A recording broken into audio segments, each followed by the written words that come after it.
Good morning, my MGTOW brothers.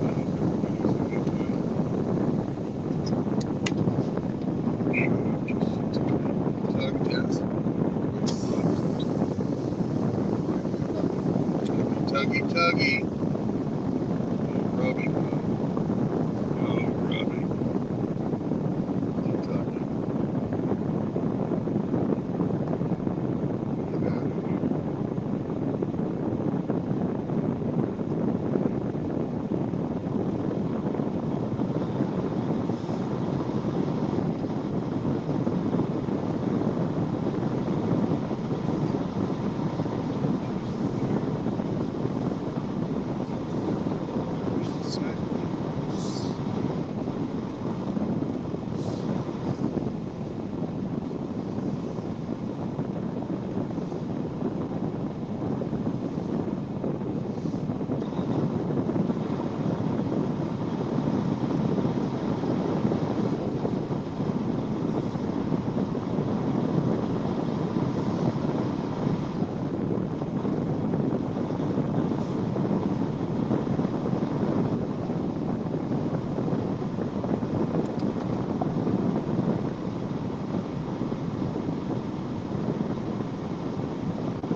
Just now leaving Hutchinson, Kansas.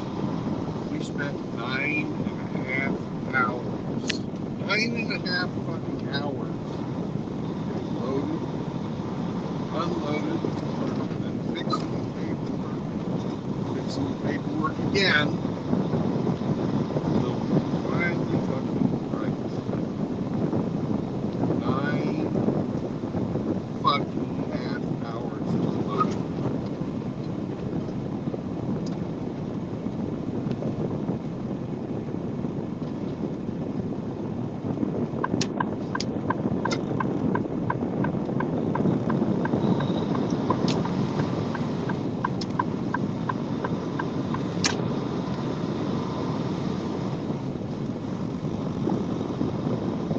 R.O. Good morning, Rich. Good morning, Heavy. Good morning, Kevin. And good morning to you lurkers out there.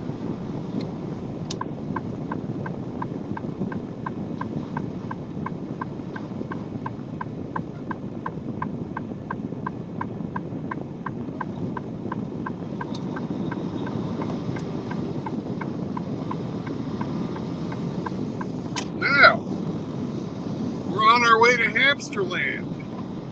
Woohoo! Let's go.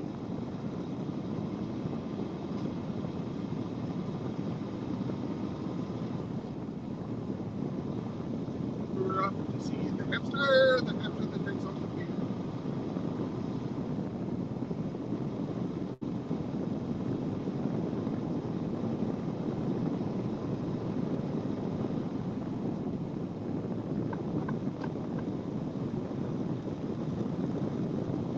Good morning, JR.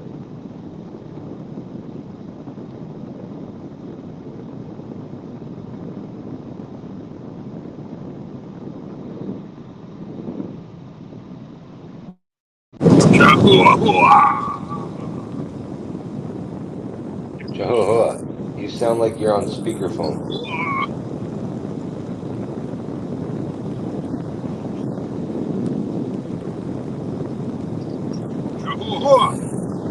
Jehovah. Oh, Kratos. Your audio's fucked up.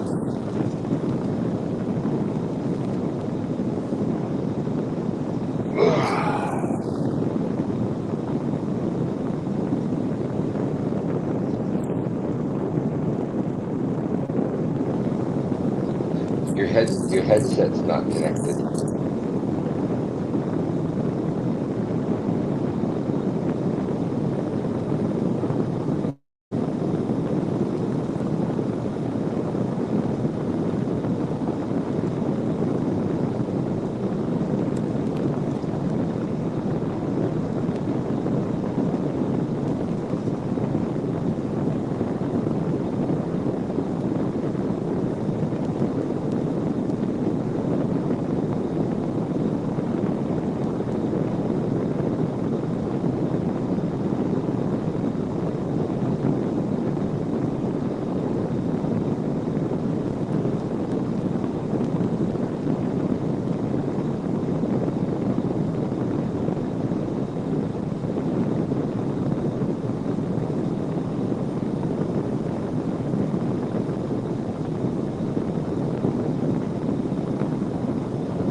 Jehovah.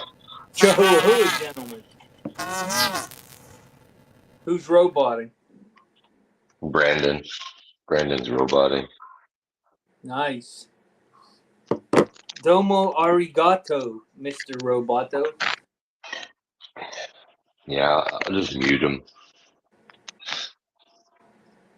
So I'm all So- done with the chemo till Saturday. Woohoo.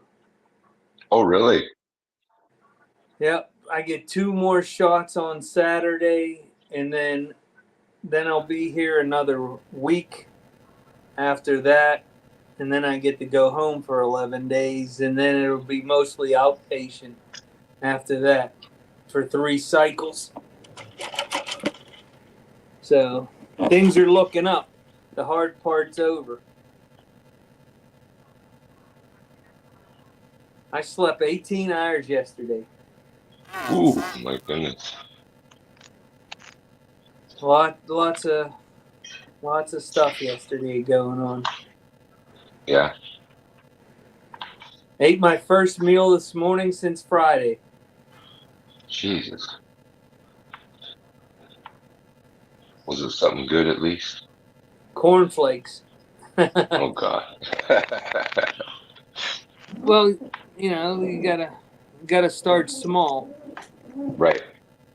So I'm just gonna eat cereal the next couple meals to get the system restarted.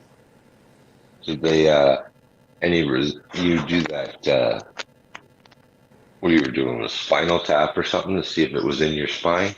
Yeah, that was yesterday. They Did drew that- 6 milliliters of fluid and then replaced it with 6 milliliters of chemo. And they'll do that again on Saturday. It's all good. Yep.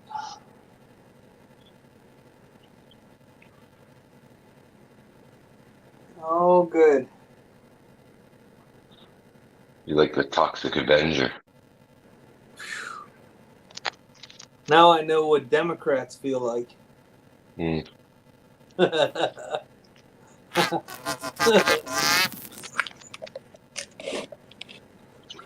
Yeah, that sounded pretty good there, Brandon. Yeah, be quiet, you. There. I have to figure out how to copy the link to put it on Rumble because it won't let me copy the link, pissing me off. Really? Yeah. Go to you're on a phone right now, right? I'm on a tablet, but I can use my phone to At the very top of the page, you see where it says StreamYard.com? out of there.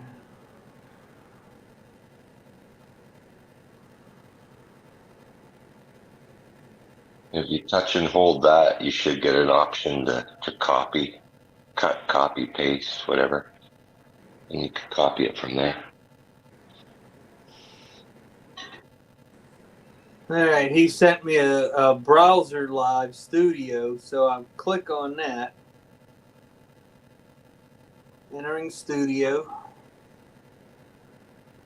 Are you a host? Please tap here. The MGTOW Tour. Then it has the speaker, the camera, and 3 buttons. Is that on Rumble? Is that what you're doing? No, I'm on. Oh, I need to go to Rumble to copy it? I thought I had to copy it from StreamYard first. You copy it here from StreamYard, and then when you go to Rumble, you should be able to paste it. Yeah, that's what I'm saying. Copy it here from StreamYard. Yeah. We can't hear you. That's right. Ah! We heard that.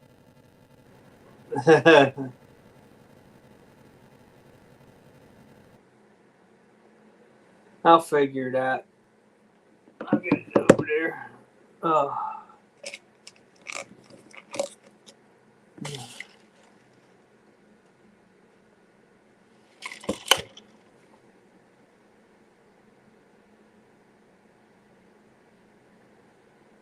Mm.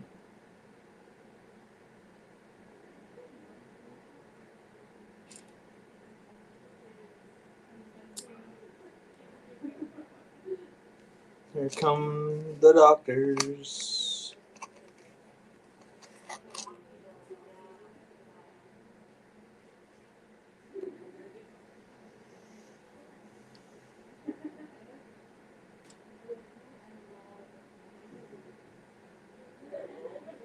Thank you, Brother Kratos. Appreciate it.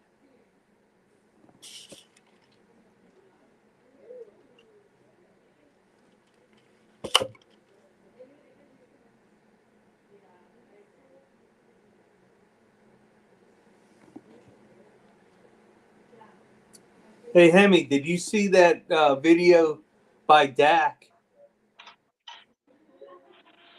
Um, The one the with one, the one with the Spurg King. yeah, What the the one where fuck? What the Dak was fuck? reacting to Iridium's rant. Yeah, I thought that was hilarious. That look in his face, like, what the hell?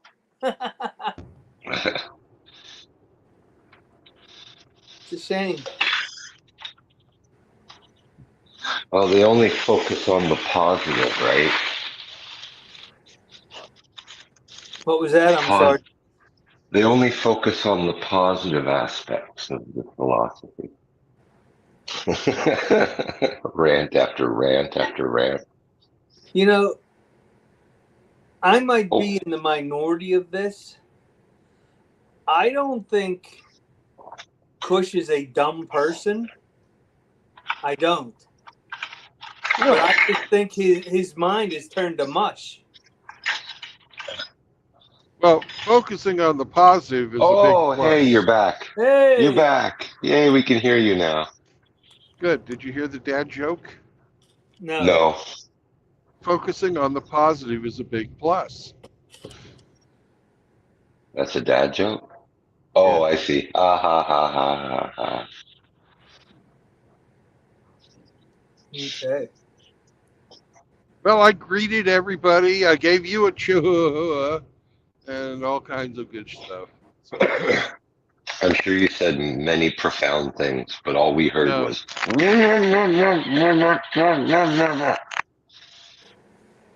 I had to completely reboot my phone to get the fucker to work. I've got three bars. I fucking always get better reception than this. When you first started, it sounded like you were on speakerphone, like your headset wasn't connected, and then all of a sudden you went like zzz, robot buzz buzz. Yeah. Hey, I'll be back, guys. Doctor's coming in. Okay, All right. Grinch. Yeah, when you And then first started, I could hear you, but it sounded Right. a lot of wind noise.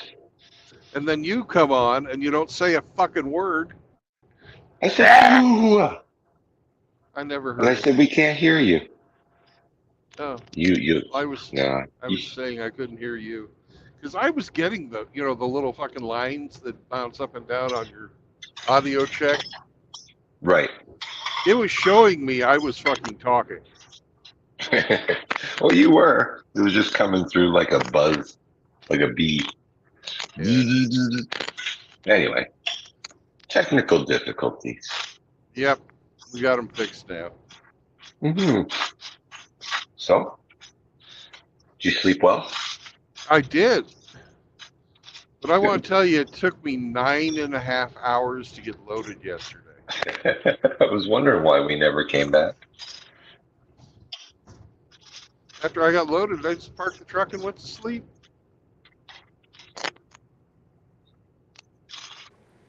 That's a real shame, guys. Mm-mm-mm. Yep. 'Tis what it is. Yep. The doctor just come in to see me. Wow, fucking smoking hot Indian chick. I mean, she's fucking. Oh, she's a good. I would give her an 8.5. She's fucking gorgeous, tiny. Oh my gosh. But no intermingling with the Indian chicks. Other than professionally. But trust Nope. me, she already knows you inside and out. So she just told me the blood counts are doing exactly what she expects them to do. The leukemia counts are dropping. So everything's good. Well, that's good. Yeah. Inject you with a ton of poison, nothing's going to survive. So we're going to get it. Well, that's until they figure out a better way, that's the only way they do That's it. the way. Yeah. Let's just hope you've got the strength to recover. That's most of that. What's the method to run your immunity down to like absolute zero and make it rebuild again, right? Yeah, they were saying that I might get I may need a stem cell again. I might not. Mm-hmm. But this time it's not an auto stem cell. It'll be a donor stem cell. But we'll see. It may not be necessary. It depends on whether or not I need to get platelets and stuff. And that sucks. I don't do well with platelets. I get sick with that, but okay.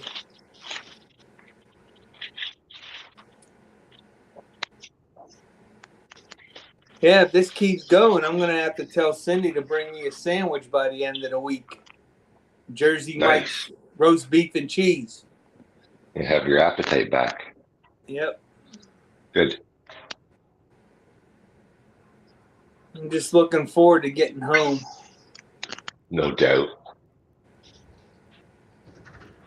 The nice thing is if I feel real good, I can go riding my bike. Hey, Orville. Yeah.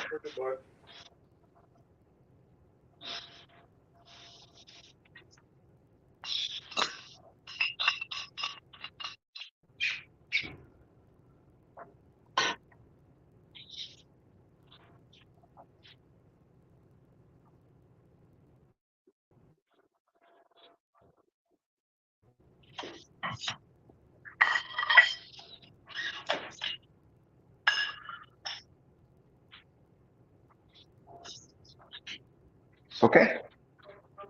Boom, boom, boom. Yummy. Want some juice?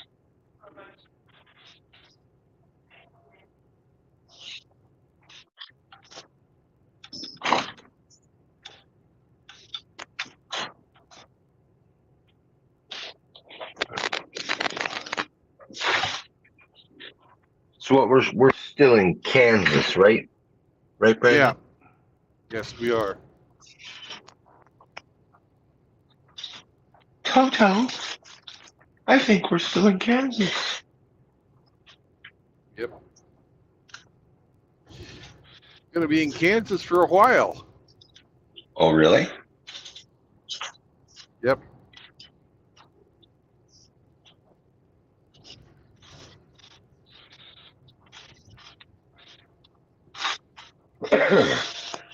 Is the delivery in Kansas? No, I've got to go to Hamsterland. Oh, Hamsterland.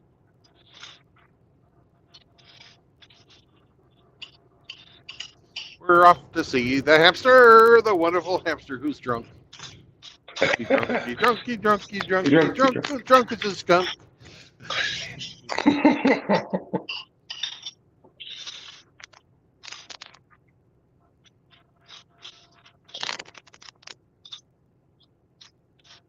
See, Father Saunders had a marathon yesterday, huh? Yeah. Like 12 hours. Somebody had to. It wasn't going to be me today or yesterday.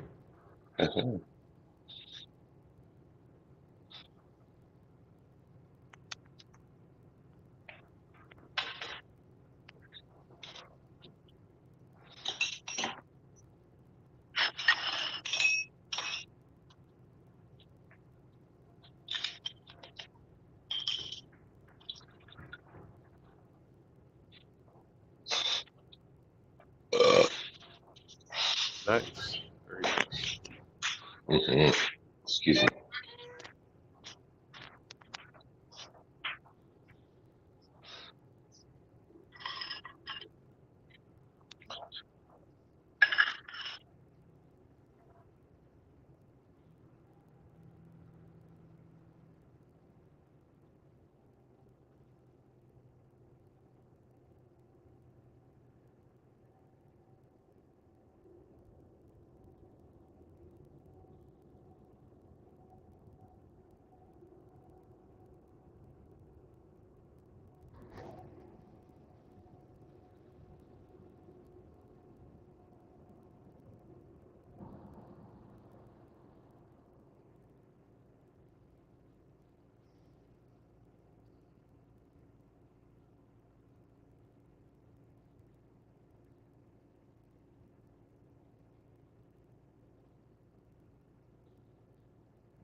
Hey, Dr. Dre.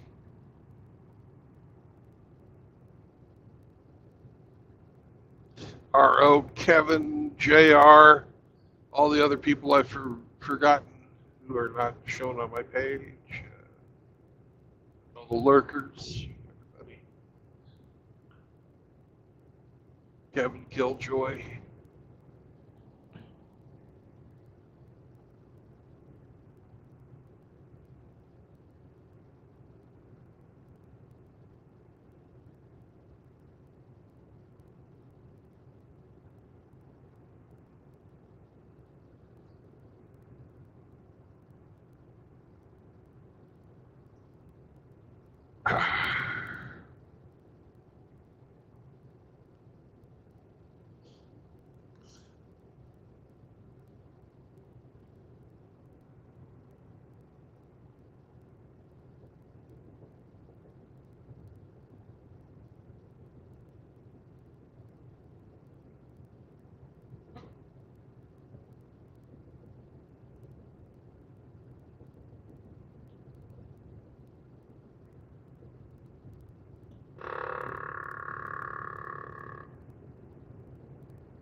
Welcome back, Grinch.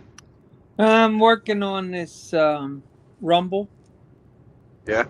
and I don't see today's stream up on Rumble. Hmm. I have the one from the 13th. Today's the 14th, isn't it? Yeah. And I got it under MGTOW World Tour, right? Right. What's the thumbnail look like? A pig laying down in mud with a dog. Yep, that's yesterday. So let me see here. View all. Yeah, that's the last one I have. They don't run in sequential order for some reason. Well, I can't dick with it while I'm driving, but I thought, Yeah. I certainly made one this morning. I don't know what the fuck is going on. So it's not coming across as live right now in Rumble. Yeah. So I'm looking. I'm trying to do my I believe you. overpaid job.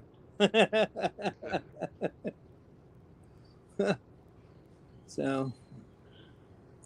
Once I get on the other side of Emporia, there's actually it's an hour past Emporia. So in about 2 hours, I'm going to be stopping for my government mandated non-productive time. Nice.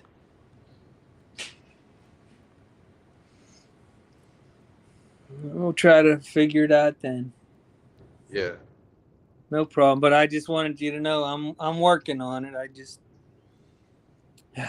I don't like Rumble. It's just I just go because Hammer's on it, it's a free speech zone.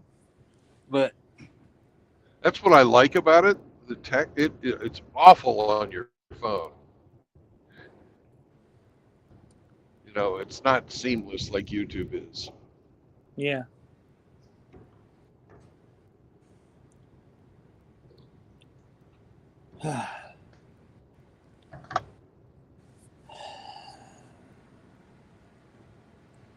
So everything's good. I'll probably get up and go walk some laps around the floor later. Good. Yesterday was the only day I didn't walk. Did they give you the little socks with the rubber tread on the bottom? You know it. Well, I wear my slippers. Oh, good. But yeah, everything's good. So where are you now? I didn't get a chance to really talk to you this morning. I'm in central Kansas. I just passed Highway 135, and I'm heading east. I'm going towards Emporia right now on Highway 50. You heading back to Missouri? Yeah, I'm going to Hamsterland. Uh-oh. Yep. Hamsterland. Nice. I should be there this afternoon. Any chance of a dinner? Not in the middle of the week. Okay.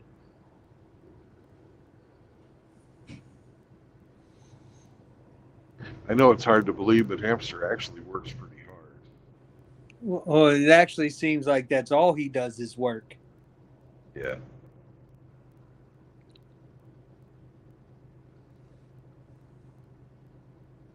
And then on the weekends, he gets wasted. So. Hey, it makes him happy. Yeah. Get them torpedoes. Yep. I'm thinking maybe he should get when he gets his retirement house, he should move to Ireland. That way he could just have a pipeline straight to his house.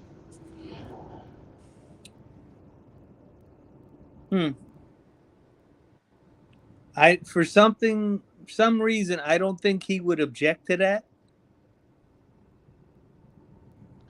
Have you ever been to Ireland? No, I'd love to go someday. That's on the bucket list. Yeah, it's, at least it used to be. It's really nice. Apparently they're having their problems with wokeness right now. Aren't we all? Yeah.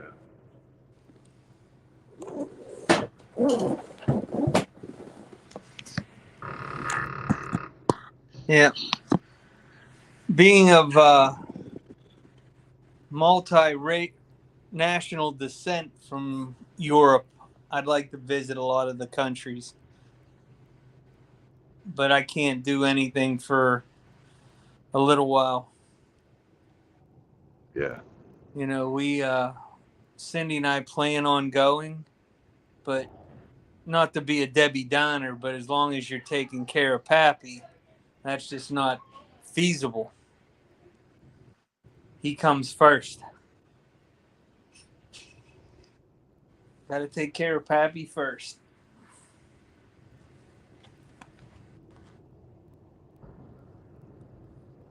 You couldn't take him down to Florida and leave him for a couple of weeks while you take a trip?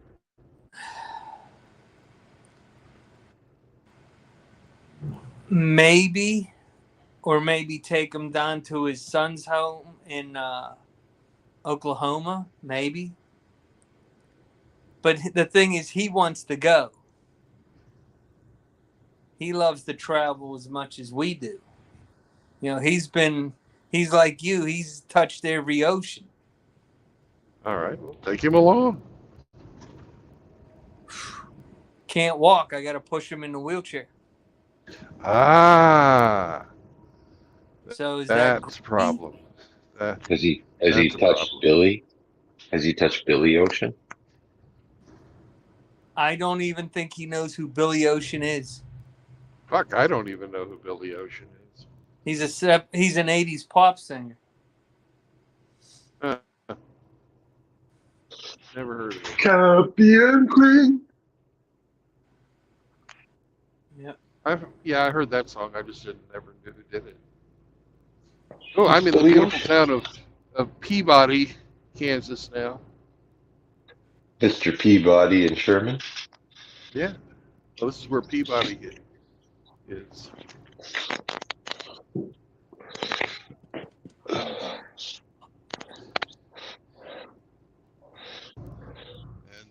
now we're out of Peabody. There's not much to it. Nothing wrong with Don't that. blame.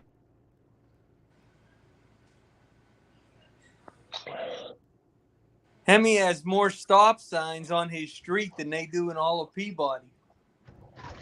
Probably.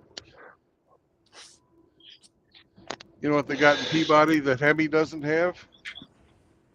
What's that? Oil. Oh.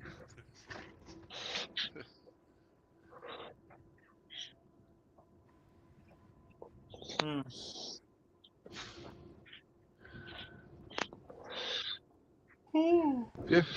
53 miles to Emporia, and we'll be done with the Pretty Drive and up on the interstate.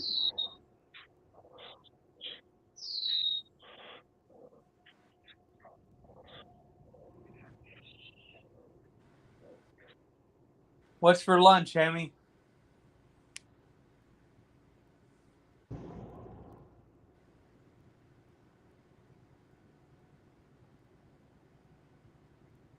Silence. That's what's for lunch, Rich.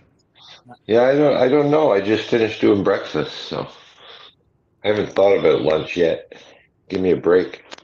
Jeez. Well, I know you're always one step ahead of everybody.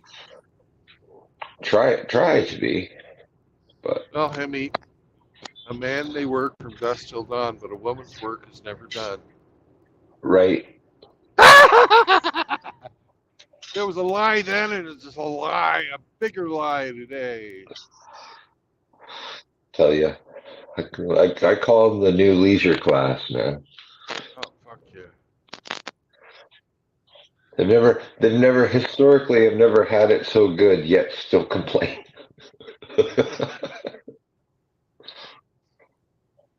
Isn't that the truth? Right? I mean, when you think of what the average person's life is in Canada or the United States, kings did not live that well. Fuck no. Let me write about my oppression on my $1,000 iPhone. I'll be right back. As I Sorry. hop in my $72,000 electric car that's auto driving as I dictate. Yeah, hmm yeah, disgusting. Yep. I'm oppressed. The society's holding me back. Where are all the good men? I have an answer to that, but you may not like it. Say it. They're all washed up on the shores all over the world, so these dumb cunts can feel oppressed.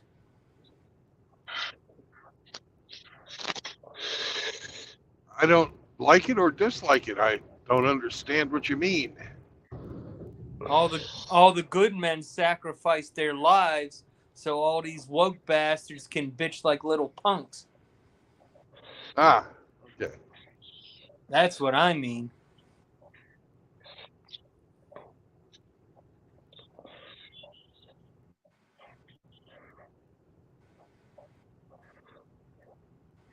All those 18 to 25-year-olds that gave up everything so that these assholes could bitch about having everything. Absolutely.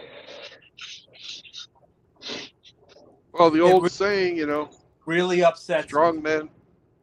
strong men make good times, or hard times make strong men make good times make Oh, weak men make hard times. I Well, th- we're I in thought that it part was of the cycle. I thought it was hard men make good times. Hard men That's what make I child said. support payments. Yeah. Hard men. Yeah. Good times with hard men. Yeah. Hard men make child support payments. Yeah. Oh,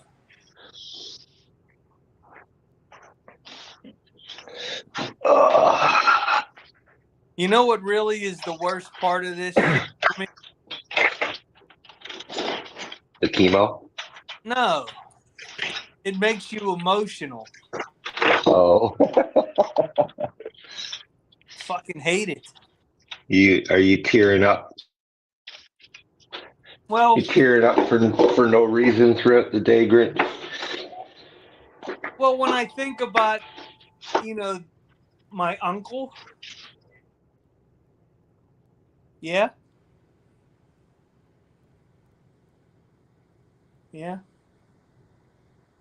he died in the first wave at Iwo Jima. 22 years old. Fuck.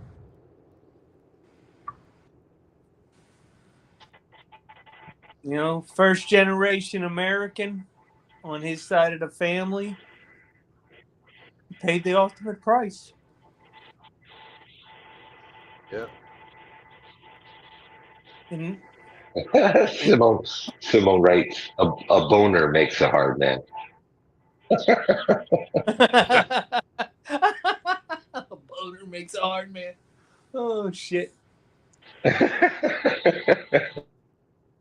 But the problem is, so many of these people that have that boner, they don't know how to control it. We all went through It's that. tough, man.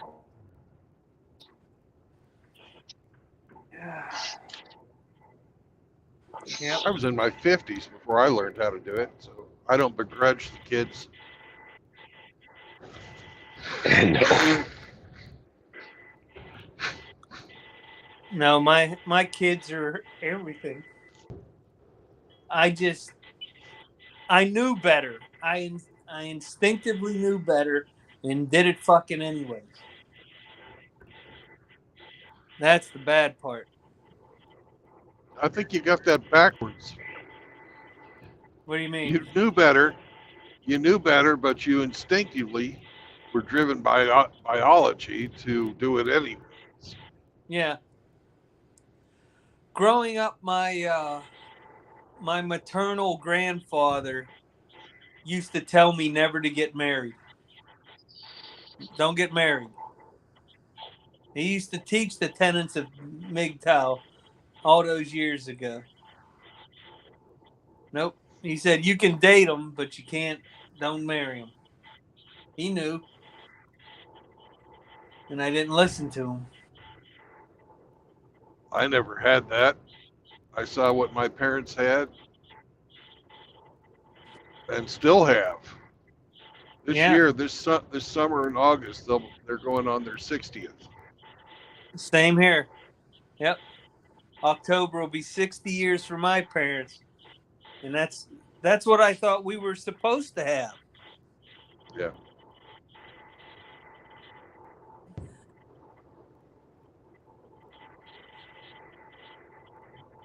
Yeah, my folks are on their 55th, 54th, 54th this year.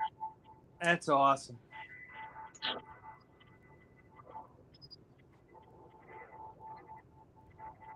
I guess I got to start planning a 60th wedding anniversary for my parents.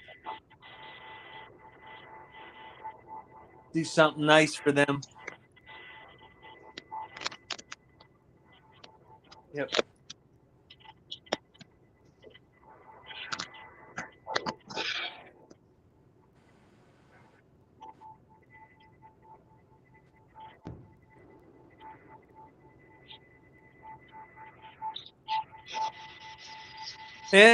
I'm sure it wasn't easy staying together 60 years.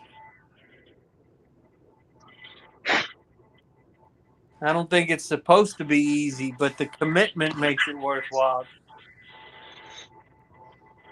The legacy that you build together makes it worthwhile. Yep. But those days are gone. Those days are gone. Amen to that. You know, the trust that was required is gone.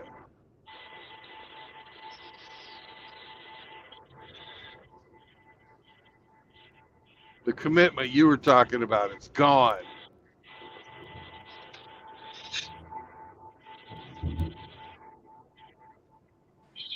You've lost that love and feeling. Exactly.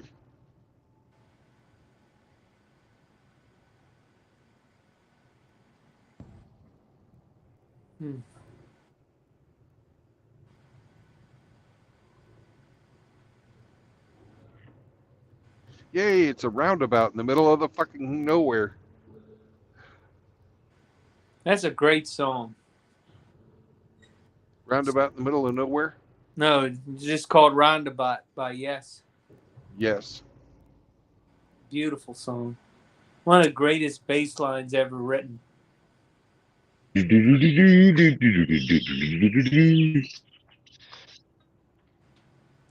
that's what I'll...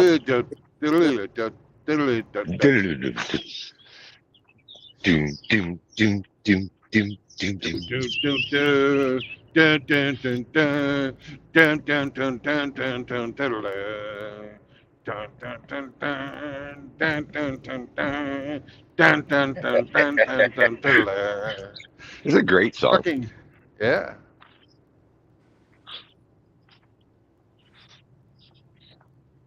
In and around the lake, Marlins come out of the sky and they stand there. I have no fucking idea what that means, but it's fucking cool. It makes sense on LSD. I'm sure it does.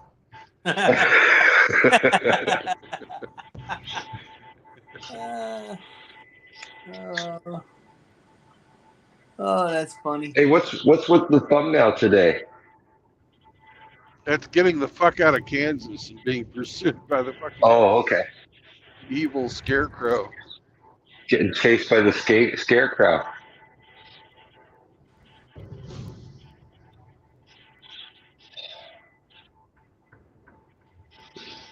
You rain on your scarecrow and blood on your plow. Wow. Not exactly.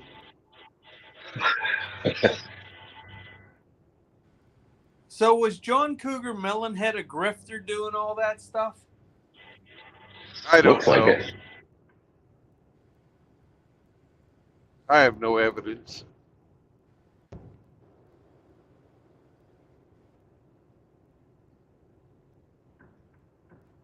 He went off the deep end late in life. He went nuts.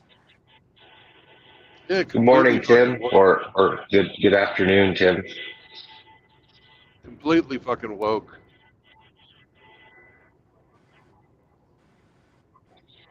Yeah, I don't know how that works, being preaching all that stuff he did in the 80s and then flipping 180 degrees. They all do I don't that. think. I think they just get stuck in this fucking bubble.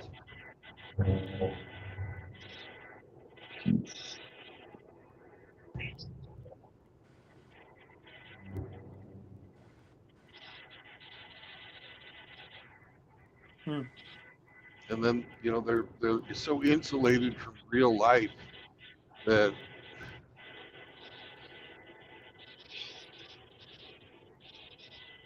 they I don't know, they just seems like they have like some type of cognitive switch that flips, and they go from being fucking empathetic to just absolutely fucking radical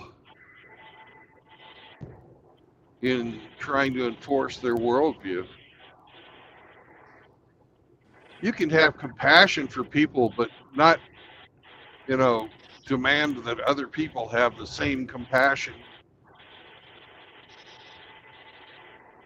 And certainly not demand that everybody pays for whatever your pet fucking issue is.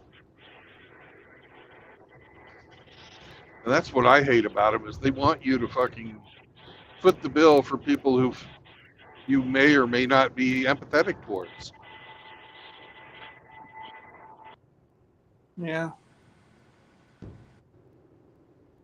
The economic model for family farming changed as technology increased. Tractors were developed that allowed a man who previously could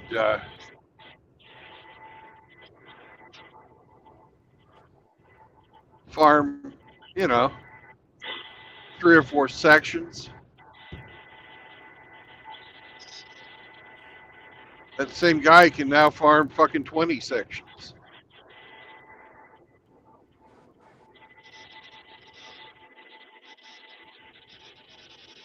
All it takes is money. Yeah. But if you're farming 20 sections of land, you're making money. Yeah. You know? But you displace 5 fucking other farmers while you do it.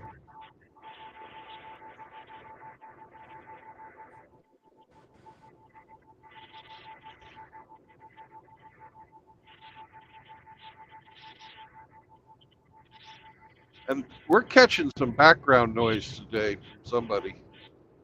It sounds like Hemi's printer. It's my battery charger. Sorry.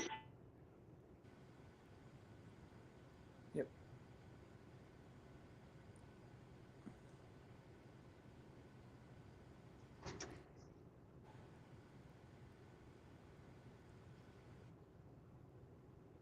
I don't know if I could ever have been a farmer.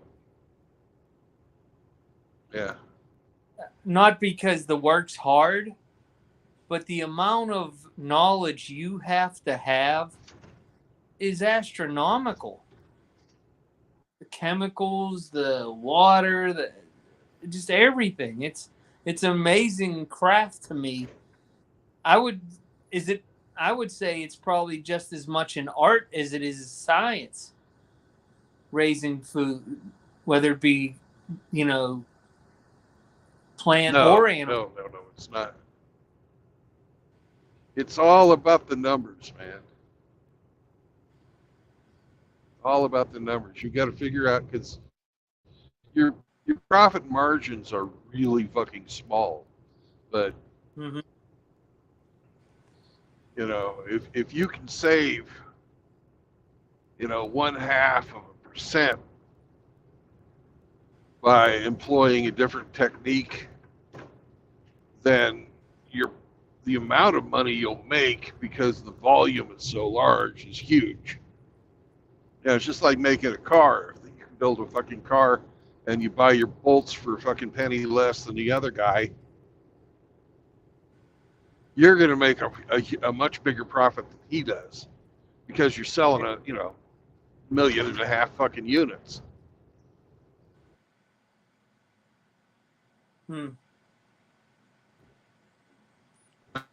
I guess I was just considering the science of Right? it. Yeah, but the science is not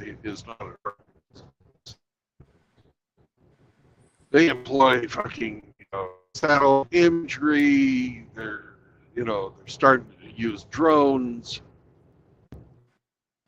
Fucking people are looking at fucking employing on vegetables farms. They're already doing this. They have little fucking robots that scurry around and pick weeds. Nice. Well, then why do we need Pablo? Exactly.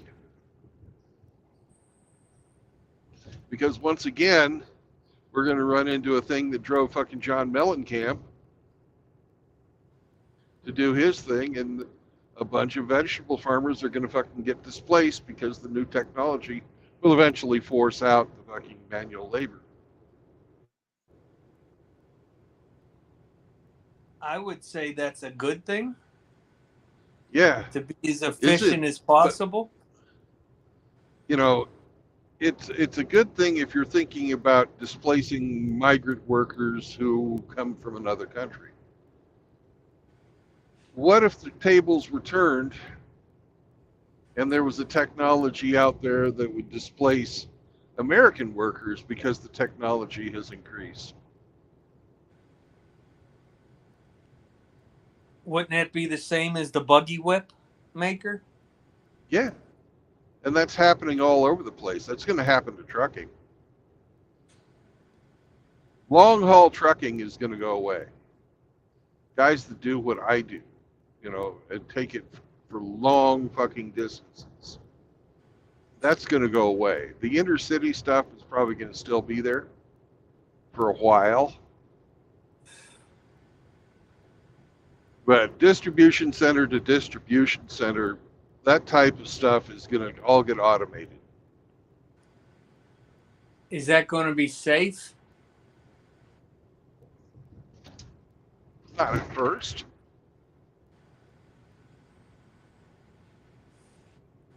But then what happens if the internet goes down? The whole system stops. Yeah. But there's other things that are getting automated right now. A lot of them are white collar jobs. Yeah.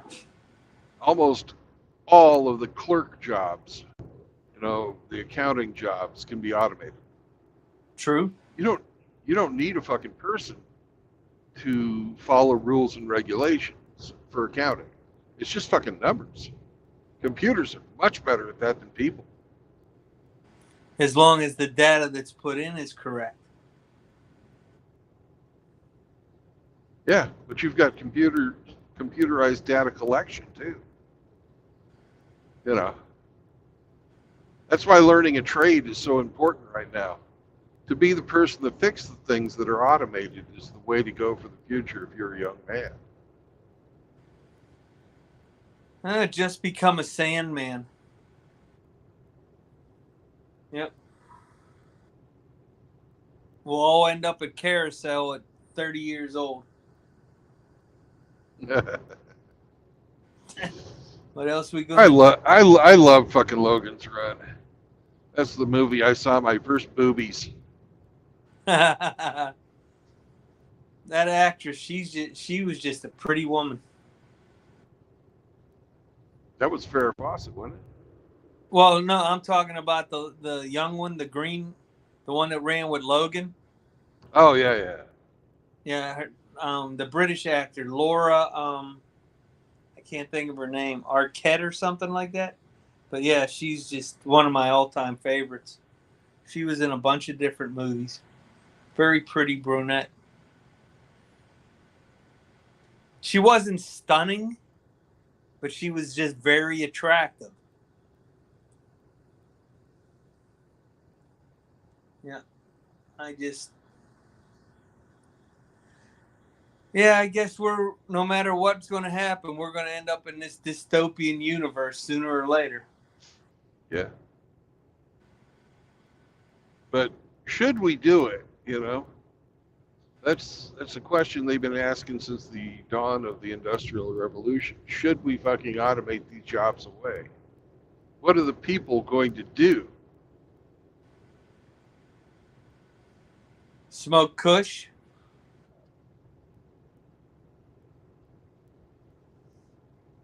Yep.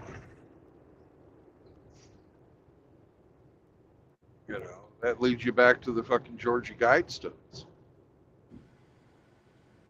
These train drivers, you don't need a fucking person to do that. That could have been automated with fucking 1970s level technology. Soylent Green is people, Brandon.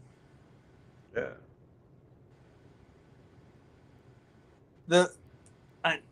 I guess the good thing is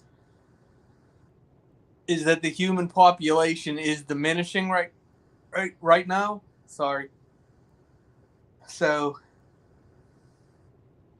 It's diminishing in the West, it's diminishing in Asia, but it's growing in the Middle East and it's growing in Africa. And it's diminishing in Europe. Yeah. The Russian people are just, they're falling apart. Well, you figure the Korea, China, China overestimated their population by 100 million people under the age of 30. That's going to be a devastating effect upon their, future. Japan's pretty much toast.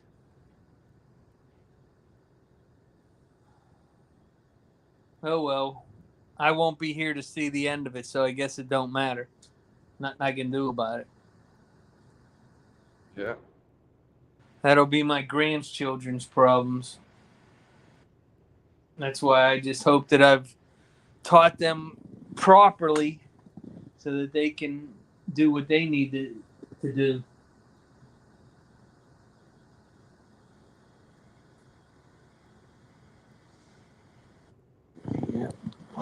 I'm just absolutely flabbergasted when I look at this country. We won the fucking Cold War. We did. We fucking just absolutely kicked ass and fucking left a legacy that should have lasted 1,000 years. But here it is. Within my lifetime, we've taken that fucking great, the United States was the undisputed superpower of the world. Absolutely fucking cock of the walk, king of the fucking hill. Nobody could fucking touch us. And greed, absolute fucking unbridled, bold-faced fucking greed has taken us and thrown us to where now we're going to be a fucking third world country before I die.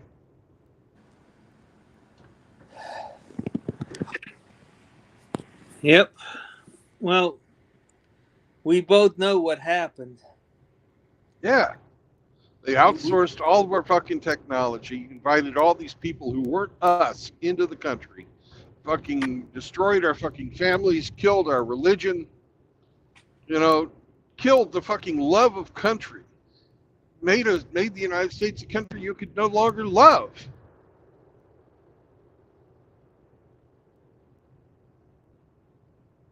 There's nothing to fight for. I don't blame the young men who won't fucking volunteer to fight in the military.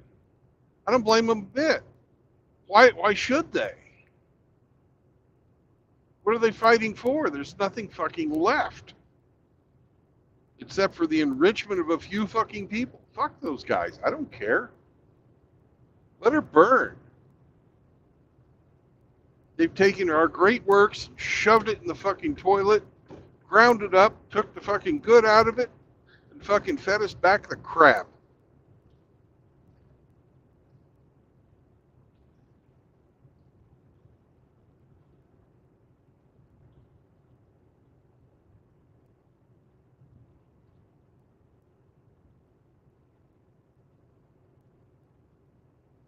You know, we won the wars, but now we fucking have destroyed ourselves in peace.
Morning, Riggs. Hey, Riggsy. Man, that was a nice letter you wrote to Frank in the comment section yesterday.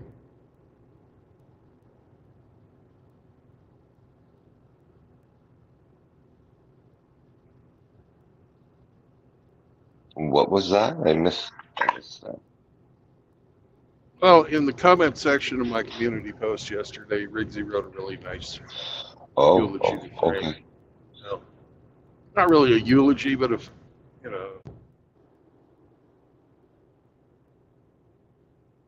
lot of people had some really good things to say about Frank. It warmed my heart to see it.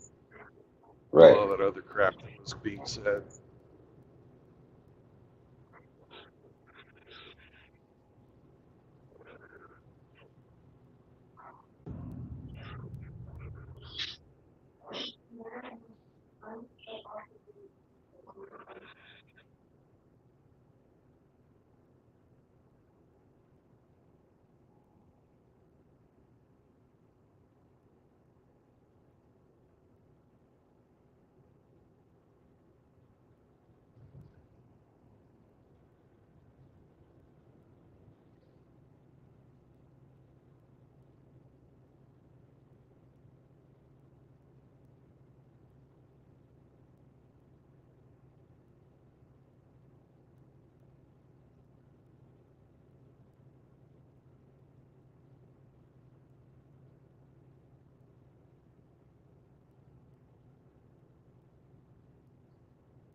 Come on the panel, Riggsy. I can't talk. I can't read your stuff.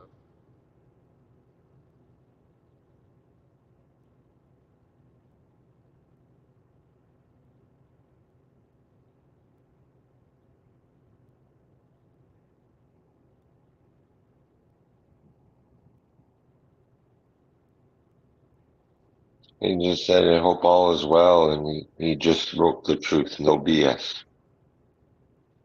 Yeah.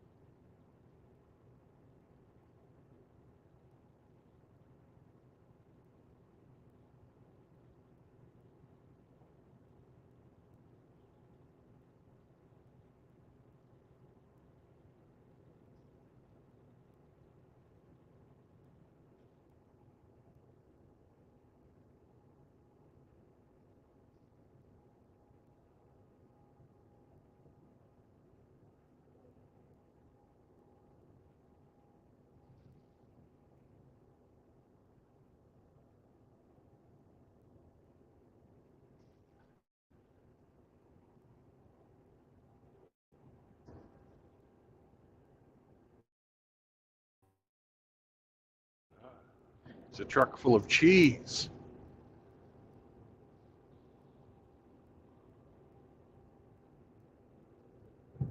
Drive safe, brother. We need your product.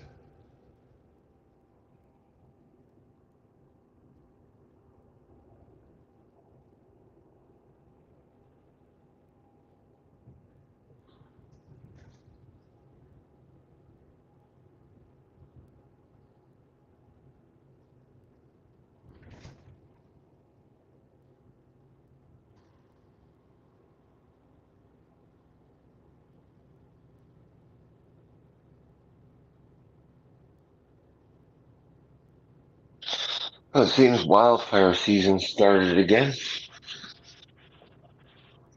Yep. More Canadian wildfires. Smoking Fuck. it up.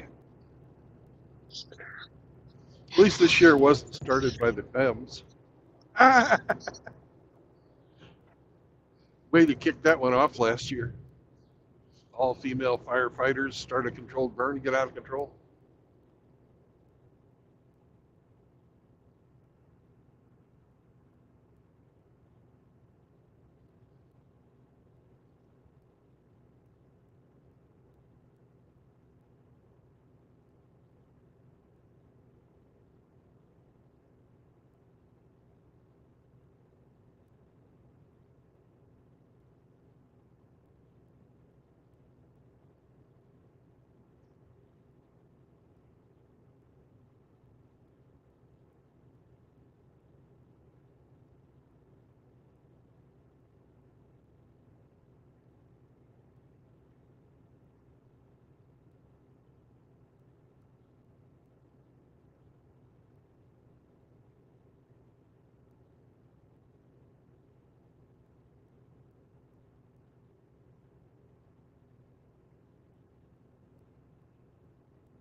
Holy shit.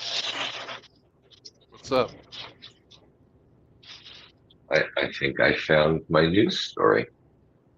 You did. Oh, good. I think so.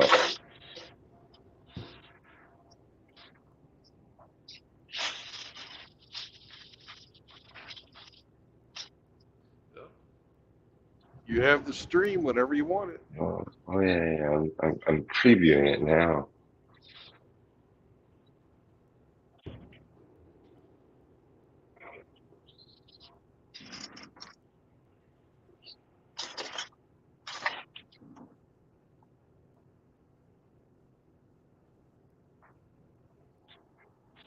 Wow.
Oh my God.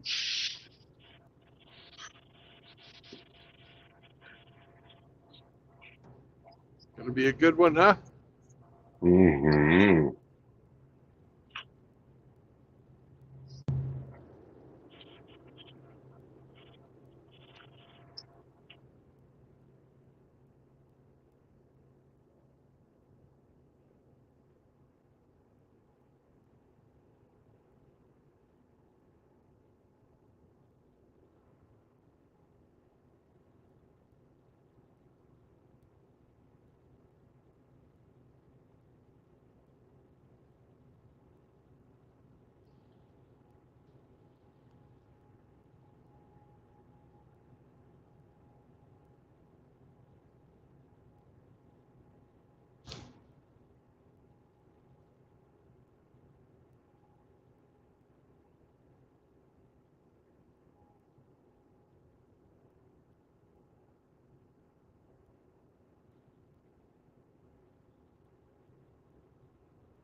Oh, Sammy. You ready to go potty? Okay. So let me put myself on break, Sam. 30-minute or Yeah. yeah. Well, it's a little early for that, but we still don't need to eat up the time. We'll do our 30-minute after we get through Kansas City.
Yeah.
All right. Hey, Char. What's up, brother? Tim, good to see you.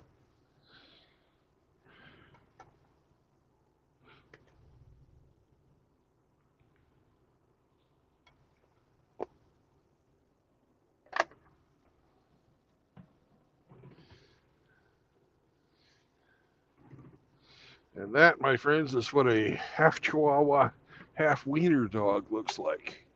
It ain't a pretty combo. Well, neither's the owner.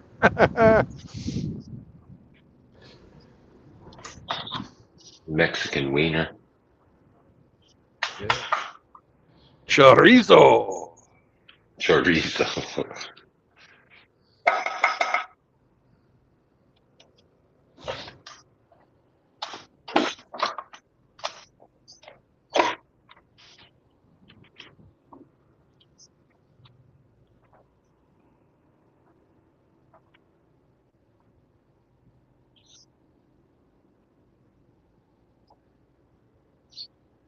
Pit stop complete. Pit stop complete. Trash is out. Sam was showing a lot of interest in some canned food that I had used yesterday to have dinner with. And, you know, it's best to remove temptation. Yes. He's had his roller dog. He doesn't need to go fucking digging in the trash and spreading it all around the inside of the truck. Democrats don't have a lot of willpower. No, they don't.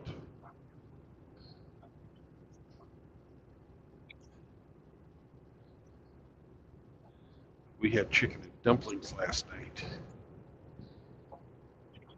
Ooh. out of a can.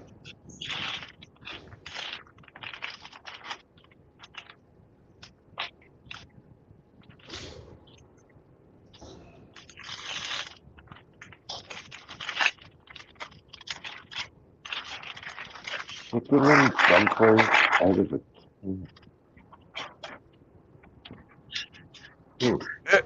And because of the fuck up yesterday, the place I was supposed to deliver this to in St. Charles isn't going to take it until the 16th. So I'm supposed to drop this trailer off at the Granite City Yard, which is across the river from Hamsterland, Ooh. and await further instructions there. So, thank you, fucking Cargill. You fucked not only me, but you fucked your customer too, who was purchasing the load.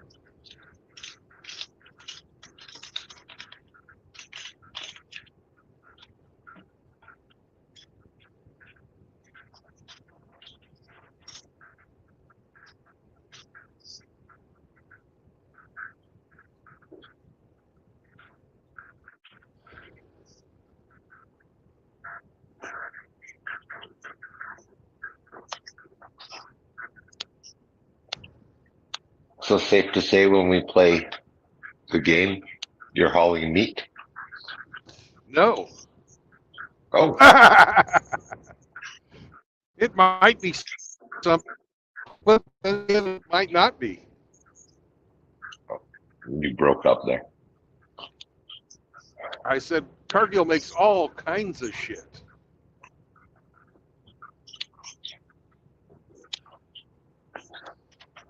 And it's no fair if you pull a hamster and do a bunch of internet research on everything they make. It's all food, isn't it?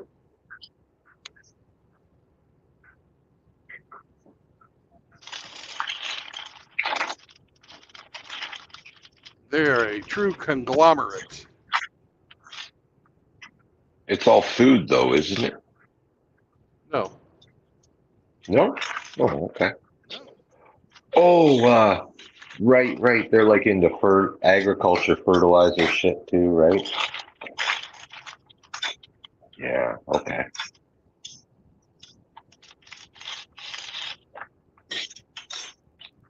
Right.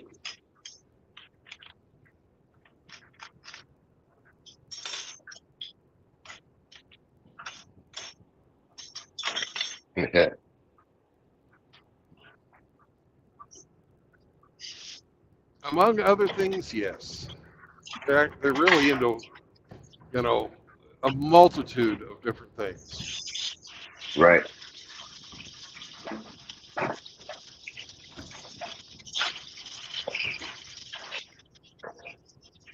Yeah. I have a leg up on Ramadi, so You got a what? when he comes, I got a leg up here on Ramadi now. Okay.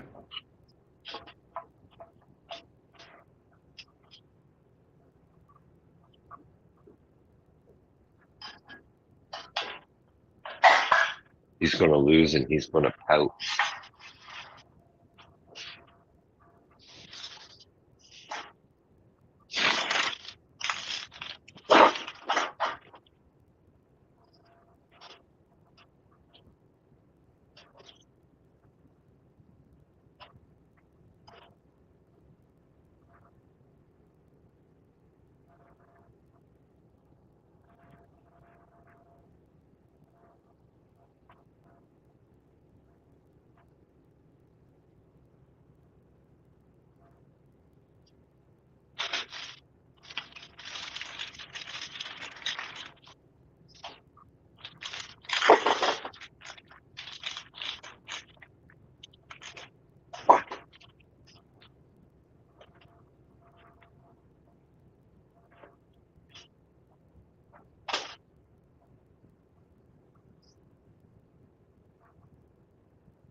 I'm going to venture into town after lunch.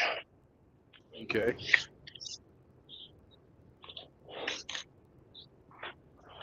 You'll be driving for a full day, right? Oh, yeah. Oh, okay.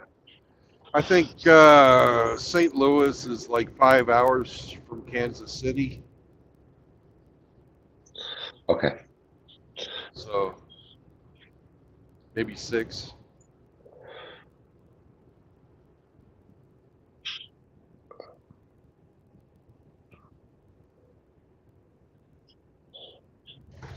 And I got to go all the way to the other side of St. Louis too.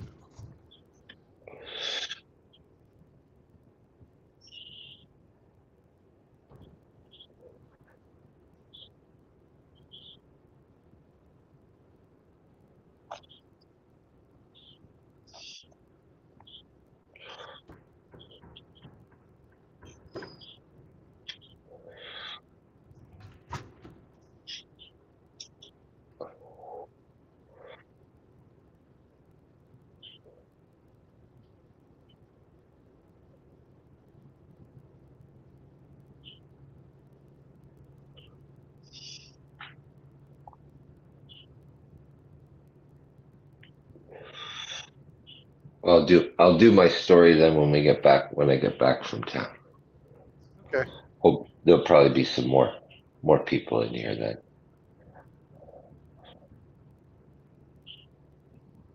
Well, I'm warning you now. It'll make your blood curdle. I'm sure it will. There's so much of that news out there.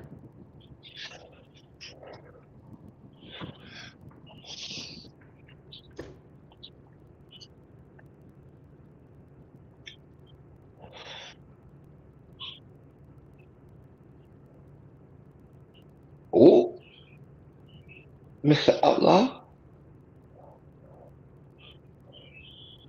Good morning, Mr. Outlaw.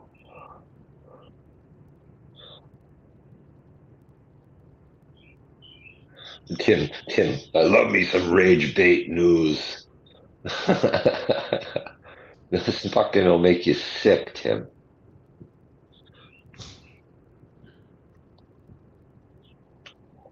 I think I've had enough rage for the week. That whole thing with Frank just about fucking gave me a heart attack yesterday. Uh,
Here's a personal question.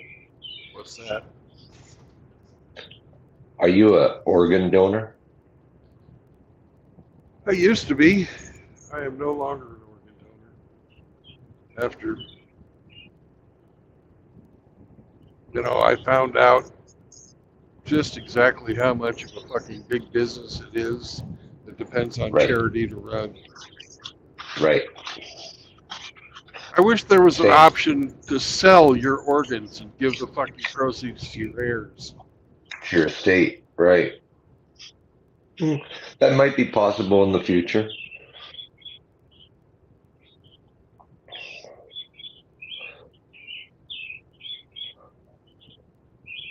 They're going to make money off of us. Why shouldn't we make money too? Absolutely. After all, it is your bits and bobs.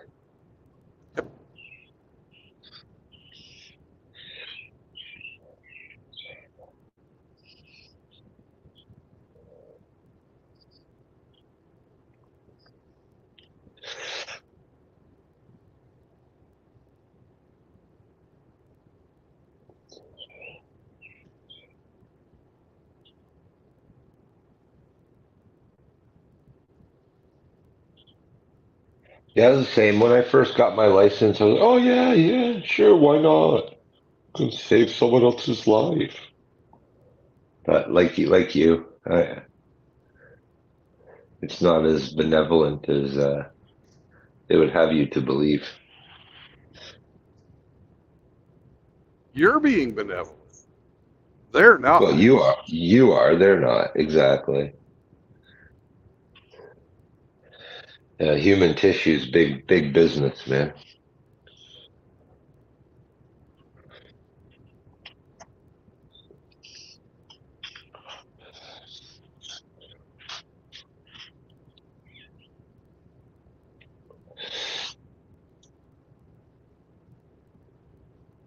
Especially now that the non-vaccinated people are going to want fucking stuff from people that are non-vaccinated. It's already like Well, that's a whole different can of worms because the agencies that are in charge of all that stuff, they don't see any difference.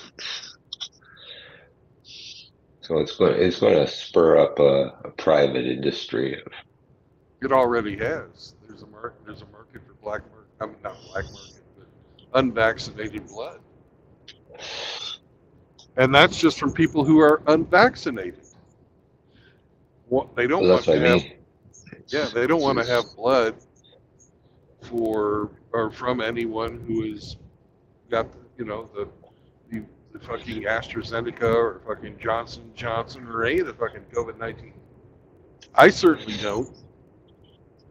If I knew I was going to have surgery, I would, ahead of time start stockpiling my own blood. Yeah, you'd have to. The thing is, it's like what I mean is it's grassroots at this point, kind of. You Yeah. know, when a company comes out and says, "Well, this is our business. We only deal in this untainted product. Charge you for it, whatever. Make money. It's all about making money." The only problem is that then that would fly in the face of the establishment's position that there's no difference. But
I went and saw the Rumble page, and it's playing. I don't know what Grinch was talking about earlier that it wasn't showing up. Might not have just been showing up for him. well, I saw it. I wouldn't commented on it. You had a bot come in there Yeah. from the fuck off. But I can't remove it or block it or do anything about it. It was actually gone by the time I looked.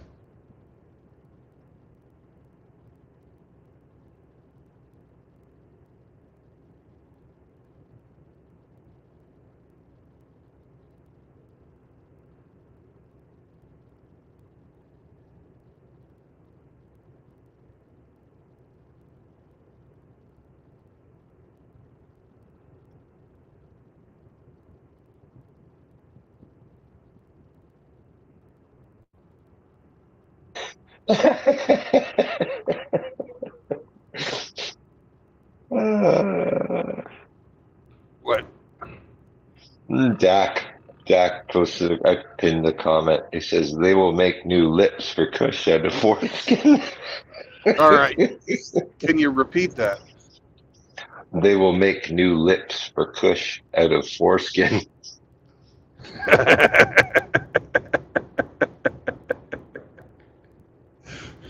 The foreskins get sold to the fucking Cosmetic industry. the cosmetic industry, yeah.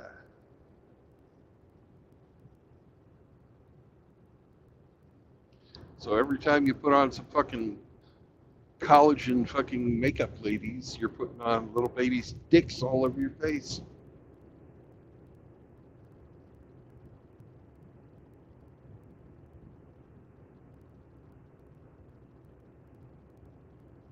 The stem cell makeup rejuvenating cream. Once again, little babies' penises. And rubbing baby penis all over your face. What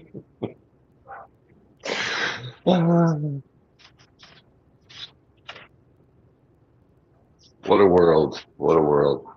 Yeah.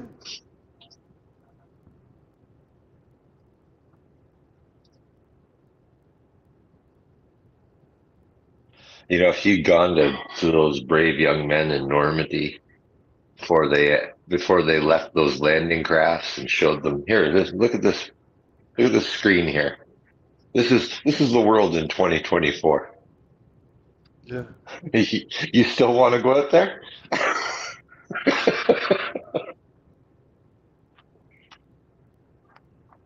Oh, fuck.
What's Papa Smurf got to say? Just some words of protection for Dak to watch out because Kush may drive up to Canada and beat him with his purse.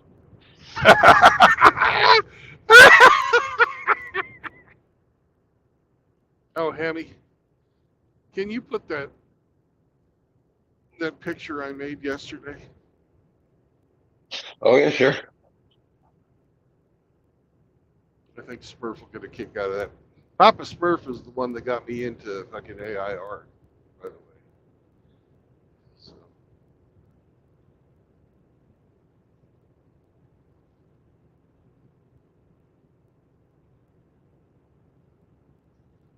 but it'll fit in nicely with what he just said.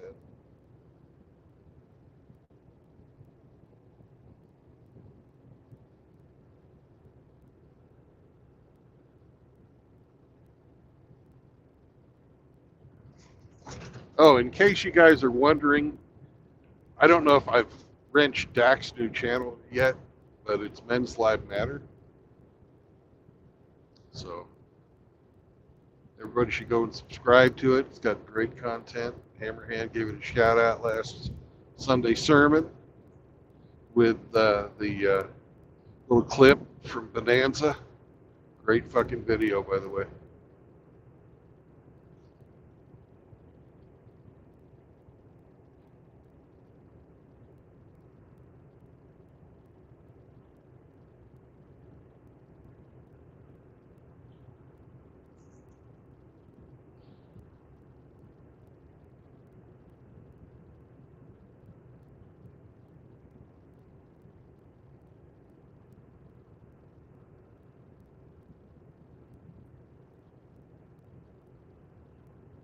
Yeah, no, not that one. The one where Bullets is fucking him.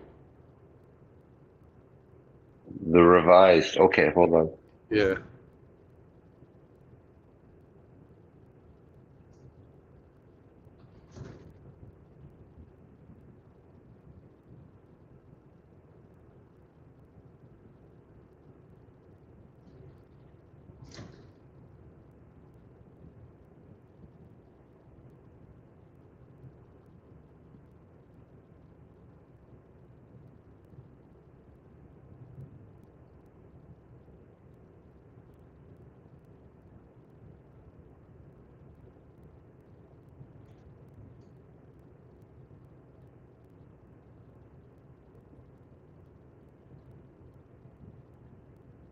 There we go.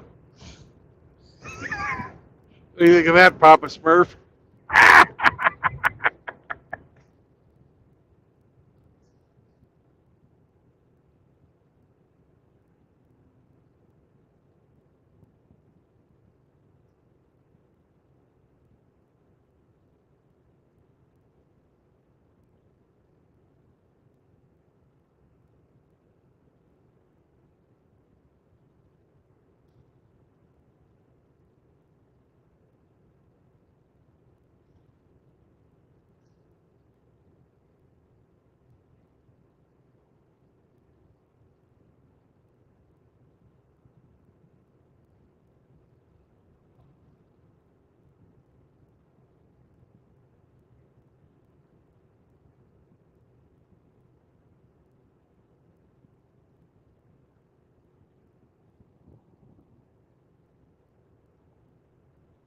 Hemi likes it when Bullets is pictured as baby bear to Cush's mama bear.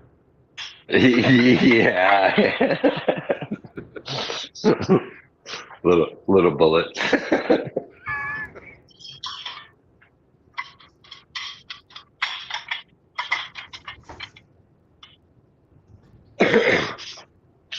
He says if you want to talk to him, you have to arrange it through Kush. So Kush is like his secretary. Okay.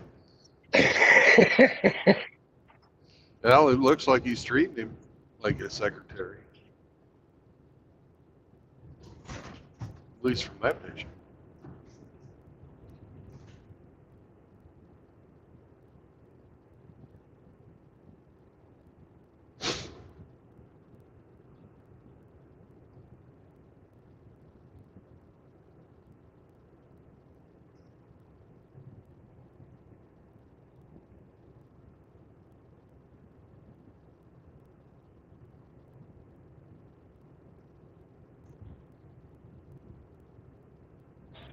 Well, we talked about blood and organ tissue donation, and now we're talking about faggots. So I may as well share my story because they blend into each other.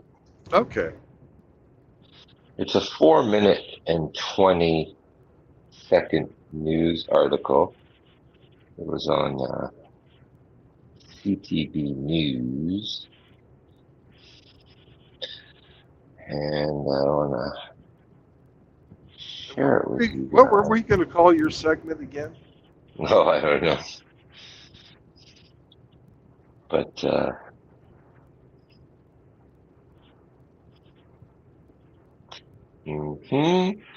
let me bring it up here to share with you, gents. All right. You see that? Yeah, you see that. Let's hope you hear it. Okay, let me start it off. The LGBTQ2S plus community is getting a long-awaited apology from Canadian Blood Services for a former policy that prevented men who had sex with other men from donating blood. I think So since the age of HIV and stuff and AIDS, there was always a questionnaire that, basically asked if you did any butt sex, or it also asked if you were an intravenous drug user. And those people, they said, thank you kindly, but we really don't want your product. Okay? So for the longest time, that was the policy of Canada Blood Services. But just recently, they've changed that policy and they've issued an apology. I'll carry on. it's a really great step in moving toward a more equitable blood services system and ability for people who are gay men especially, to donate blood. Canadian Blood Services now asks all donors the same questions about sexual behavior, regardless of sexual orientation. And joining me now is Anna Murphy, community advocate, LGBTQ2S+, and women's issues. And Anna, thank you very much for being here. Okay, now this talking head gets interviewed, and this is where I said, wow. Okay, so now, we can all get AIDS-infested blood. Not a big deal, right? Hey, can I interject something there? Sure. Her title was Faggots and Women. Where's men? Where's the men's advocate? Are they going to interview one of them? Well, I guess not. We'll have to wait and see. Your reaction to this, now that this apology has been made and Canadian Blood Services has acknowledged how harmful and discriminatory the ban was to the community? Well, thank you so much, Renee, for inviting me to the conversation. This apology is a critical step in further advancing equity for all Canadians, recognizing those who have tirelessly advocated to not only bring about the end of a dehumanizing policy, but in fact helping to create a system of care within Canada that is truly destigmatized, not only for those who are 2S LGBTQIA+, but in fact all of our equity deserving neighbors. And further, this apology acknowledges the very real harm that can be perpetuated by policies and decisions which infringe upon or otherwise seek to dismantle human rights. So your safety of getting tainted blood is trumped out by someone's equity. Feelings. Their feelings. Their blood historically was not equal. It was Tainted. Damaged.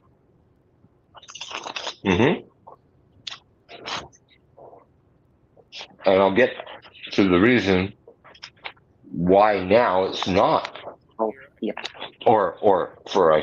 They say it's not. apology is an incredible next step in what is still a journey of equity that we're all traveling on together. Can you talk about some of the harms caused by the former policy? When someone is living in their neighborhood and they are met with spaces or organizations that, by way of policies or decisions, tell them that their existence is not welcome or in some way impedes upon their ability to not just merely survive, but thrive within their. So by saying that their tainted blood is not desired, you're saying their existence is not welcome. Do you see that? Do you see that leap? Yes, that's conflation. They do that all the fucking time. That's a typical communist fucking method of argument. And many, many people of lower intelligence fall for that type of argument. It's an emotional argument.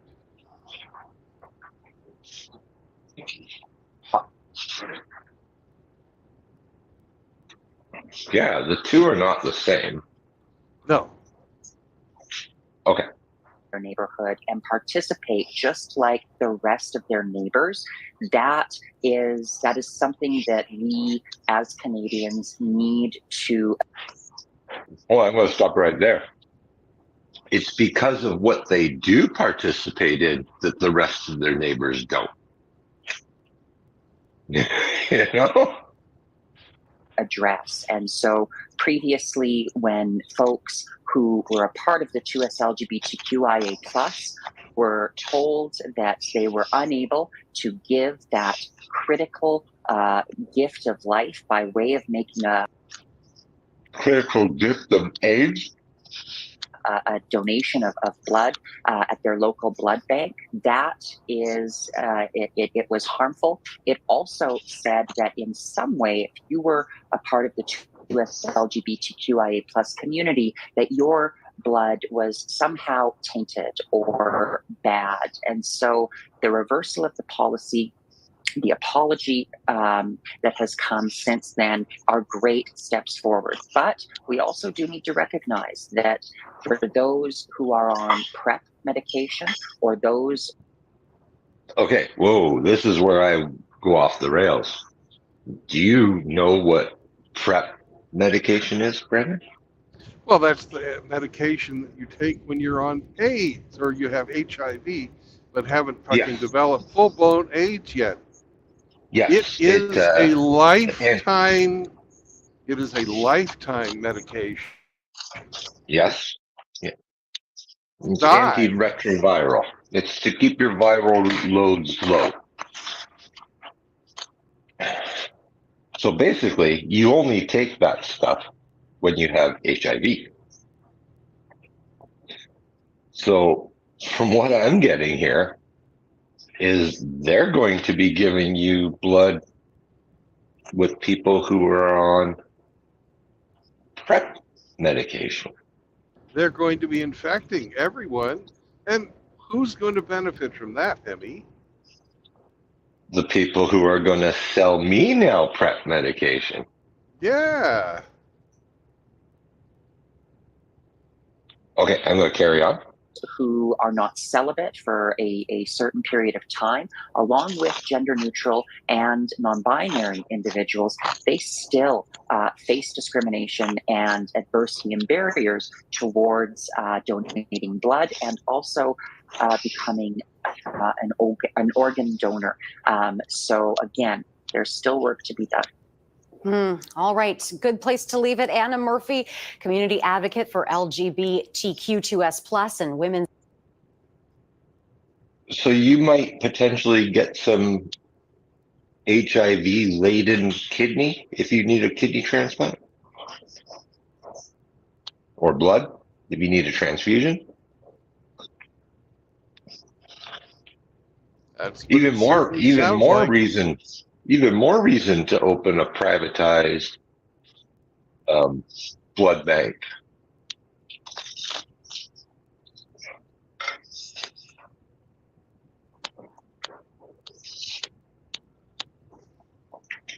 Now, there's your disgusting news of the day.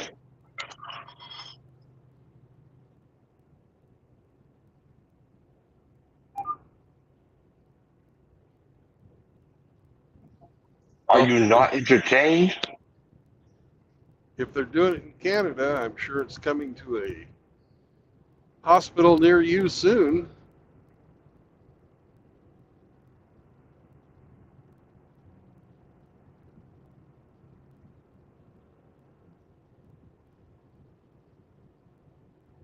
Are you ready to say?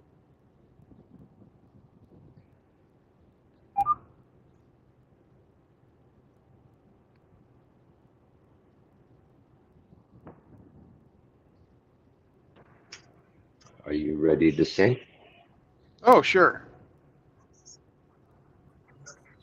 Moist, Moist, moist, moist, moist, moist, moist. Moist, moist, moist, moist, moist, moist, moist. Moist, moist, moist, moist, moist, moist, moist. Moist, moist, moist. moisty boy. Moisty, moist, moist, moist, moist. Moisty, moist. Good morning, Outlaw. What's going on, guys? Just another day in paradise. Heck yeah. What's going on with you? Oh, man. I'm sitting down, eating me a little breakfast, and trying to get this day started.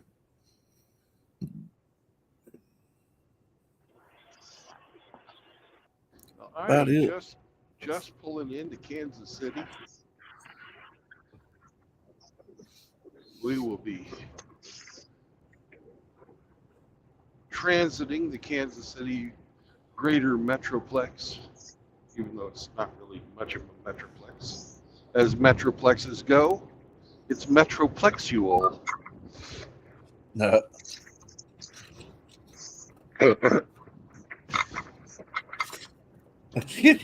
SE says our moist harmony was a bit dry.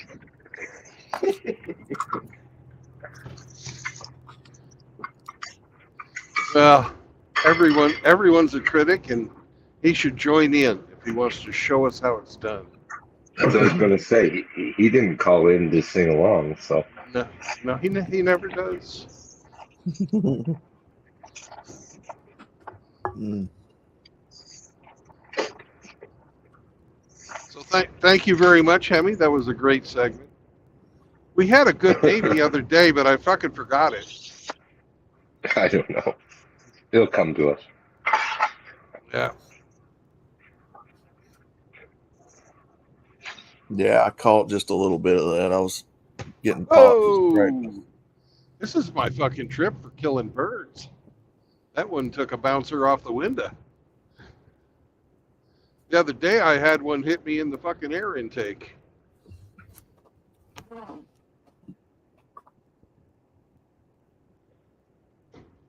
Another bird strike? Another bird strike. One Oh my coming goodness. one coming into Kansas and one leaving. Thankfully, you didn't have to put it down in the Hudson. That's true. There can only be one miracle. And it's already been used. Someone's cashed that in already. Yeah. Yeah. Sully, The guy he saved 180 people.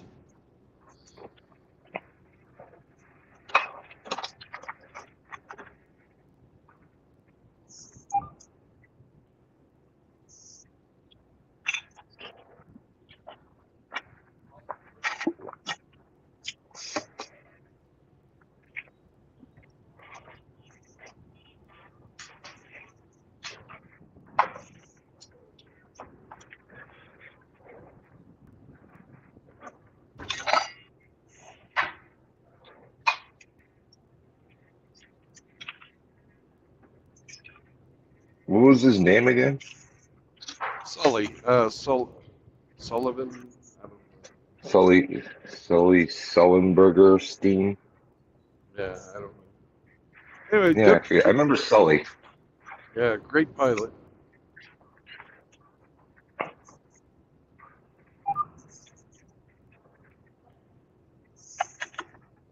You know what? He wasn't a diversity hire. No, no, he was old guard. Mm-hmm.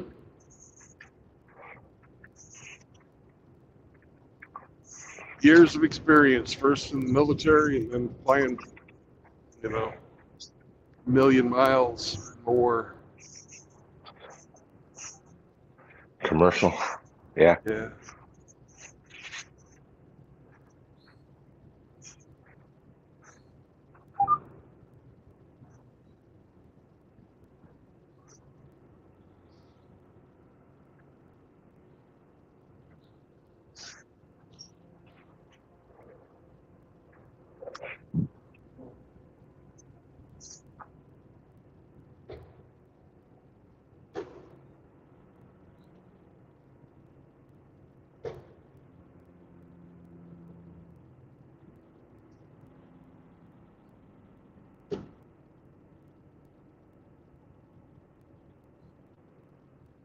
Sullenberger. That's what it was.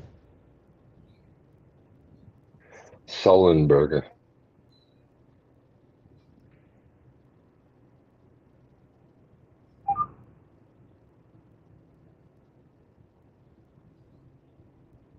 Good Germanic name.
So, anything happening in the chat, Andy?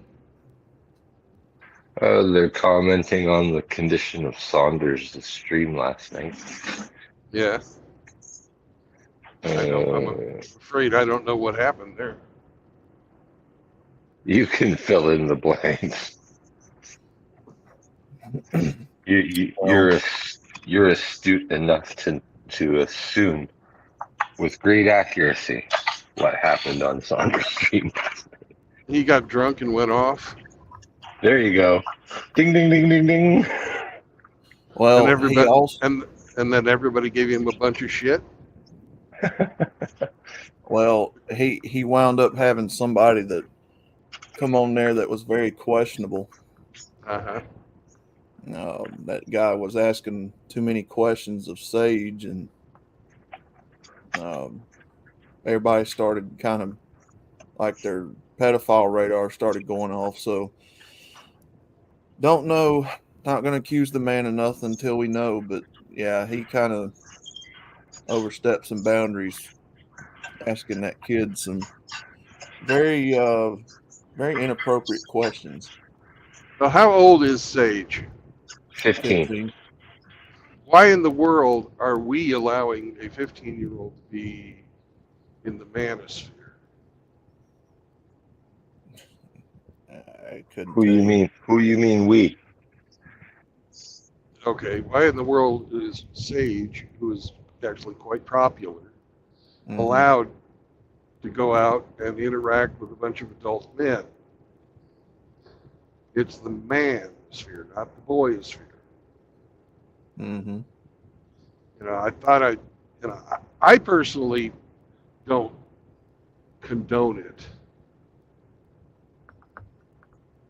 Yeah, Just like when we used to have that Rex or Rexus or whatever the fuck he wants to call himself. He changes his name all the time. He used to come around here all the time, and we pretty much got rid of him. But not because we want to fucking get, exclude him from the knowledge.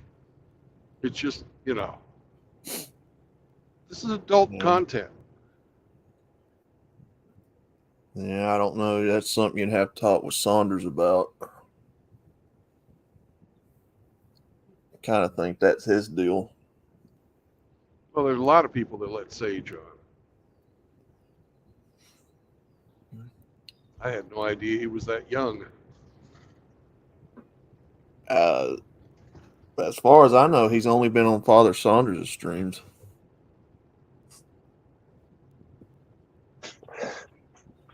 I've seen him in a few other places. But yeah.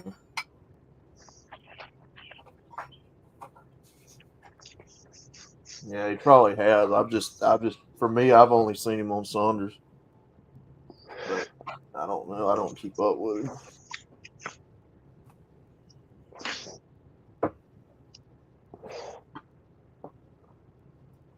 But yeah, we had a guy that came through yesterday. First time he'd ever been on stream. Got up there and was talking to me and Saunders there for a while, and then Sage popped in and surprised him. And Sage started talking to the chat. And Sammy was just going off asking this dude all kinds of. I mean, it was uncomfortable. It made a lot of people uncomfortable, and I had to finally step in and say, "Hey, Saunders, maybe you want to shut this stream down," because he was drunk out of his head. He was incoherent for the whole stream, pretty much. So, but then Real Talk came on, and then it went from there. But And what was this guy's name? was it Mr. Sammy? Chat, wasn't it, Mr. Sammy? Yeah. Yeah.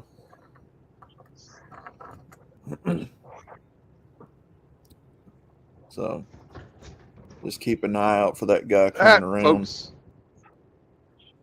Folks, is why we don't want to have faggots in the fucking LGBTQ plus people in the manosphere. That's why we need to fucking shun these motherfuckers.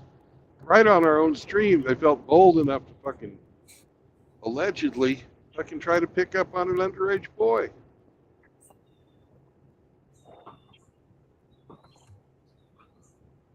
You think these fuckers really fucking should be accepted? Do you? You want them? They say they're coming for the children. They prove it every time they fucking get a chance.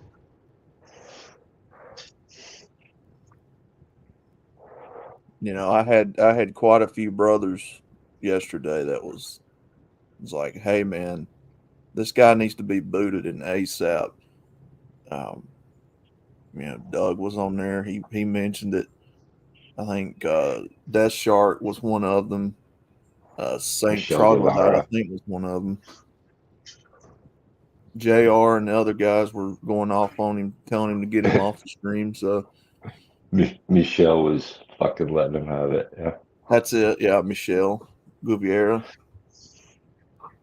So, hey, all these guys having these I was getting some weird vibes off this guy. So, that many brothers having that same feeling, you can't be wrong. And of course, Saunders was drunk out of his gourd. He didn't know what was going on. 2 for 2. Hey, this is an apology stream from being drunk out of his gourd the night before. Yeah.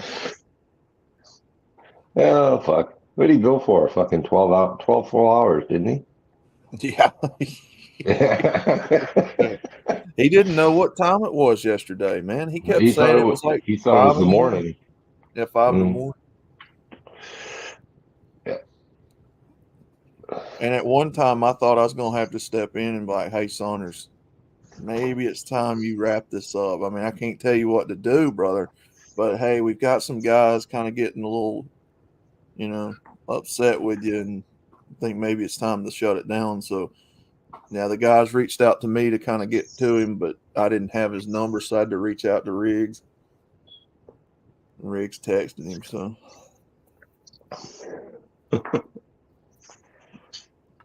Yeah, he'll listen to a few people. He'll listen to SCE. He'll listen to Riggs. He'll listen to me. So, and Yeah. probably he'll listen to a few other folks. He'll listen to Dak. Mm-hmm.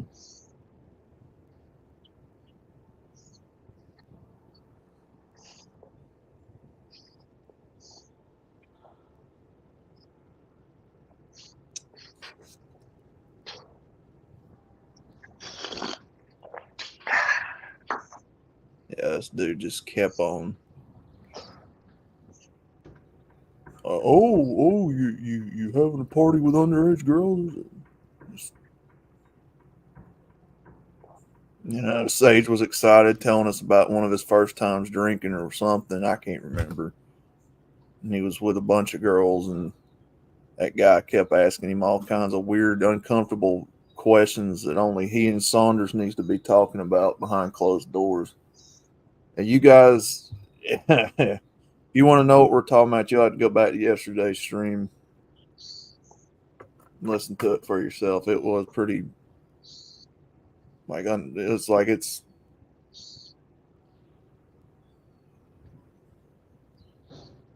was pretty skin crawly.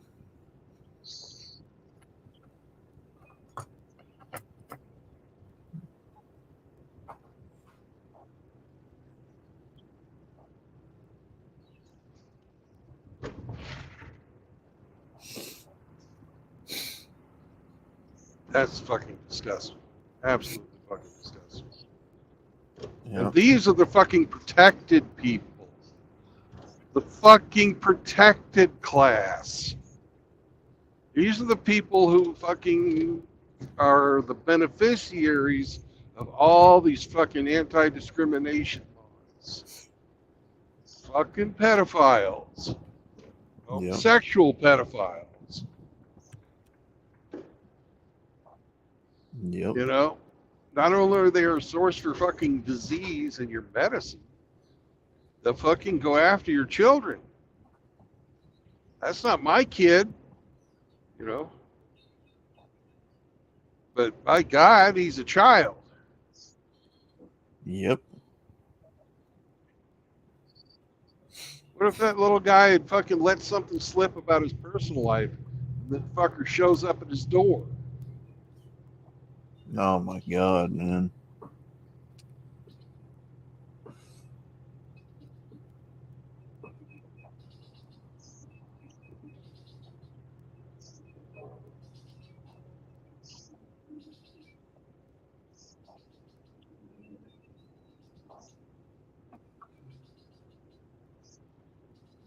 So no, you're not a fucking normal man. If you want to fuck a little boy, what the fuck kind of asshole does that? Fucking faggot pedophile, that's who. Yep.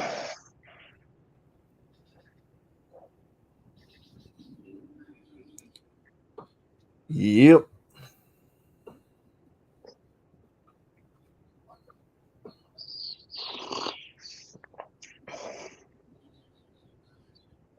That's why we need gatekeeping, people.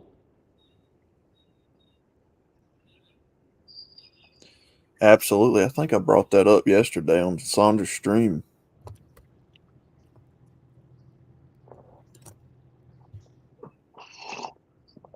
I don't care how people feel about gatekeeping. You got to have it. You got to have it.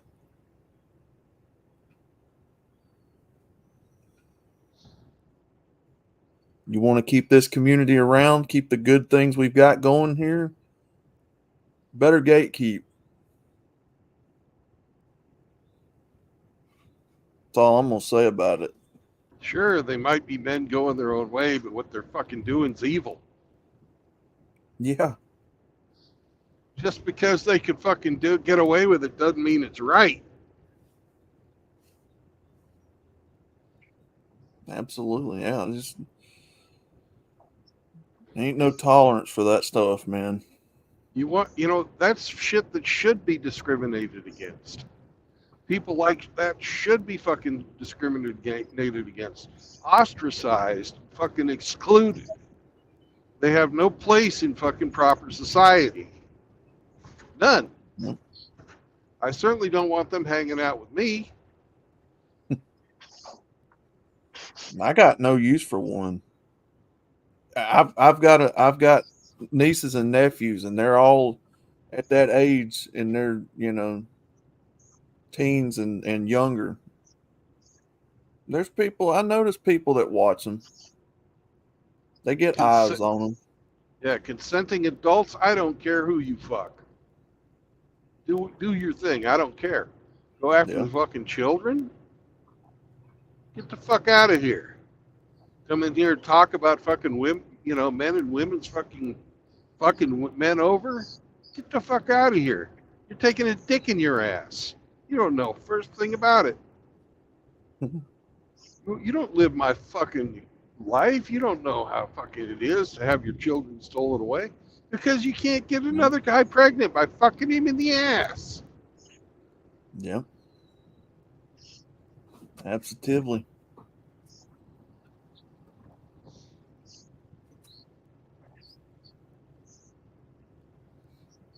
There's nothing more fucking feminine behavior than fucking cutting your dick off because you want to be a woman. You're not in the manosphere. Get the fuck out of here. You should fucking go out and hang out with the fucking lesbians. If you want fucking female attention. See if they accept you. See if they accept you. Yeah, They won't accept you. Because you ain't a fucking woman. And now you're not a man either.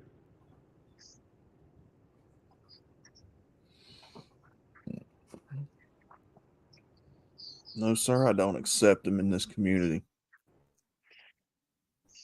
You and me ain't got nothing in common, homeboy, if you want to cut your dick and balls off. Give me a second, guys.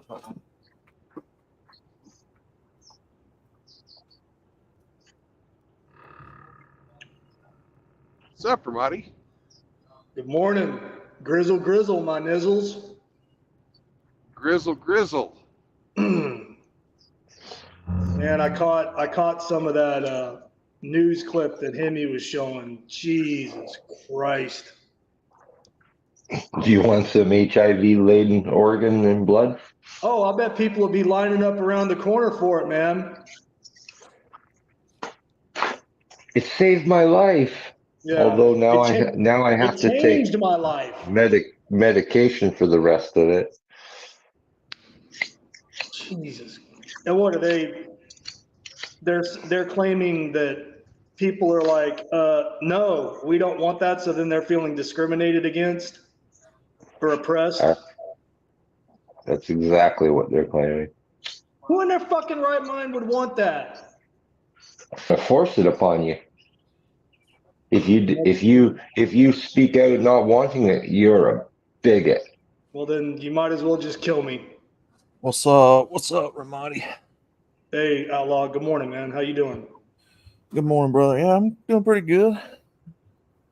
Up hopping, helping pops, Yeah, then you might as well just come at me and just try to take me out, and we can end it like that, because you ain't sticking that fucking needle in my arm.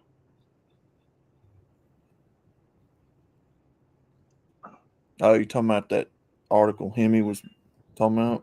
Yeah. And it ain't got nothing to do with but I mean, if it's tainted blood. Mm-hmm. I mean, doesn't that kind of go against medical practice to willingly give somebody diseased blood? The first You'd think fucking so, rule yeah. of the Hippocratic Oath, first fucking law of the Hippocratic Oath is do no Do harm. no harm. That's what I was fixing to say. Yeah, you'd think so.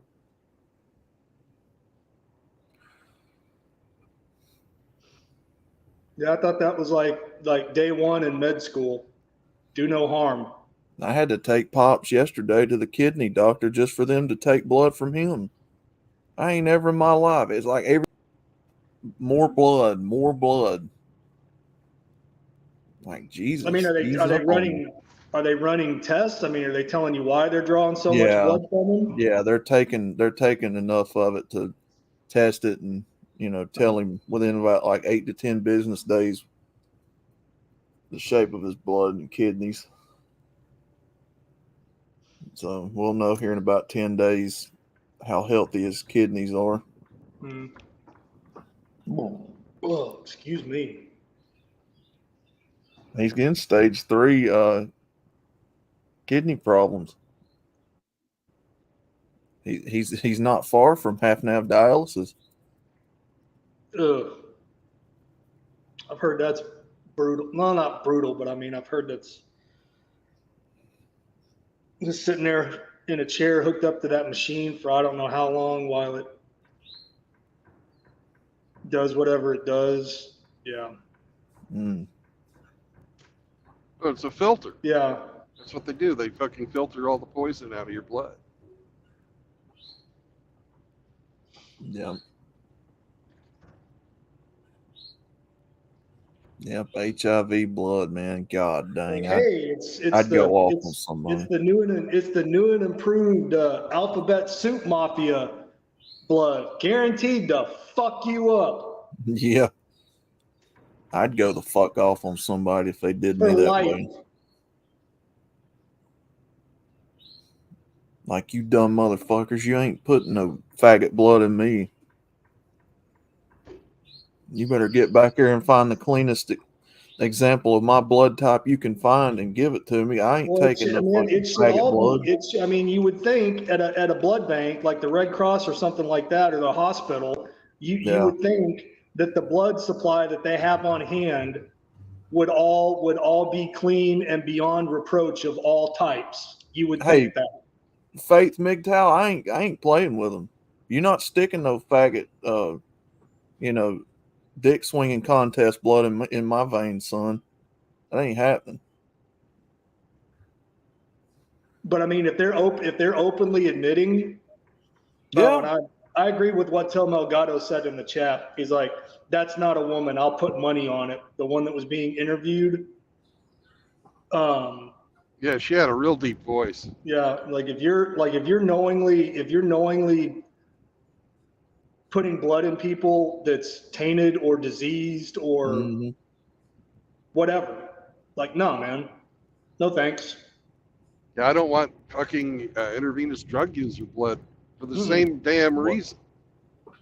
Well, I mean, and it ain't just the blood, Ramadi. Now you got to worry about what they're putting in this food and drinks and water.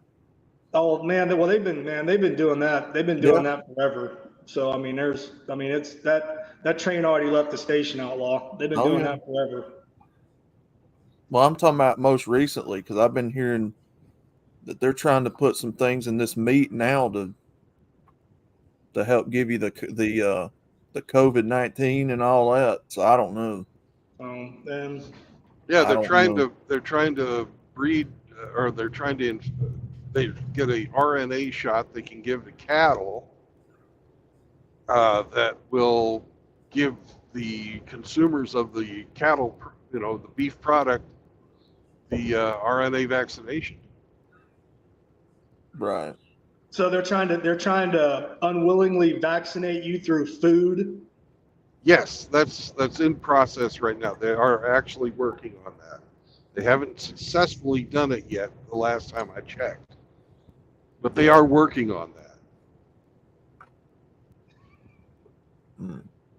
I gotta laugh, man. I mean, because like nothing shocks me anymore. I thought I had a limit, but nothing shocks me anymore. Yeah, no, it don't shock me no more.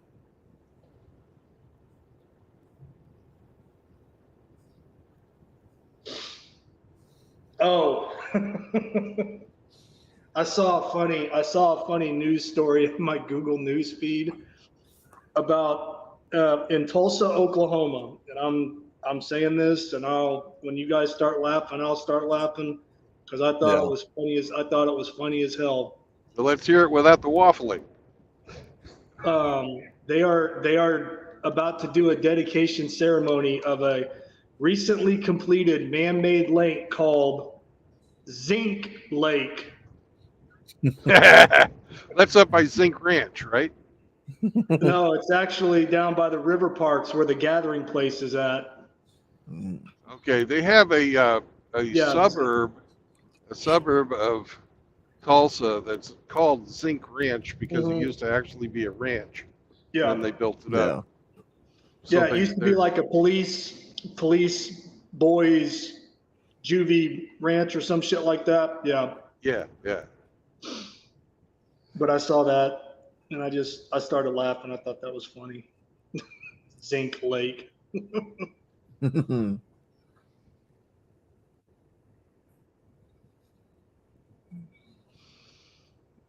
What was the minor league baseball team out of Tulsa? I used to go watch them. The Drillers. They're still there. Yeah. The Drillers. It'd be great if they fucking got a new stadium down by Zinc Lake.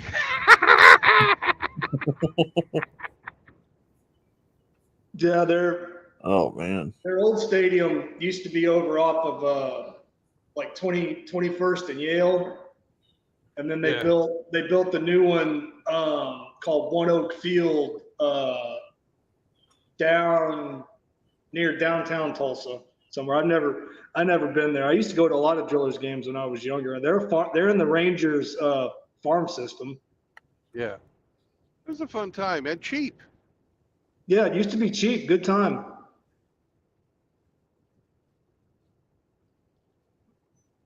I got my A&P license down there at Spartan. Oh yeah, Spartan Aeronautics. Yep.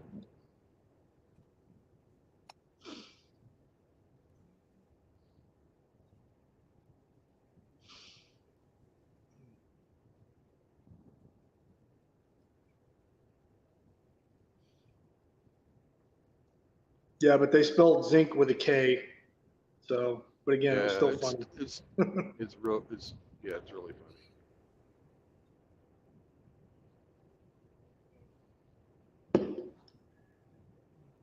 Outlaw, did you get a lot of rain last 2 days? Wasn't in the last 2 days. It was like more back like Friday and Saturday type, maybe 3 or 4. Where I'm at, man, we were getting dumped on for like the last 2 days. Yeah, it come through real brutal here. The end of last week sometime, Thursday or Friday. What day was that? Where it covered the whole state? I'm trying to think. Was that Thursday or Friday? But yeah, it monsooned here and it's kind of been overcast for the last few days. Yeah, sun's out today here, clear skies. Looks like it's trying to dry out. But yeah, yesterday it was raining so damn hard at like 10, 11 o'clock in the morning. And outside my door, man, it was starting to flood and the water just kept getting higher and getting closer to my damn door. And there's nothing I could do to stop it. Fortunately, it didn't go, it didn't get in my place, but I was just like, shit. Since the house that I live in is like on a hill, the back of it is like damn near ground level with a deck built right up to the back door. And every time it rains and it comes a good pour down, the water will come up under the door back here in this room that I'm in. So it gets pretty brutal here at times when it rains hard. Well, I mean, I'm looking out my window right now. I mean, and I can just look out my window and tell that the ground slopes coming back towards my apartment building because That's not a Bronco. So it creates kind of like a soup bowl. yep. Yeah. What's Riggsy saying? Do your thing, Bill. I'll be around, but my involvement with the goings on will be reduced to just hanging out. The time away really adjusted my head and priorities change. So Riggs is scaling it back on how much time he spends on here now. Riggsy's, Oh yeah, Riggs. Hey, welcome, welcome back from jolly old England. Riggsy is damn near ready to go homestead. So, Oh yeah, man. and he has taken the MGTOW philosophy and turned his life around with it. Gone Oh, from yeah. flat broke, fucking in debt. Now he's gonna go out and fucking get away from it all.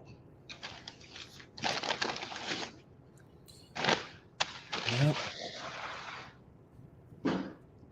Living Yeah. proof that fucking hard work and fucking keeping a bitch out of your life, keeping the fucking parasites gone from you, you can turn your fucking life around.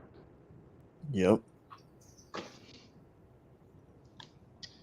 It's doable.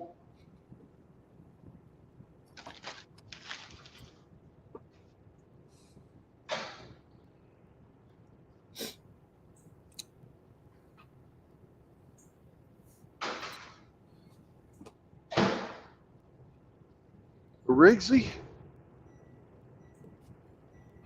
I hope you can figure out a way to stay out of the drama but still come around. Fucking love having you in the fucking chats. Love having you on the panel.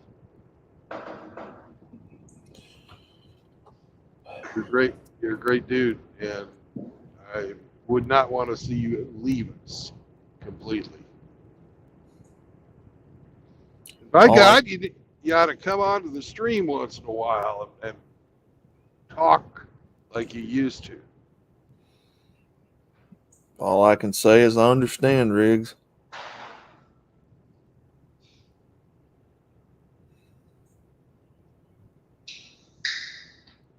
It gets pretty hectic around here sometimes. Well, you don't need that in your life, and I completely understand what Riggs is talking about too. Yeah. Shit. As a content creator, you can't fucking get away from it. Yeah. All I'm saying is I value Riggs' friendship, and I hope he doesn't completely leave us. Oh yeah. Absolutely.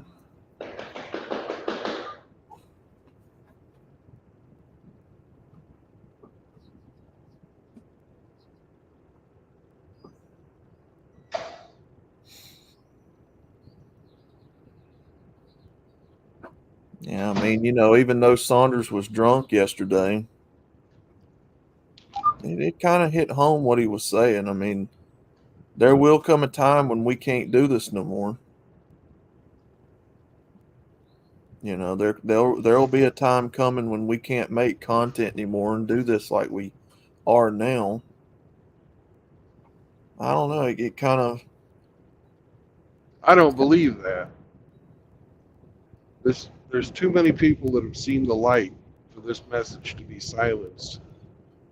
Whether it's online or whether it's some other method. The message is going to go out. There's going to be, other platforms that'll step up once YouTube finally bans us. I know that. YouTube's probably going to go away, but other platforms will step up because there's a lot of people who partake in this stuff. We can be advertised to. As long as we can be advertised to, there's somebody going to have a place for us to go and be advertised to. Yeah. Yep.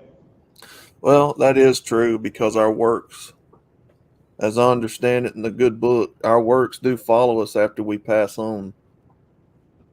Think of all of the content and videos with people like Vincent and Frank, and that people still listen to now, and they take what they said to heart. You know. Remember, don't get married. Yeah, You know? I still see people. I still see people quoting that all the time. Yeah. Well, Outlaw, just because, I mean, and I'm not telling you nothing that you don't already know. I'm just saying it. I mean, just because a particular, Holy content fuck. creator. Looky What? here, off the side of the road up here. Somebody had a bad fucking day.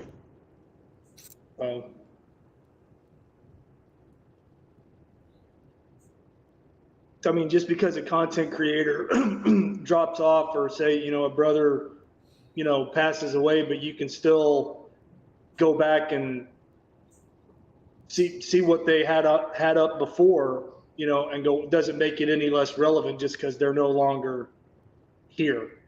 Mm-hmm. I mean, if it was relevant then, it's still relevant today, and it will be relevant, beyond that, I believe. If it speaks to you. The truth doesn't change.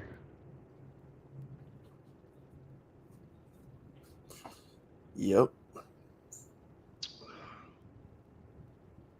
I mean, that's like me, when I stumbled across this and started watching more and more and more and listening more and more. At first I didn't want to believe it. I was like, no, like they wouldn't lie to me like that. But no, they did, and they have been, and they'll continue to. Yep. Yep. Well, Would it have been people's easier? experiences. Yeah. Well, no.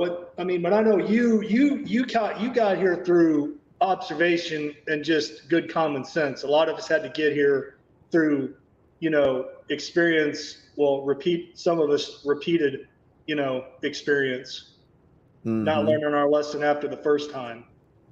Learning it the hard way. Yeah. Well, so many different men's experiences can't lie. I mean, the experience speaks for itself. You've been through what you've been through, and the world out here can call you all a liar all they want to, but they're the ones fooling themselves. Right. How many millions of men who can basically tell the same story if somebody were to ask them and listen to them, it'd all be relatively about the same story. Yeah. My brother's face, my brother's attitude don't lie.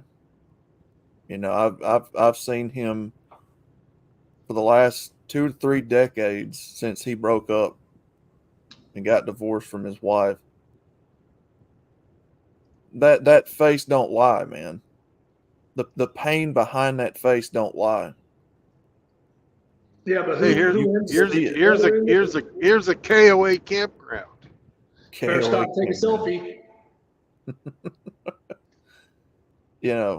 The pain that I hear in his voice, the pain I hear in some of your guys' voices, the pain I see in some of you guys' face, that don't lie. That ain't a lie. You don't make this shit up just to get attention. Mm-mm. No, that's what women do. Right. Another thing women do? What's that? What? They make shit up and call the cops on people. Yeah. It's true too. That's one of the reasons I'm sure Riggsy's leaving, backing off, because of what they did to his good friend Frost. Yeah. And I completely understand and agree with the decisions they made, but at the same time, by giving in, backing off, Yeah. they win. Well, I mean, Frost has an exit strategy, even though, I mean, it's not like they can't get to you in Hawaii if they really wanted to, but I mean, you got to do what's best for you at the end of the day. Well, yeah, you're going your own way, of course. But at the same time, doing what you got to do, they fucking win. That strategy is successful. If the strategy is successful, they'll use it again. And again, and again, and again, and again. Not everybody can be undoxable. Yeah. Yep. But what's funny is, and I watched, you know who the guy, Andrew Wilson is? No. Okay. Mm-hmm. Well, anyway, I'm not really sure how to explain who he is. But anyway, he did a debate with Lauren Chen, and they were talking about talking about the red pill, talking about Fresh and Fit, Rollo Tomasi, Richard Cooper, Aaron Cappy, all these high level, huge sub count channels or platforms sitting there talking about the red pill, which the only reason that they're talking about the red pill is because they're trying to twist it to their advantage in order to try to circumvent the system and find a way around it to still be able to screw around with women.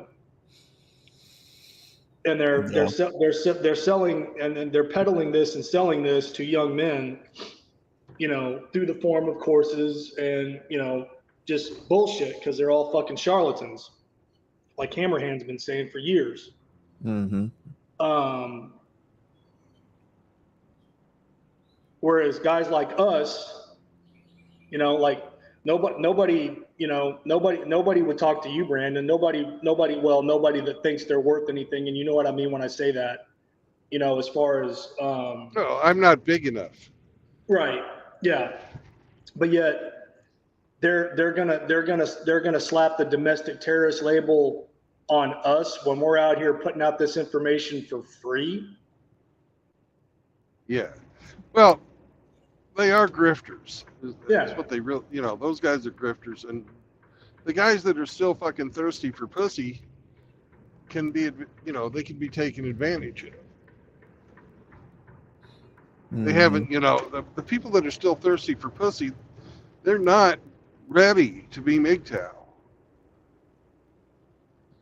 If you're out there, and there's something you want, somebody will figure out a way to get something they want to help you get what you want. Right. They'll monetize it some way or another. Mm-hmm. And that's what fucking parasites like fucking Rollo Tomasi fucking count on. Yeah. And what's funny about Rolled Up Tamale is that motherfucker's married. Yeah. I'm pretty sure Aaron Cappy is married. Yeah, I unsubscribed to fucking Cappy when he called Frank a homosexual. Yeah. Yeah, that was uncalled That for. was completely uncalled for. When he called who a homosexual? Frank. Mhm. Oh. Yeah, very uncalled for. I lost all respect for that guy after that. There's no fucking evidence of it. That just completely out of his mouth for unknown reasons. Yeah. And Frank had been a loyal fucking follower of, Clary. Anyways, I'll be right back. I've got to fuel the truck, and then we're going to take our 30-minute non-productive time. Well, I don't know. It's just interesting that these guys are at the top of the being pushed algorithm. I mean, yeah, they'll sit there and they'll bitch and complain about it, but we're the ones that came after. In the real sense, in the real world, we're the ones that come after. Yeah. You know, cops showing up at your door.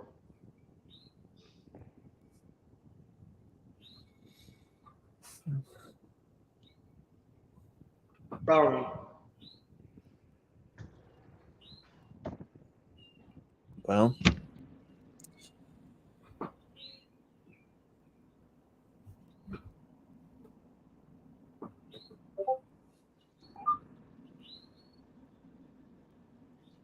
But on our side of the fence, man, it don't cost nothing to come in here. As long no. as you come in with an open mind.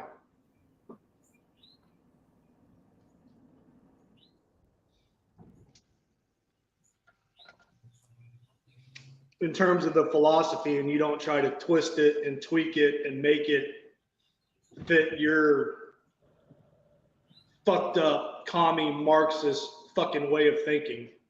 Yeah. Well, even in the biblical days, they did that to the good book. I mean, you had people even back then trying to twist what God said to, the people. And Oh, yeah. you've always had those people that's tried to twist and contort and make it sound like something it's not. I mean, Jesus spoke them words out of his own mouth and people still twisted what he said. Right. They're doing it now. As pure as this message is, they're doing it now and making money off of it. It's really no different. It's a repeat of history is what it is. This ain't nothing new. What did the book say? Nothing new under the sun formed. How does that verse go? There is nothing new under the sun.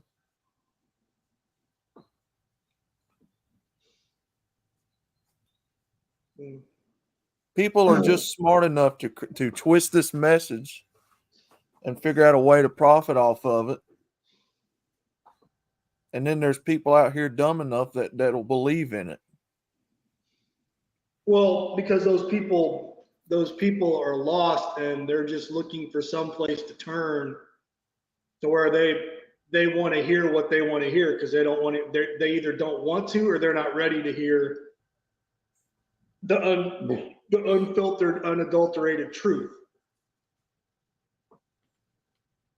Because some people can handle it and other people are just too fucking weak and they'll fold like a fucking card table. They just can't handle it. And that's okay. Yeah, exactly, Phoenix. You it's just like the Bible. You don't contort it and twist it to fit you. You have to conform to it. People got that backwards. It's like the philosophy.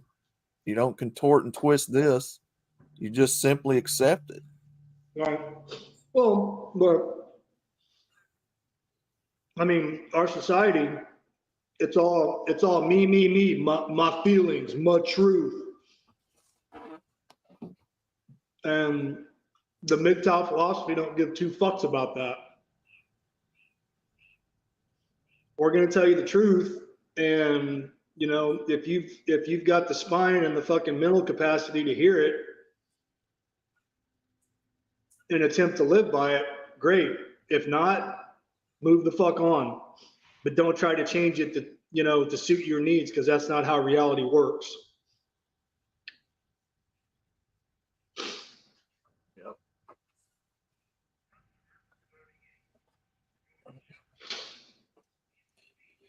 The feds are watching everyone in MGTOW. I believe it. I don't doubt that for a second. I mean, you have to look, and I've said it before and I'll say it again. Think of these FBI people. Think of this, like a business. Think of it like a business. They're in the business for money, control, power, right? when you have a community, a philosophy of people that are basically taking your dollars away from your pocketbook in the form of men, because that's what you're doing when you liberate men with this message. You are basically giving them the out to not get used and abused. Yeah, That doesn't mean it won't happen, but it you have a much better chance of curbing the usury, right? Yep, you're taking money out of the kitty. You have to look at this government like a business. You have to look at it as, each man out here is money walking around to this federal government to be used and abused in their way they see fit. The philosophy reverses that. It basically liberates you with the awareness and the knowledge that that's what's going on at your expense. And when you walk away and you choose to, take your destiny in your own hands, there's money walking out the door from the federal government they can't use. Right. Because you're aware of all the traps and the pitfalls of this game. Because this is a game. Yep. This culture, this is a game. Oh, man. It's a game. You always hear people talking about, dating relationships. Oh, it's just a game. Yeah, that's because it is. The game of running a business, the game of living in this culture. Yeah, they got it right. Well, I mean, and this just came to me because we were talking about blood earlier. Have you ever seen the movie Outlaw Mad Max Fury Road? Yeah. Mm-hmm. Do you remember what they called Mad Max when they had him strapped to the front of that car? They called him a blood bag. Yeah. That's how men are viewed. That's about as plain a picture as I can paint. Men are blood bags to be used and disposed of. Yeah. Once they're empty. Yep. The love of money. It's all about money, power, control.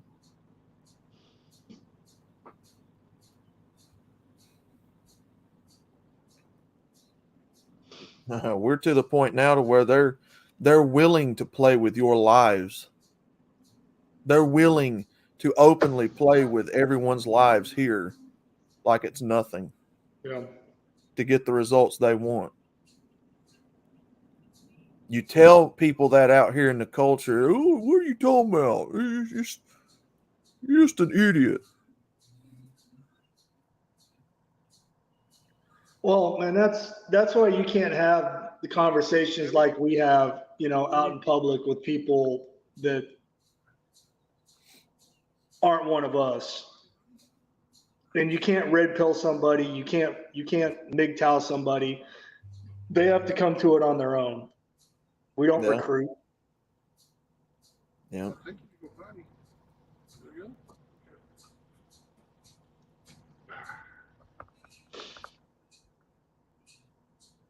Yeah, I don't doubt for a split second that the FBI is watching this community like a hawk. I don't doubt it for a second.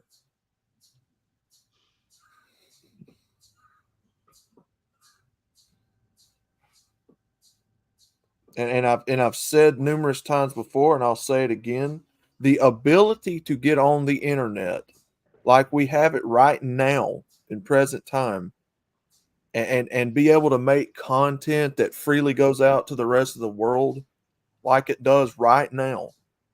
That's what they don't like. That's what they're going to eventually stop. Right now you have the ability to make a video and it reach the entire world. Damn near for free, unless you pay for internet and cable and all that, but you get what I'm saying. Yeah. They're going to come after that ability, and they are coming after that ability right now. That's the whole reason that we're having to go over to Rumble right now, which eventually that platform will be compromised too. Mark what I'm telling each and every one of you in this chat. Eventually, Rumble will be compromised as a platform. They will compromise it. Hammer's been saying that for months, man. He's just waiting for the other shoe to drop. Yeah. They will compromise Rumble. Mark it on this day. What is it? May 14th, 2024. Outlaw said Rumble will be compromised as a platform before it's all over with. I'm telling you what I know. No, because money talks and bullshit walks. Yes. And morals, ethics, values, and principles, and the freedom to share thoughts and ideas, that don't pay the bills. Right. Do you think that this FBI, this CIA, do you think that they're all in the dark about why everybody's suddenly filtering out of YouTube and going somewhere else? Do you think that they're blind to the fact that everybody's going over to Rumble? No. Oh, well, dude, how many glowies do you think are in the chat when Hammer switches over to Rumble on a Sunday? Oh God. It's got to be several.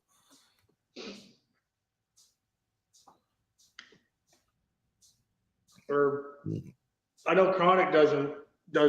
I don't think Chronic's on Rumble. I know he sticks to YouTube, but I mean, I think Chronic's on like his 14th or 15th channel. Yeah, something like that. And he's already had the Fed show up at his door once or twice. So. Mm-hmm.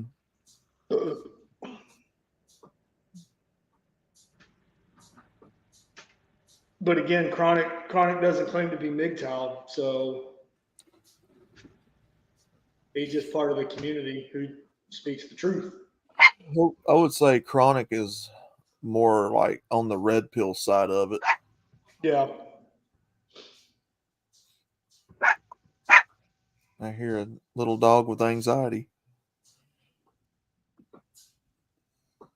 Sammy. And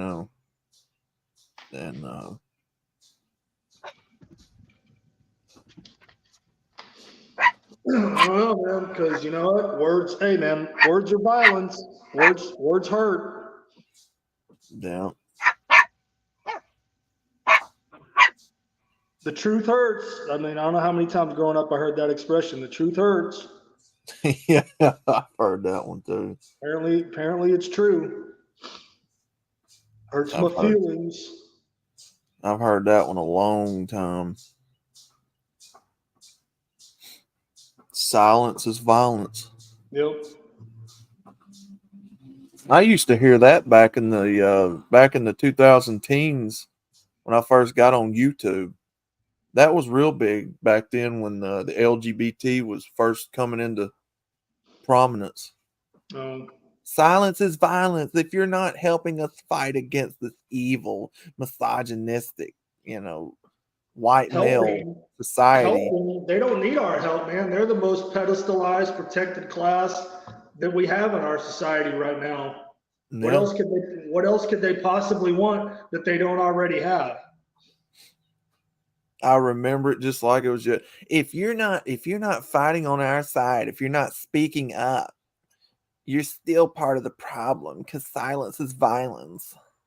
Well, you know what that's called in the real world? Communism. Yeah. And that ain't nothing but good old-fashioned communism. Yeah. Happens every time one of those, what does it say? Them people start poontanging around with them show folk fags.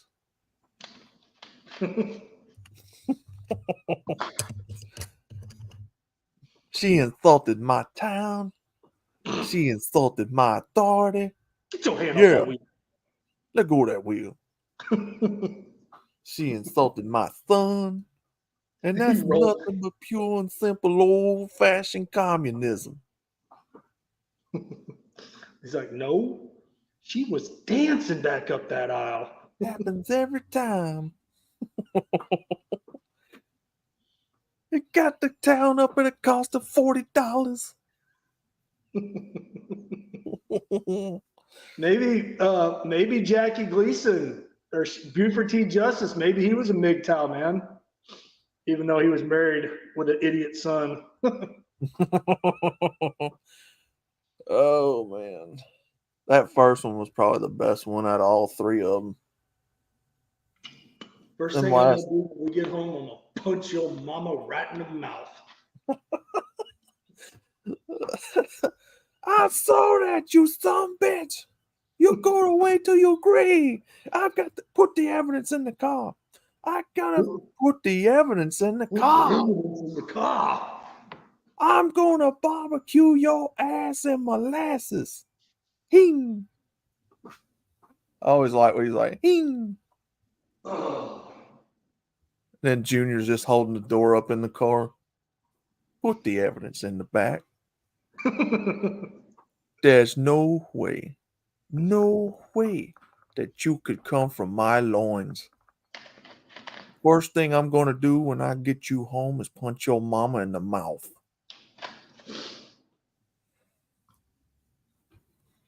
Yeah. Hey, Daddy, the top came off.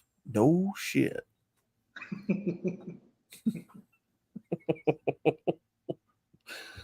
God, that movie's so funny, man. They filmed all that movie, as I understand it, up there in Georgia. Not far from me, actually, about an hour and a half. Oh, really? Yeah, if I leave where I'm living right now, if I leave from Birmingham and go over to Atlanta to some of them film locations, it don't take me but about a couple of hours to get over there.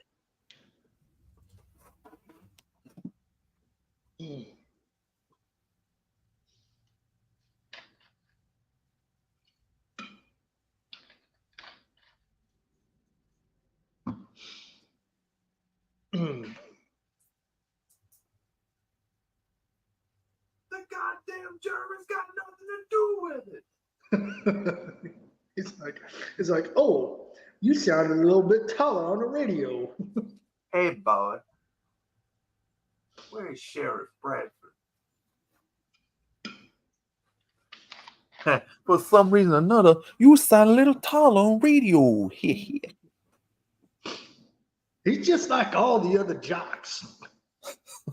Big but dumb as a stump. Oh, if you don't man. move, I'm gonna run right over you. Don't you make a move, Bandit, or I'm gonna put a hole between those gorgeous brown eyes. I don't think you're that good of a shot. Now, I'd really be impressed if you could shoot that there weather vane over yonder. That's a baby piss shot. Was that in the first one? That's the second one. Second one wasn't as, I mean, it was funny, but I don't think it was as funny as the original. That second one wasn't that. The car was probably the only good thing about it, and that was a stretch because them cars were still slow. Looked good though. The Trans Am. Sharp looking car, but I don't know. That movie was just god awful. I'm not the kid. Yeah, even with Dom DeLuise in it, I don't think that helped it out much. Yeah.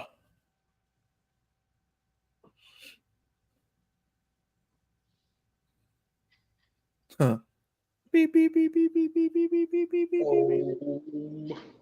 beep. Badge is crooked, Sheriff. He's like, much obliged. Much obliged.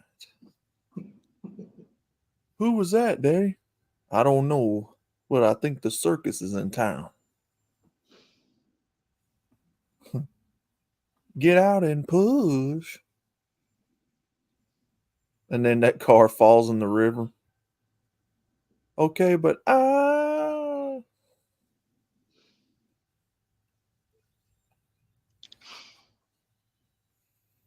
Trans Am slow as balls.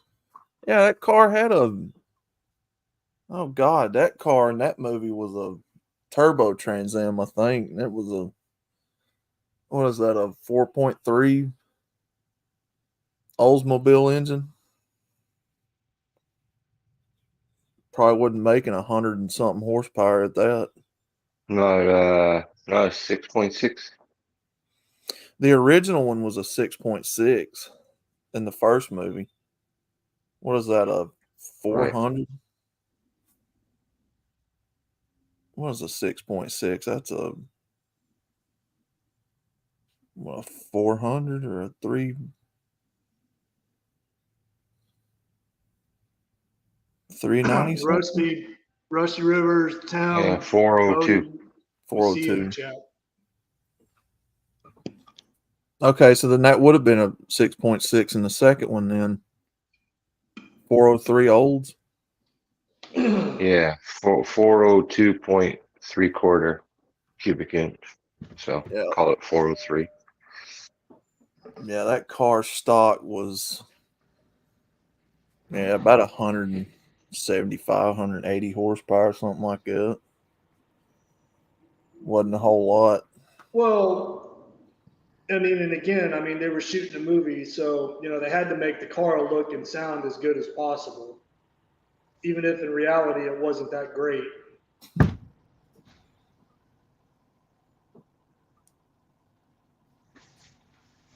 Yeah, it was a tugboat of a car, that's for sure. I mean, for fuck's sakes, the doors were like, what, about 100 pounds? Them doors were huge on them cars. And weighed a ton. I dated a chick in high school that drove a Trans Am, not a black one, it was a white one, but it had T-tops. Yeah. It didn't sound nothing like Bandit's Trans Am. That dub over sound.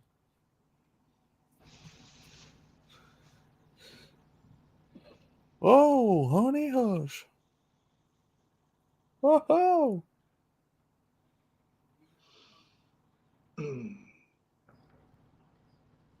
Well, what's the reason, son? Well, they said it couldn't be done. That's cool, me and Fred. We gone. My mom loved that movie. She liked the dog. Like to kick his ass just once. She always liked that dog, Fred. Fred? The Basset Hound? Yeah. Don't you make me come after you. We in a hurry and you want to take a swim? You're killing me, Fred.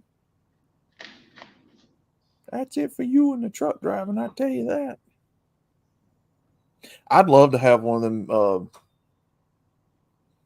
I'd love to have one of them big Kenworth 18-wheelers. Oh, man. Them trucks. That thing was sharp. Big ass Kenworth day cab with a black and gold paint job. Well, and that truck was, that was in the 70s, wasn't it? Yeah, that's like a 73, 74 W900 Kenworth. Long nose. Snowman's rig. Yeah. Big old long nose truck.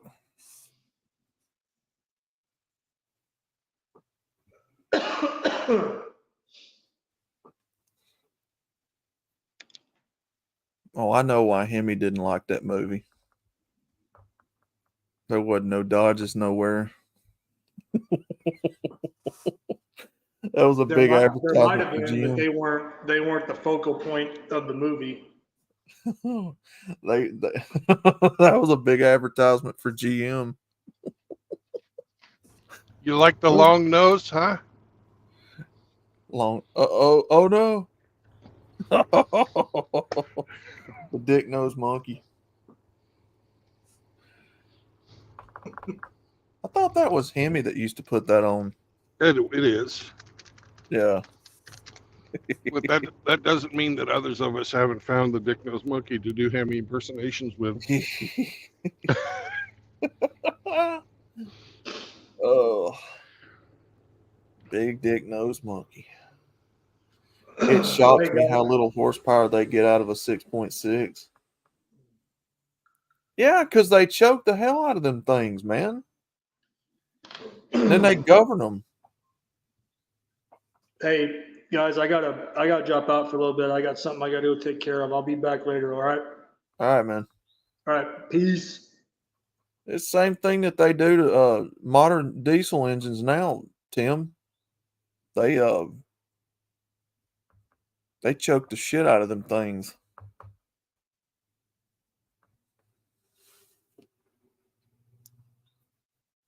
Realistically, that 403 should have been putting out at least 200 to 300 horsepower.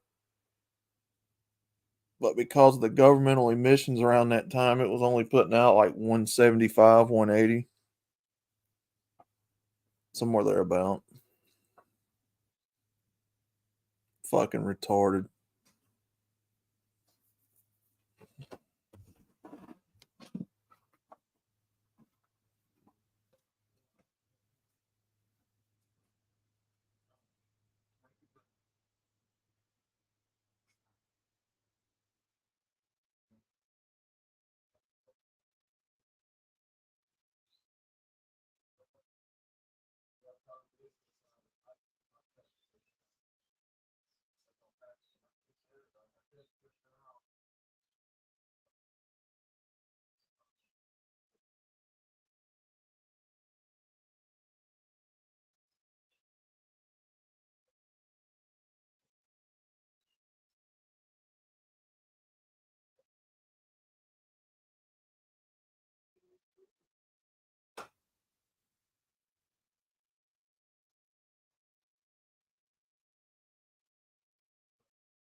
I know I probably shouldn't have done it, but they had a guy selling homemade calzones. Calzones. Yeah. So I had a pepperoni one and a sausage one, and they were fucking good too.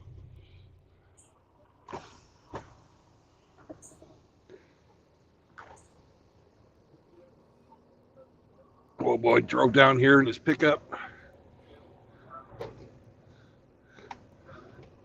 Topper on it, and just sitting on the back tailgate.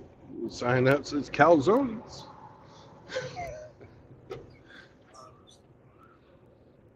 Oh no, it's CR England. Ah! You're going the wrong way, man. It's not a two-way parking lot. Apparently it is right now.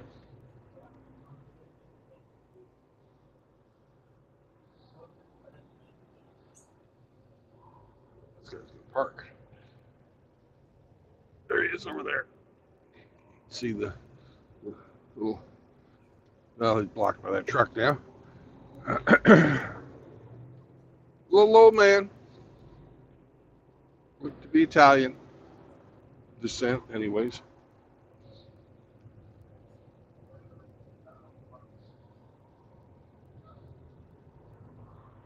Makes calzone. He comes down to the truck stop. Big little extra scratch. Got drinking VFW tonight. I don't know if that's what he's gonna do with. I don't know if that's what he's gonna do with the money, or if his Social Security just ain't enough. But either way,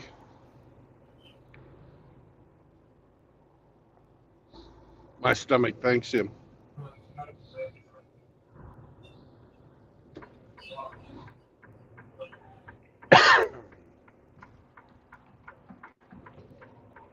I imagine as the economy gets worse and worse, we're going to see more and more of that kind of stuff. People with drive and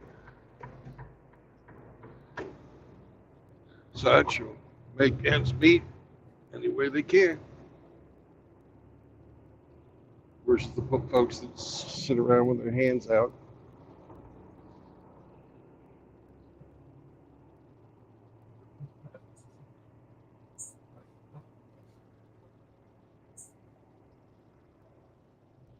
But it won't be the parasites they go after.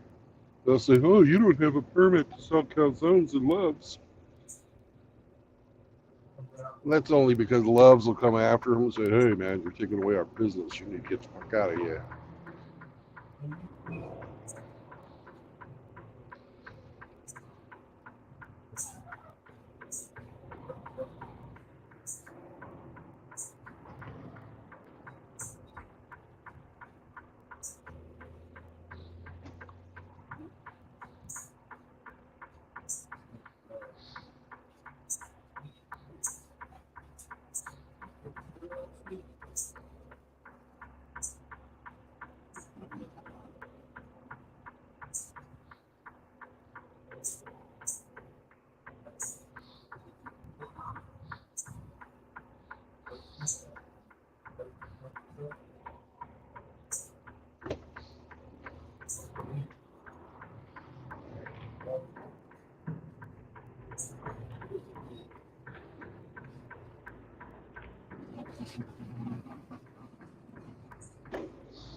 We got 7 hours to get to the other side of St. Louis, drop our shit off, and then head back to a pickup.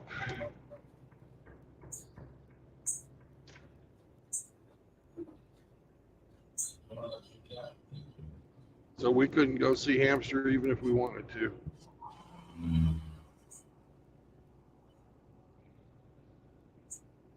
That makes me sad.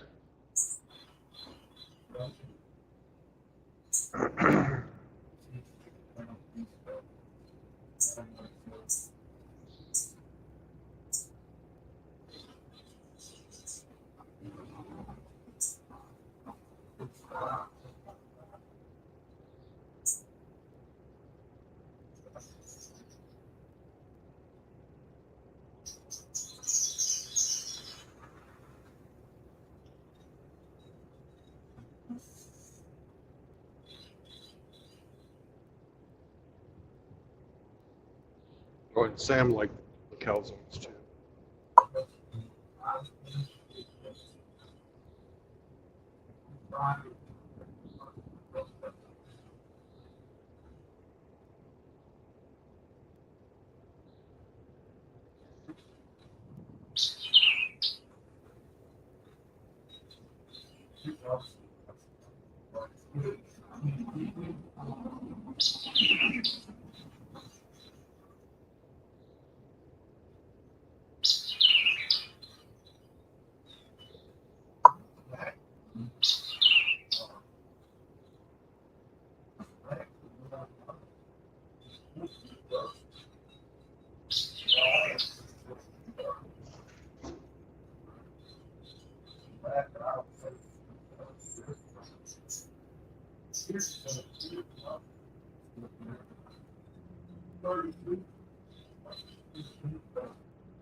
That's better.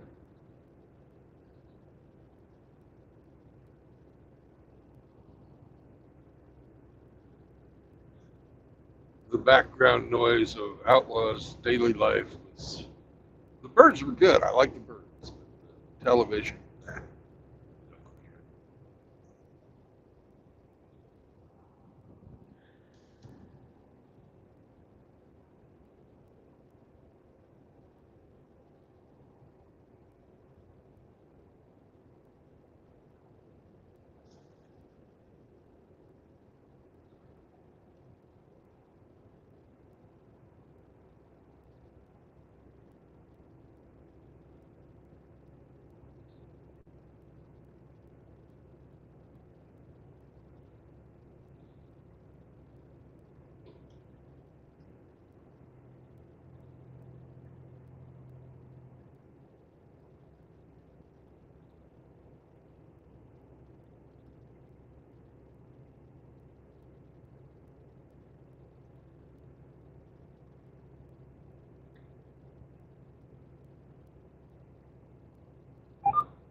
I'll be right back.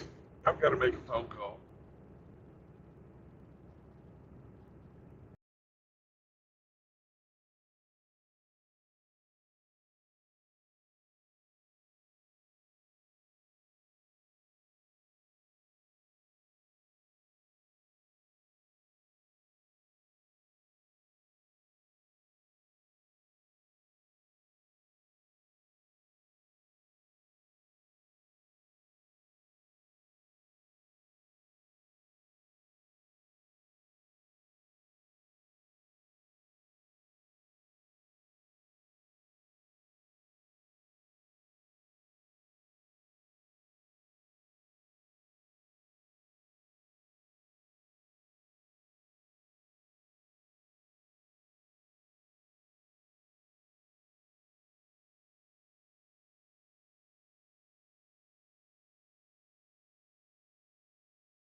I'm back.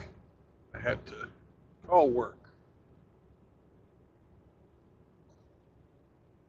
Let them know I was probably going to be a little late to the pickup. It's apparently cool. It's not a Bronco.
Good afternoon, Eric.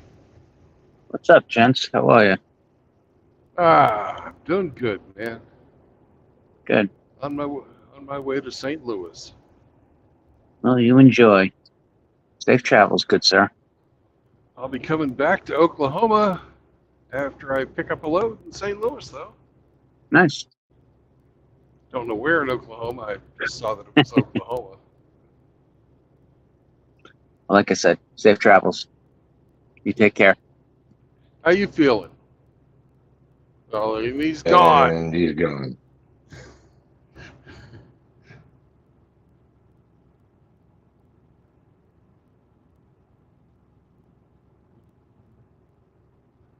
Oh well.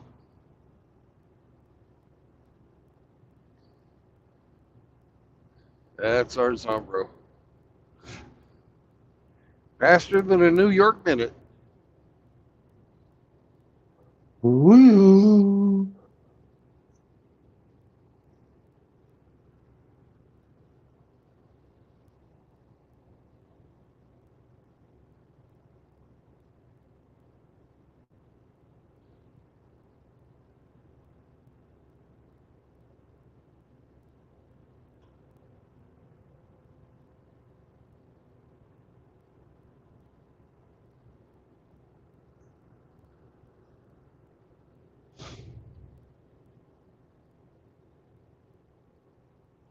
You see where our stream whore ran off to?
Yeah, no, I'm not sure where he went.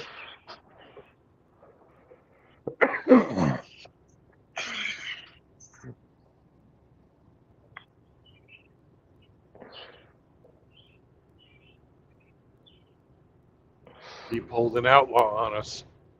Mhm.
This is fucking hilarious. What's that? Apparently, it looks like Red Pill in the Wind has ruffled Mr. Hate Vicious's feathers. Say that again, Hemi? It Red Pill appears in the that Wind has. Red Pill in the Wind has ruffled Mr. Hate Vicious's feathers. Ah, Oh. how so? Oh, he made a video about the extracurricular activities that Mr. Hate Vicious participates in. Oh, yeah. And now Mr. Hate Vicious is on a live stream now, fucking responding to it, basically. Yeah. Give me a bit of a laugh. Well, Vicious has never hidden who he is. What is he? He's in the porn industry. Degenerate. Yeah. It's a fucking degenerate. I've never hidden my degeneracy. Well, he hasn't. Good. Kudos. I don't know why he's getting all bent out of shape about it, personally.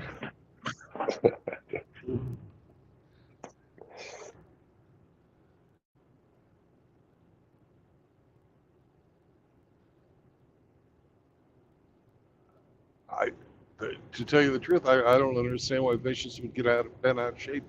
Because that's not Red Pill in the Wind's video, and it wasn't. I put a link to it in the bad. chat. It's on right now. People can go and watch.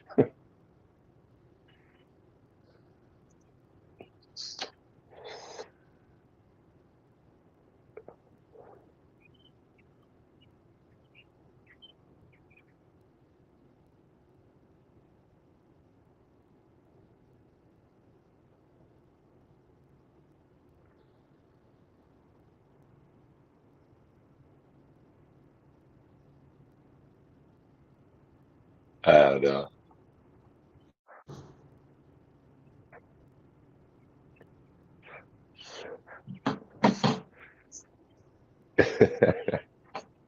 Yeah, it is a little funny. You're right. The girls fucked wrong Jeremy too for money. So Yeah. Lots of them. Lots of them. Yeah, and they all felt a certain way after they did it. Rich. Sure, rich. Yes, rich is subjective. Well, they felt they were paid for their fucking trouble.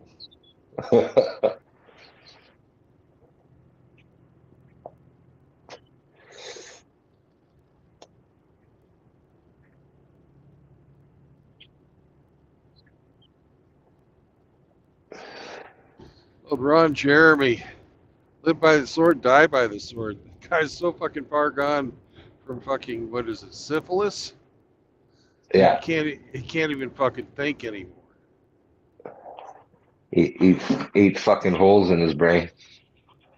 Yeah.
Who looks like Lane Staley? Dree?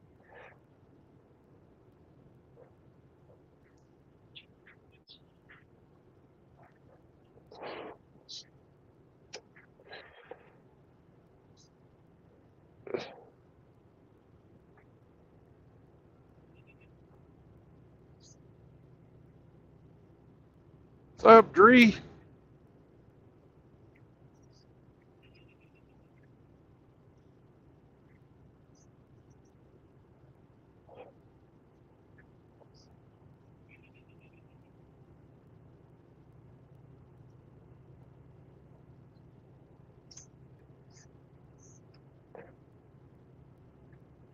Are you saying Mr. Hate Vicious looks like Lane Staley?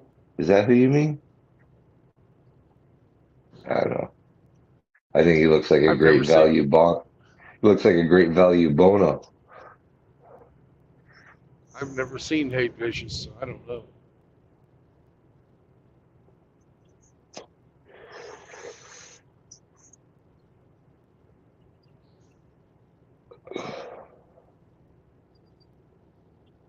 Have you? Yeah, oh yeah. He's put his image on his video, like his live stream right now. He's cammed up. Yeah, I just don't watch his stuff. Oh no, nor do I really.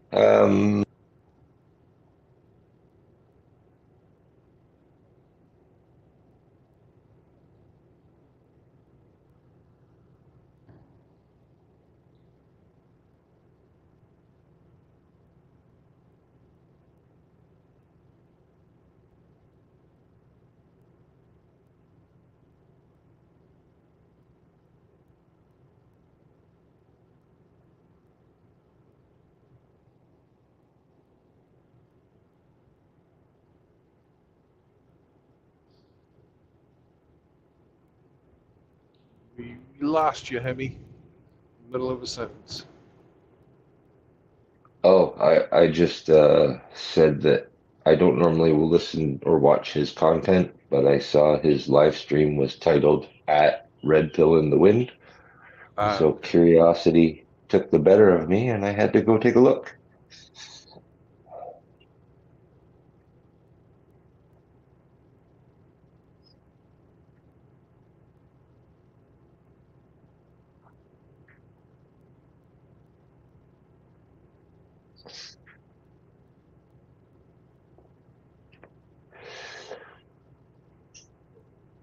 He's not really MGTOW.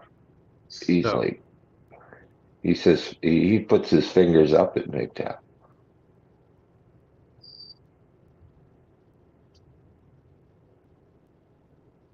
Well, you can't. I guess you could be MGTOW doing what he does, but he seems more like a PUA to me. That's why I don't watch it. Pussy beggar. Pussy chaser. Yeah.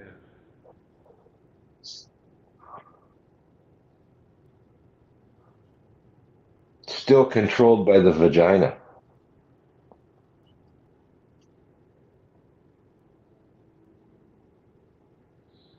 But I haven't seen enough of his content to really classify him. So, I don't know.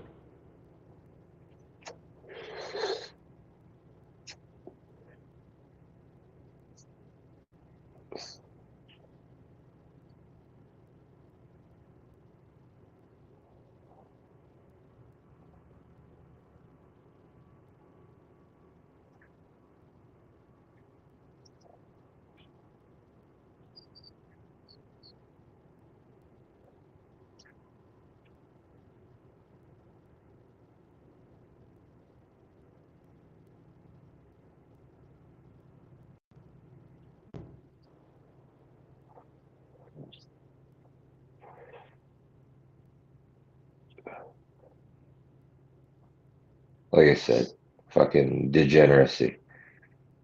Yeah.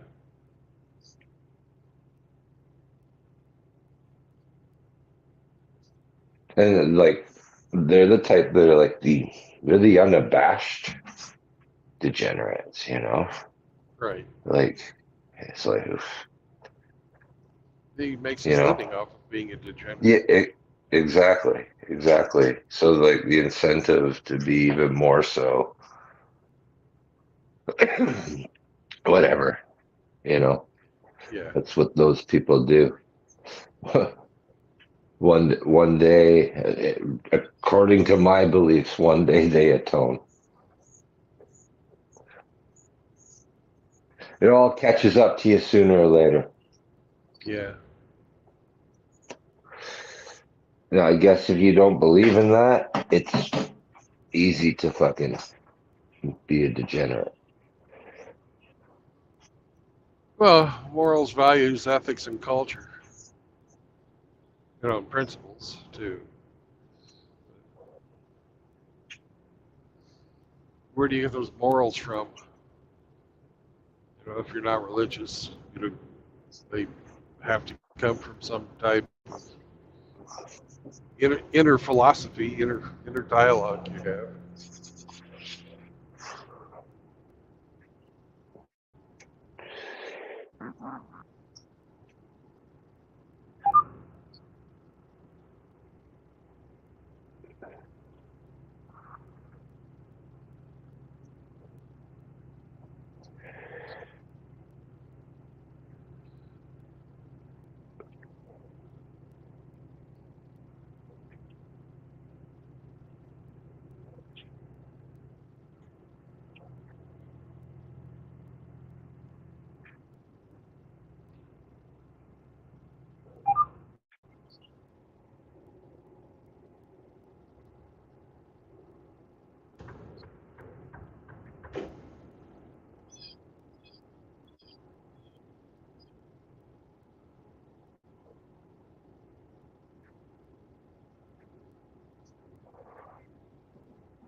I don't know, it takes a degree of sociopathy to be a fucking whoremonger.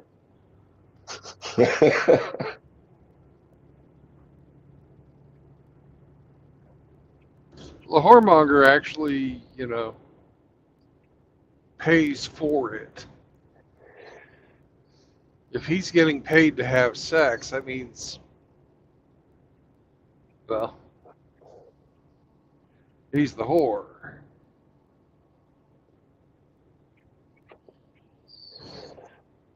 Man whore, but still a whore. I think in like production porn, both would be classified as the whore because both actors are being compensated for that. Oh yeah, You know? that's kind of just what I said. Yeah, I So yeah, totally agree. I agree with you. I agree with you. We agree with each other. No. I insist. You first. No. Of course not. How rude of me. Who are Those those knockoff baby, Chip and Dale? yeah, Chippendale. It wasn't Chip and Dale though. They were like super polite gophers. They couldn't I copy no, chipmunks. I thought that Chip and Dale were very polite to each other. No, Chip and Dale were like the odd couple. One was intelligent and the other one was a doofus, and the one was actually kind of rude to the other one, right? But those fucking gophers that were like too polite to each other. They were like a knockoff. I don't know, man. I don't know. I think that's Chip and Dale.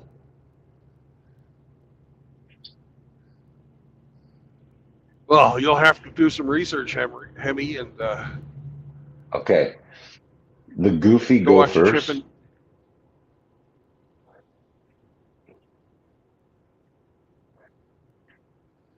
Okay, so it looks like the goofy gophers from Looney Tunes, okay, Warner Brothers, were the two that were like, oh no, I insist, you first. Like they were too polite, right?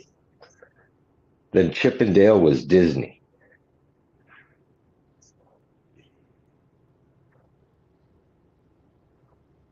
Yeah, I agree the Goofy Gophers are probably a ripoff of Chip and Dale, but I think Chip and Dale were very polite to each other.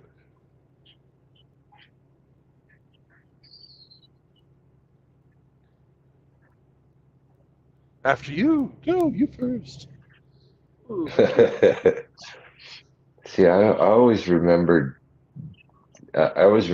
Chip picking on Dale for being dumb.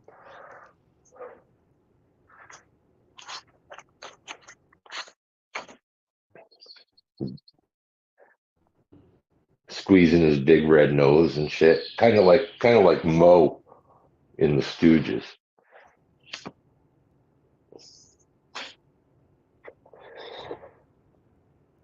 Or maybe I'm getting mixed up with Pinky and the Brain.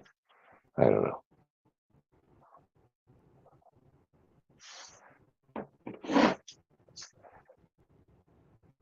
We need Outlaw here. He's the cartoon. Oracle.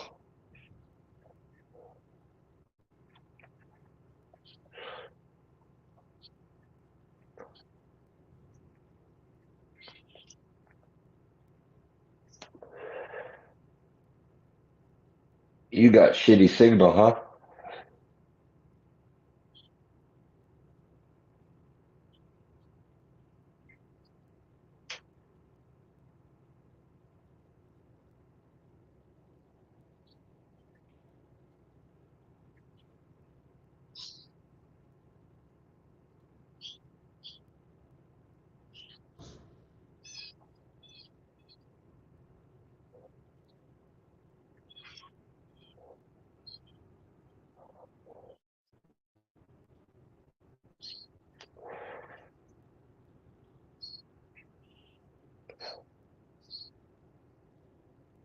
All right. I There you went go. through a bad connection. Sorry. We're back. Welcome back. Ah, we're about to the Overton window. Overton and Woolridge are 1 mile.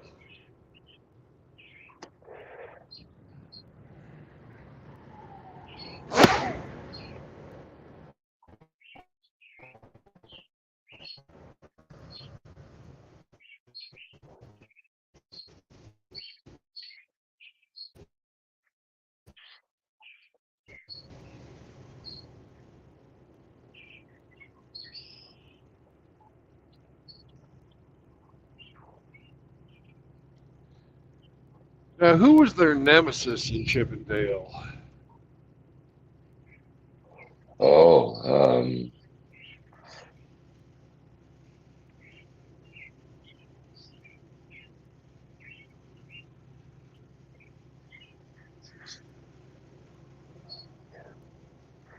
Pluto and Donald Duck. Well, if they were fucking with Donald Duck, Pluto and Donald Duck. if they're messing with Donald Duck, they're all right in my book. I hate Donald Duck. Yeah, Donald Duck was always trying to kill him.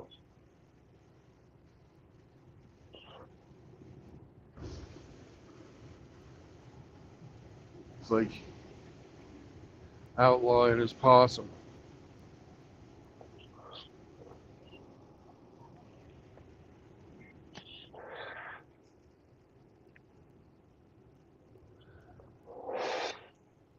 Yeah, Donald Duck wasn't one of my favorites, but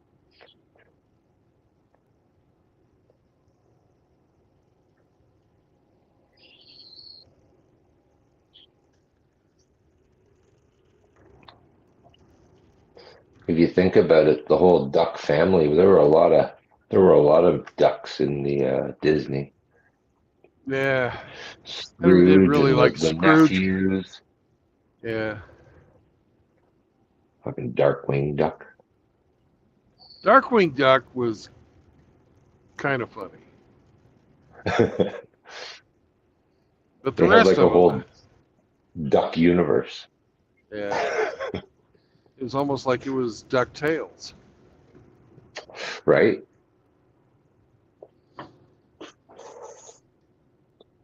Those were very popular when I was maybe about 18 or so, or 20.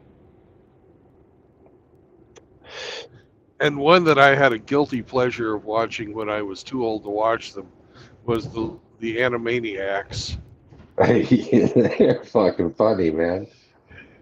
They're good writing. They're good writing. Yeah. I like Yakko does the atlas for the world. That's a classic. Yeah. You think we'd get a copyright strike if we played it? Probably. Warner Brothers is asshole.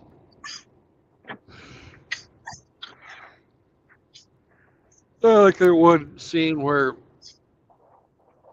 Dot was wearing a polka dot dress, and every time anybody would talk about it, they would say polka dot, and she'd say, "Oh, but of course."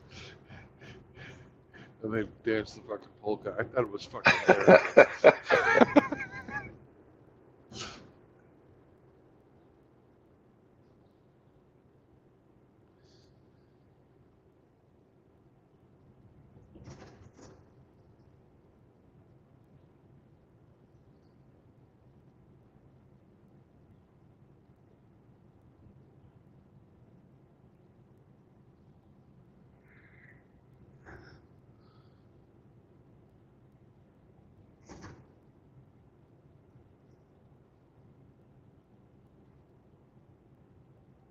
Going over the mighty Mo.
Still got 2 hours to go without traffic.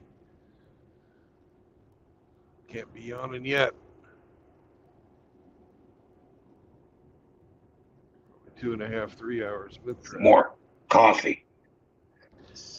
It's too late.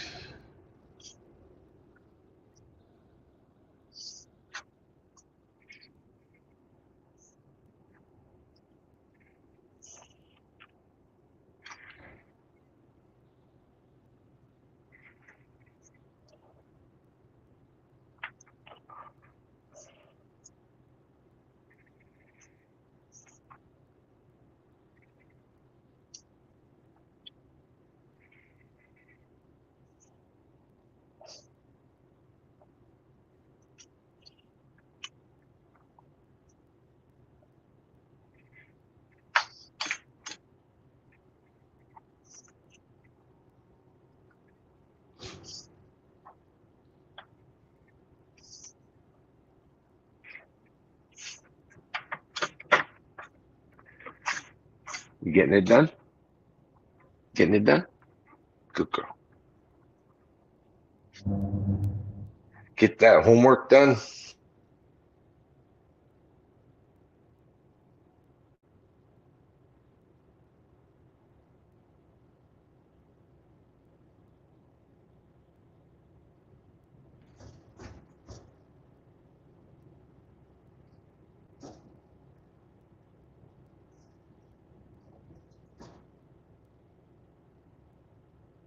Oh boy, we're to Columbia. Woohoo! Halfway.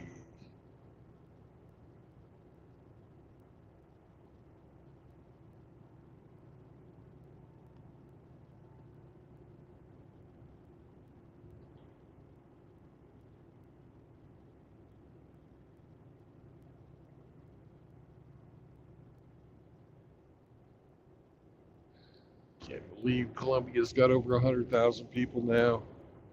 Jesus.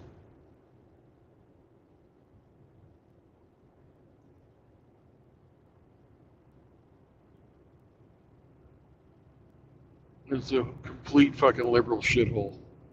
Because this is where Missouri, or University of Missouri is. Okay. It's funny, in football season, you'll see a bunch of people driving along with tiger tails sticking out of the back of their truck, their trunks, Okay. because they're the Missouri Tigers. Wow. Yeah.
Now, Constantine's going to be sad.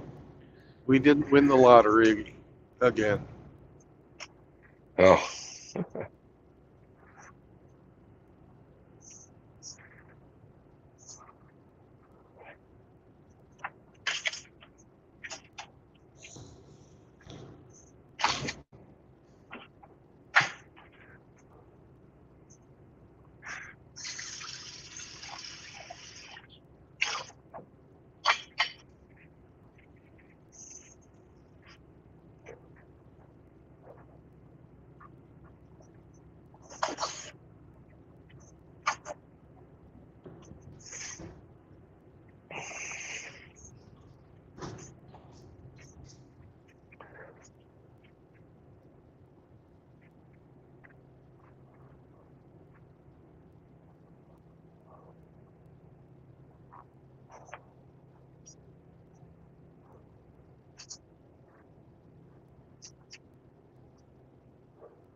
Man, that's some vigorous fapping, Hemi.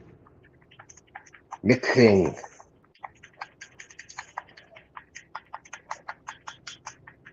I'm a good fapper. Lots of practice. At your age, you should have lots of practice.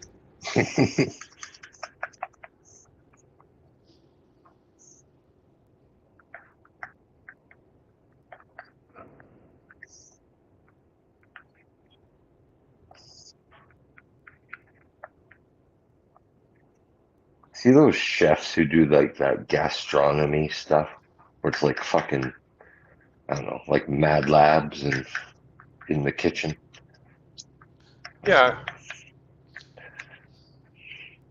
I don't like that shit. yeah.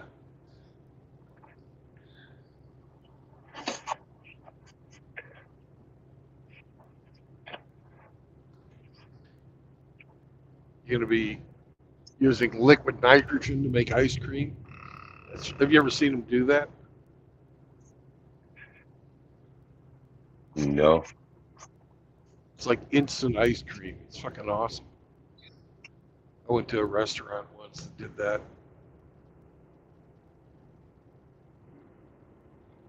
They come around to your table, the whole assortment of fucking fresh fruits and stuff, fruits and berries. And they say, okay, what kind of ice cream do you want?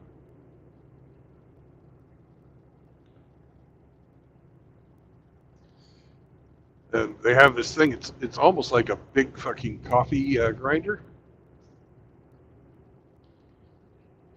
and they put in your your fruit or vegetable or what? Not vegetable. They put in your whatever you want, whether it's candy or fucking berries. I have blueberry, and they have pre-mixed heavy whipping cream and I think it's pectin.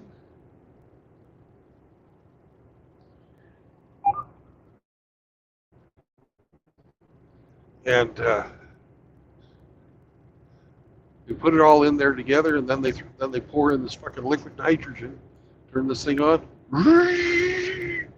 Fucking 30 seconds later, you got fucking ice cream right there, made right then.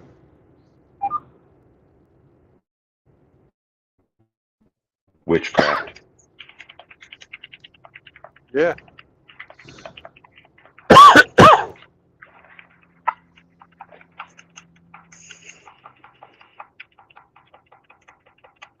Yeah.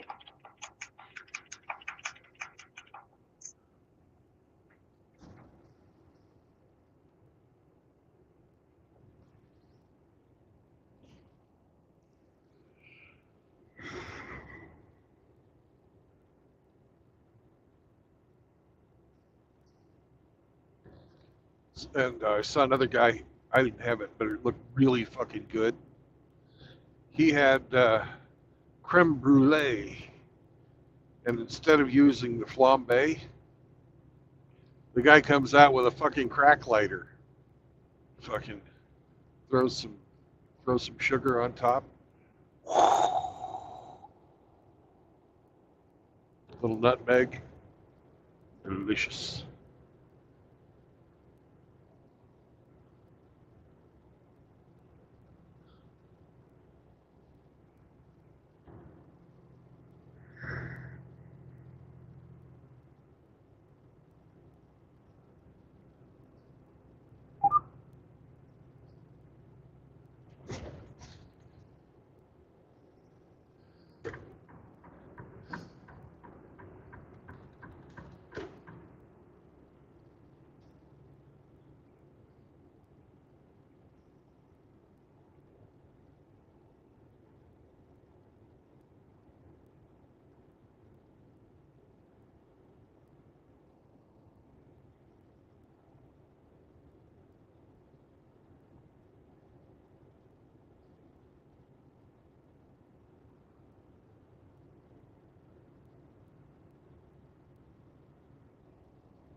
Hey, Emmy. Yeah. Hey, I will be right back. I've got to make a phone call. Okay.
What's crack-a-lack Fruit Loops?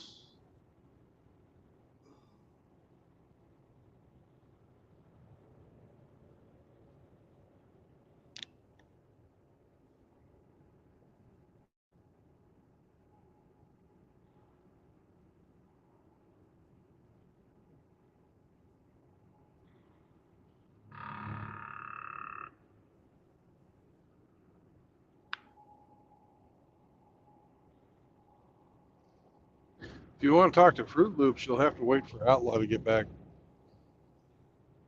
What's he doing? We do not know. He's probably, stuck in bondage again in the tool shed. Hmm.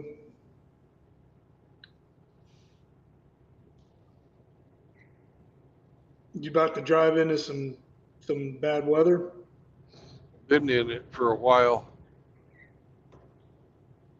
Scattered showers. It's nothing big. Where are you?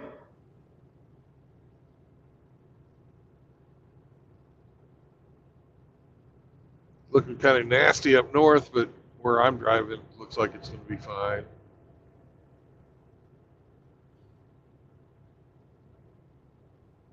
Where are you?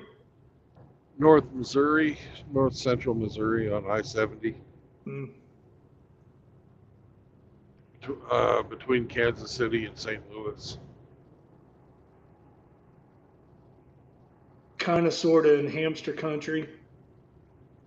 Kind of, sort of.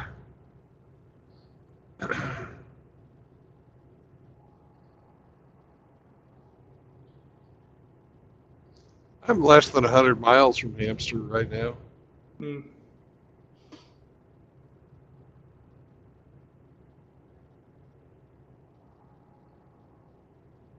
Did you hear from Grinch today? Yeah, he was on earlier today. Oh, was he?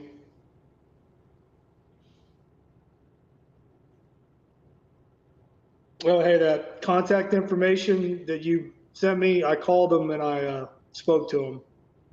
Oh, good. Yeah, he said he'd talk to you.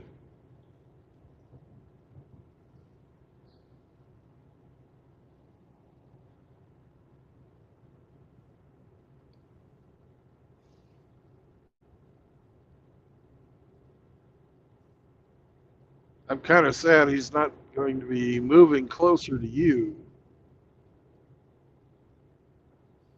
Because you guys are like the polar opposites.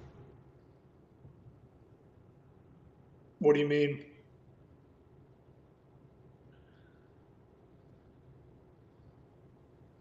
Well, do you want to discuss your mental health issues online or on air? Probably not, right? Your Yeah, PTSD? no, that probably wouldn't be interesting to anybody, but yeah, okay. Yeah.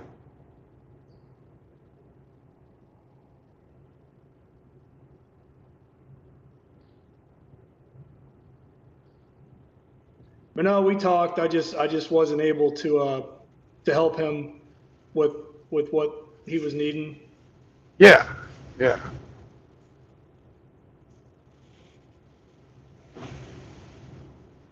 Felt bad, but I was just being honest with him. Oh, yeah. Oh.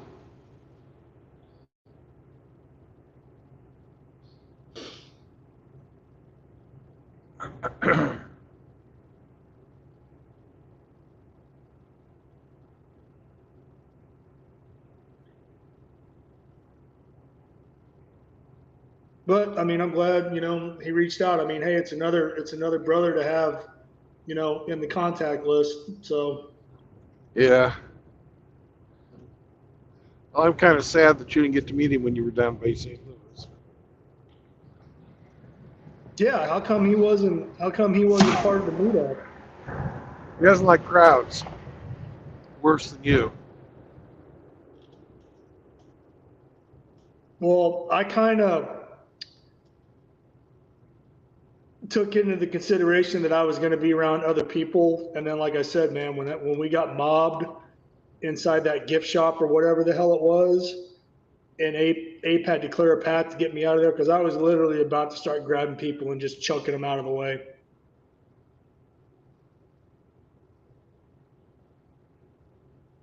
So I have my moments, not proud of it, but it is what it is. Yeah. Comes with the territory. But it gets better after time. You know.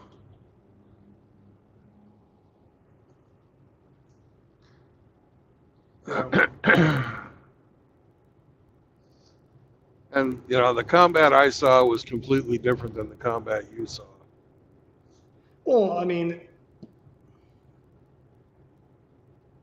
well, there's a fucking world of difference between being aircrew when you're head and scope. You're still getting shot at, right? But, you know, it's very fucking personal for you, whereas it's very fucking clinical for me. right. I understand that. But that doesn't diminish or take away from what you experienced. Oh no, I'm not saying it does. I'm just saying what you experience is so different to me. You know, that I can barely understand what you're going through. And Sometimes I don't understand it that well myself either. Yeah.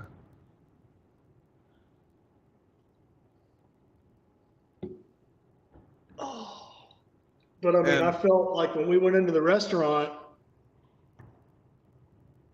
even though we were sitting like right in front of the door and my back was to everybody, I don't know. I felt a little bit more at ease at the table with everybody, if that makes sense.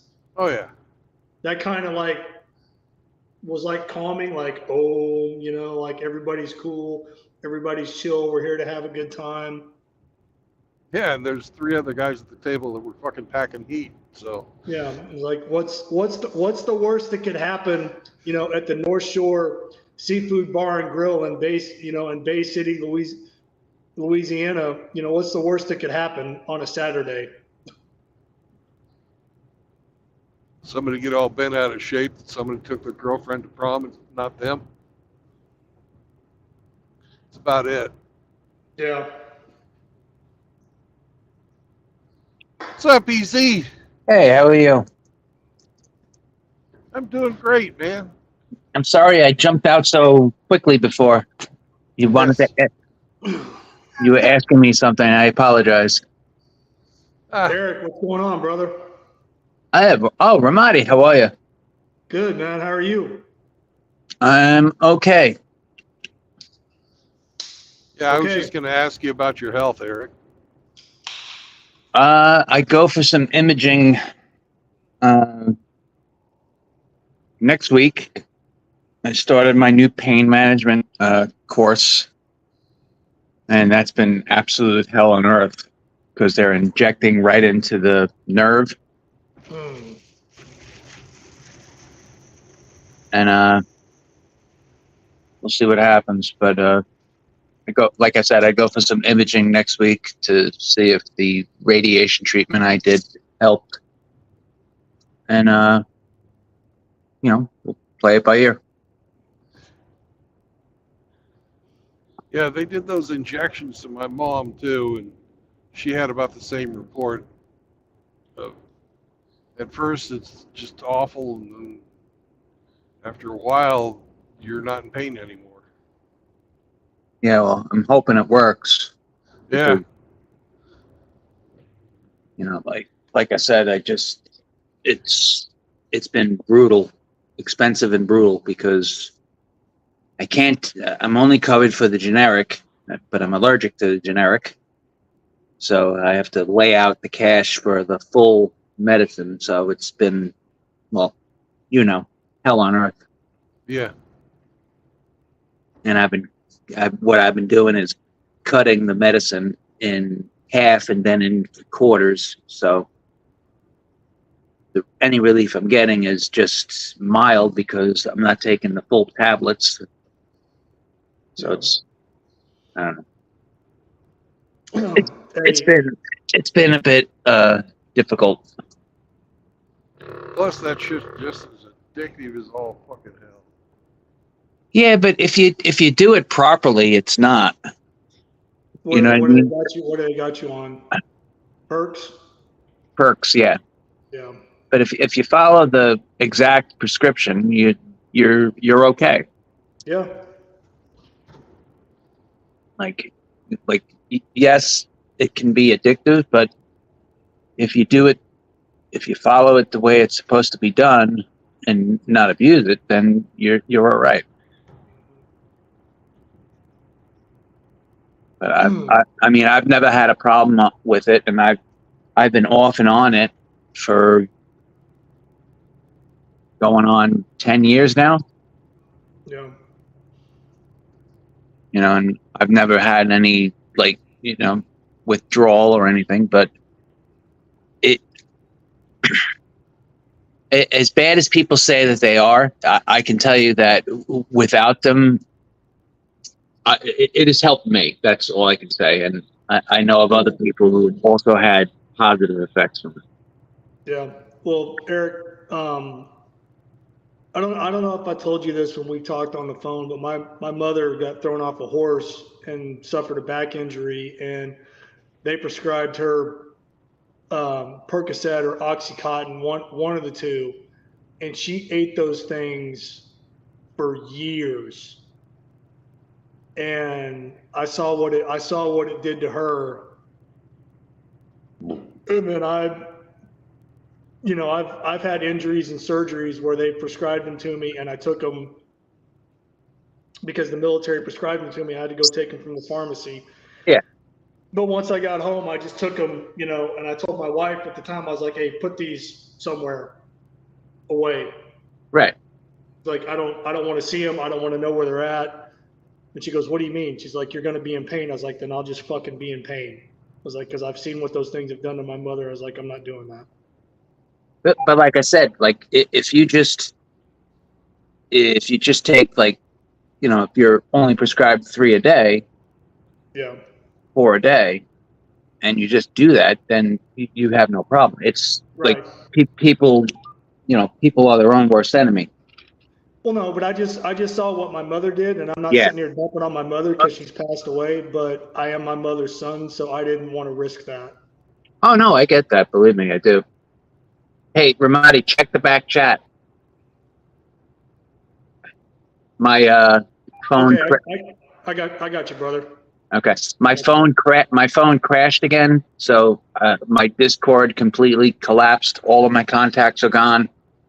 Everything. So Okay. I don't know what's going on. I think I gotta go. I think I gotta go and get a new phone. I got lucky. Eric gave me a wrong number text. He thought I was somebody else. It was.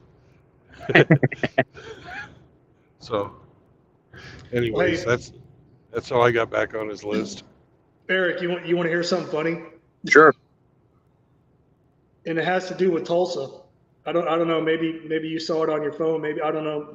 I don't know if you read the newspaper or not. There's going to be a grand opening and a christening down by the river parks at the Gathering Place. Apparently, they've completed some man-made lake, and it's called Zinc Lake. Zinc Lake. Yeah, Zinc Lake. Is it in like honor of somebody named Zinc, or just? I'm sure it is, because there's a Zinc ranch. There was a Zinc Boys Ranch that the Tulsa with TPD or Tulsa Sheriff's Office had. There was a Zinc Boys Ranch, and it was spelled the same way, Z-I-N-K. So that might be the same thing. But it was just funny because zinc. Just picture like a bunch of dudes standing around. Oh God. Sometimes they don't think these things through. They really don't. Yeah, Well, that the the whole zinc thing, that's all comes from people who listen to Undead Chronic. And I'm pretty sure the Tulsa Parks and Recreation are not part of the war band. No, they're not. Tulsa's slowly but surely turning into a pretty progressive city. Well, Tulsa's always been that way.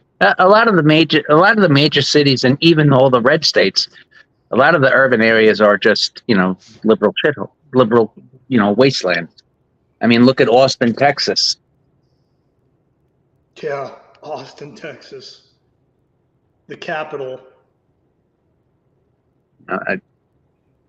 It's crazy. And I'm not a fan of Texas, but nobody wants to see that. No. Well, it's a perfect storm in Austin. They have all the bureaucrats from the state government, plus they've got the Texas, what is it, Texas University of Texas there? Yeah, UT. University of Texas, UT. Austin, the Yeah, it's Longhorns. UT.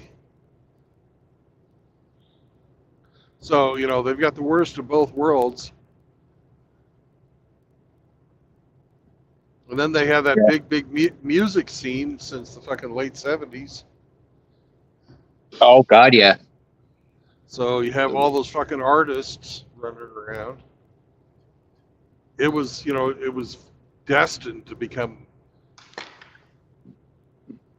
Look, I'm just surprised that Texas has been red as long as it has been. But hey, what do I know? But I used to joke. I used to joke with my brother about his stepson.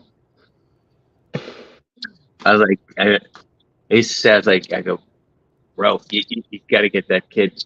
Got to get that kid laid, or there's a high-powered rifle and a clock tower in his future. Well, I mean, I'll make fun of people from Texas just because they're from Texas, and I'm not a UT fan, So I just associate the whole state of Texas with the Texas Longhorns because I'm a diehard Sooner fan. But still, I mean, I don't want Texas, the state of Texas, to turn into a bunch of fucking liberal ass pussies either. Nah, the Texas saving grace is its outliers, the outlying areas. But I mean, you can only go so long with all the morons. Even here in Oklahoma, you're getting more and more of the morons from the West Coast emptying out. Yeah, that's what it is. It's they're moving in and infiltrating and poisoning and sabotaging from the inside. They're not local. They're not natural. No, but they bring their idiot politics with them. Yeah. Like. It's just crazy. Like there was I don't know if you saw it or not, but did you see the home invasion in Tulsa? The old couple? No. Oh, okay, well, three like misguided youths broke into an older couple's home in Tulsa. Home invasion at like 11 o'clock at night. Well, anyway. Mom, Pa Kettle blew these people away because they each had handguns in their chairs and they were doing their crosswords and listening to the news. These kids broke in. They killed 2 out of 3, wounded the 3rd.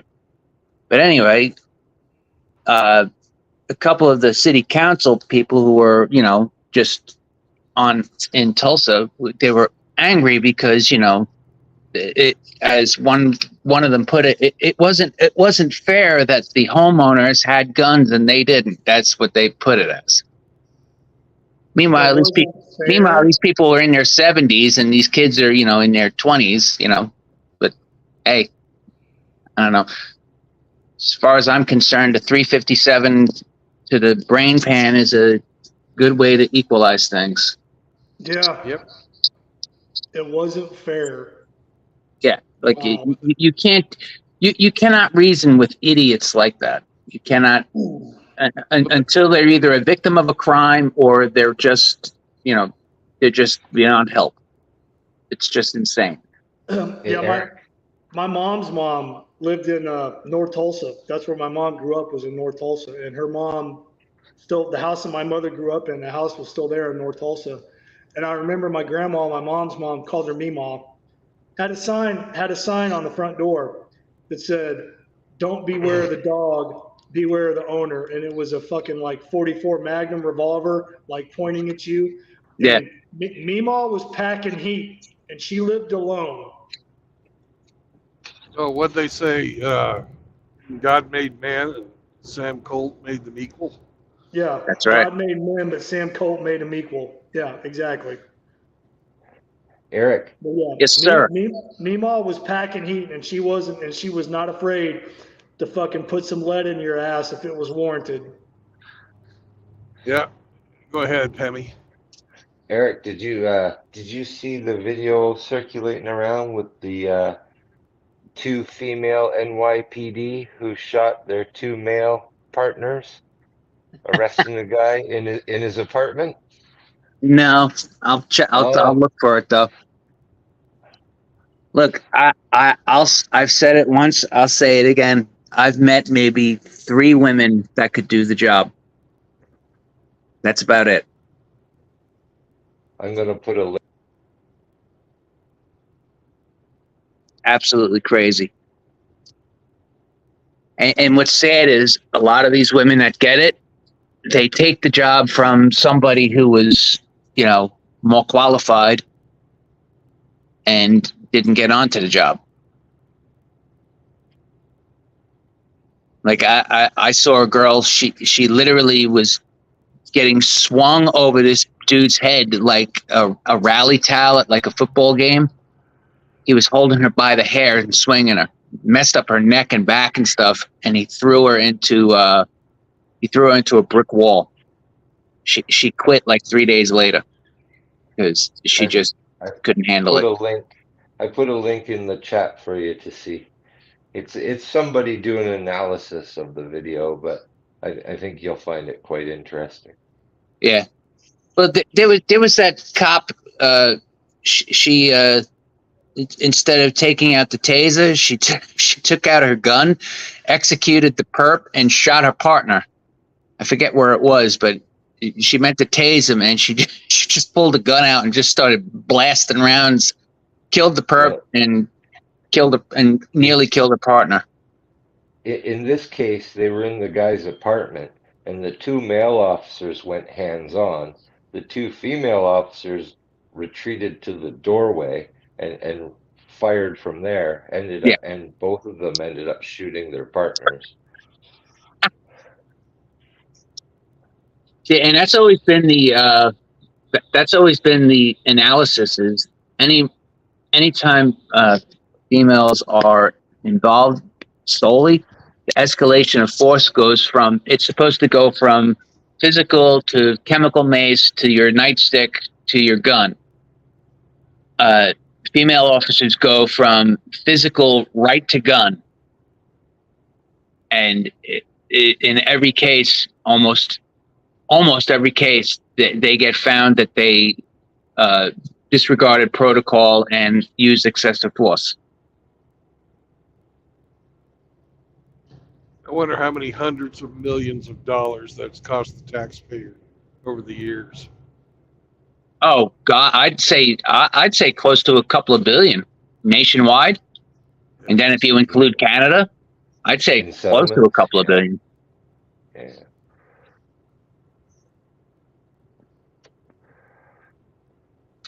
And I mean, it's just.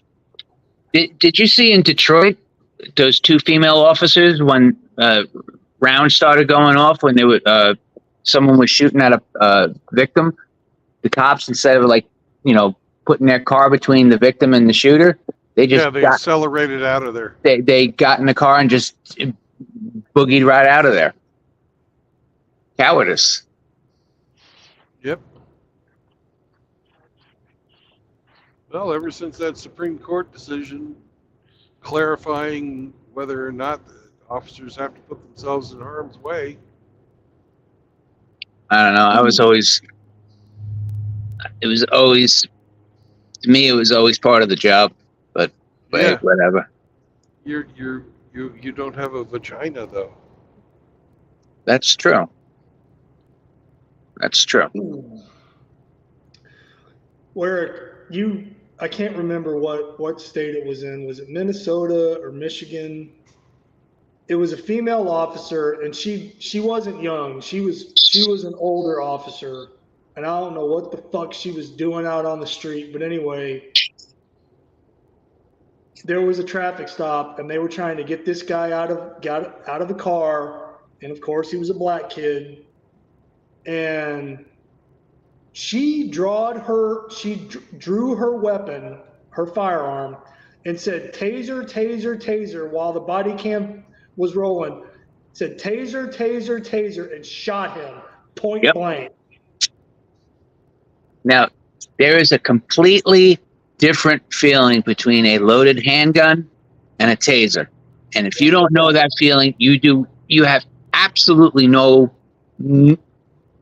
there's no reason for you to be on the street if you can't tell the difference just from the feel of the gun or the taser. Right. Yeah. I mean, let alone not being on the street. I mean, wearing a gun belt. I mean, being armed. Right. Being certified as a law enforcement officer. I mean, we can go on, but just Jesus Christ. I'm like, come on, man. If you cannot tell just by the weight and balance of the difference between a taser and a pistol that's loaded and ready for action, then you have no business being on the street. You're a danger. Well, do you carry your pistol in the same place every day? I did, yeah. Yeah. And do most people do that? Yeah. So it means that this woman was not familiar enough with her own fucking equipment to No, know she where was to fucking grab. As far as what I remember is that she was a house mouse, and at least twice a month, or at least every other month, they send all the house mouses out to get an arrest to make it look like they're actually, earning their pay. And that's probably what this was. Yeah. Well, I can't speak from a law enforcement perspective, but from a military perspective, and I didn't agree with this at the time, but I understood the logic behind it. In our unit, everybody had to have their gear set up the same way, whether it was functional for the individual or not. But the reasoning and the logic behind it was, if I went down and somebody came to my aid, if they needed to get at something on my gear, they knew exactly where to go because their gear was set up the exact same way. Yeah. So if they needed to draw my pistol, my pistol was on my left-hand side because I'm a left-handed shooter. Right, but that's the only thing that would change is Right. your dominant hand for your pistol. But But I mean, everything else, magazine setups, pistol mag setups, frags, IFAC, first aid kit, all, tourniquets, everything was all the same. It was universal. Yeah. Except for the placement of my sidearm, because I'm a left-handed shooter. And the Marine Corps is prejudiced against left-handed shooters. Well, you got to remember, in the old days, everything was prejudiced against left-handers. Yeah. Remember, the nuns used to whack you in the hand and make you write with your right hand. Yeah. School, when I was a kid, school tried to do that to me, and my mom threatened to pull me out. Yeah. So It's just, I'm a lefty. Maybe I am of the devil. I don't know. My dad was a lefty, but he said when he was in school, the nuns used to whack him with a ruler every time he wanted to use his left hand. So he had to learn. They made him write with his right hand. He had great penmanship. Yeah. Because that was the old school way of doing it. I shoot left. Obviously, if I'm backed into a corner and I have no choice, I can shoot right-handed. It's not what I prefer. Well, you should you should always be able to shoot with both hands. You should practice your dominant hand, of course, but you should also do shooting drills with your non-dominant hand. in case you're ever incapacitated. Well, I mean, we trained like that, but I mean, it wasn't like, it was just part of the training block. And it was just like, oh, you're going to get shot in the left shoulder and your left arm's going to be Useless. Yeah. Useless. So now you have to use your right hand. Okay. So we do that, but I mean, I can throw and catch a baseball with either hand. I'm ambidextrous like that, but I can only throw a football with my left hand. And I kick. Our training sergeant at the range, he used to handcuff our dominant hand to one of our belt loops, and we'd have to shoot with our non-dominant hand. It's a pretty good drill, actually, because you really have to. I mean, it's weird shooting with your non-dominant hand, but it's a good drill. You should do it. No, because it makes you focus more on the fundamentals of marksmanship. Absolutely. Because you're having to think more. I mean, it's happening, at like warp speed in your brain, but you're still having to think more about what you're doing. Yeah.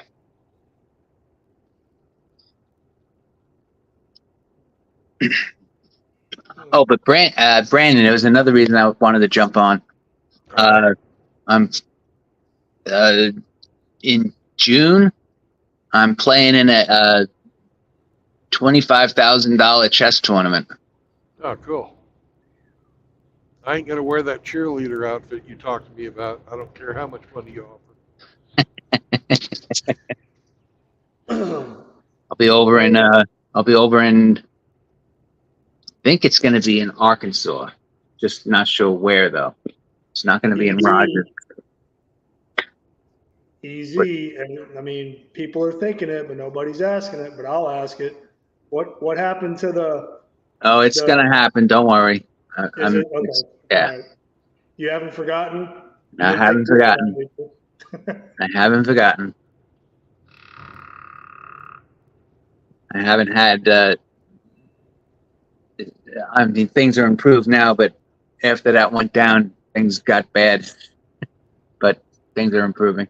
Oh no, man! I get it, brother. I'm just kind of busting your balls a little bit. There's no. I'm just glad you're doing better and you're improving and getting better. By the day. Yeah. Thank you. Anyway, gentlemen, you guys take care. It's good talking to you. Bye, Eric. Okay, Have a great day. Easy. I copied your number down, so I got it, man. I'll plug it into the phone.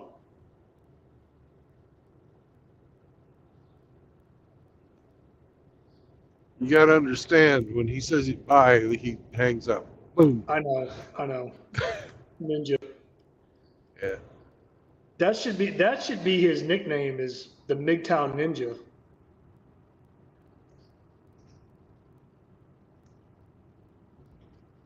Because he's there and then he's not, just gone. What's up? Holy Jesus. What the hell is going on up in here? What the hell is going on up in this joint? Did I miss Eric? Did he bail out already? Oh yeah. You got to be quick.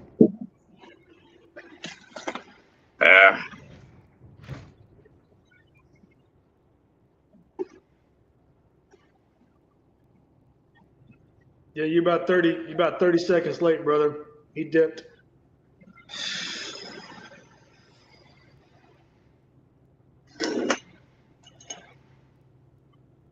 So what's up with you today, Rusty?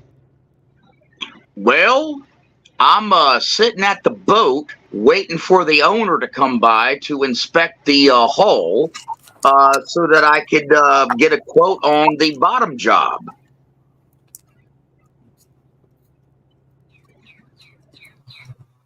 I don't know about you guys, but Rusty seems to be a robot. What? He's coming in clear for me. Oh, okay. Must be I my mean, end. He says he's getting bottom surgery. If Rusty's on the SS MGTOW, he sounds a lot better than he does normally.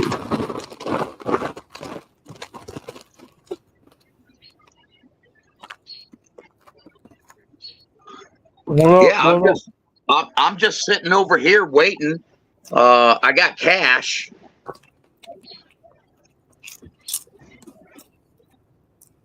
I went to the office. I paid my boat fee for this month. And I told him, I said, I'm waiting over here. I got cash. Somebody needs to come by, give me a damn quote. I'm ready to get this son of a bitch back in the water. Hey, can you flip your screen to show what I see right here, Brandon?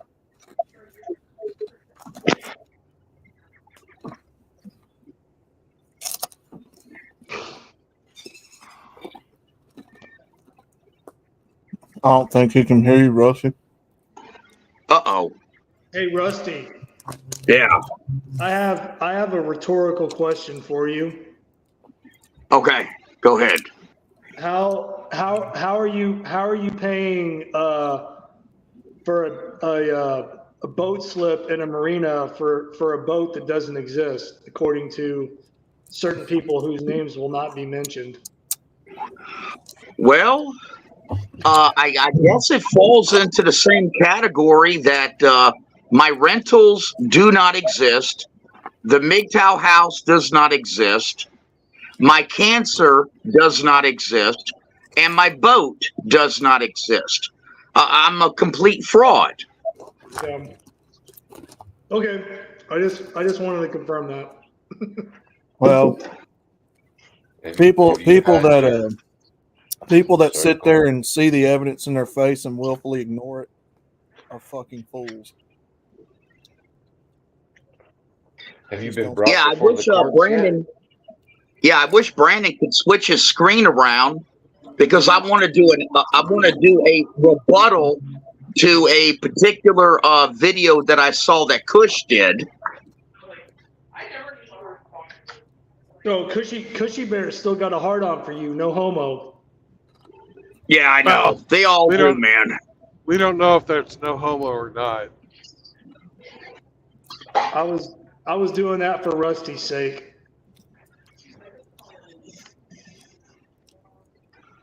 Well, you're always going to have haters. And the only thing that I will complain about is that I have got to be the only non-content producer that has the most fucking videos made about them. Yeah.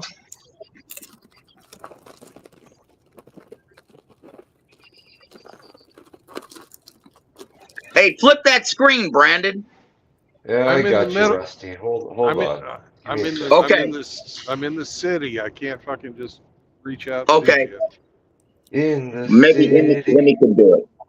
Living Oh, just yeah. enough for the city. Outlaw, why are you singing?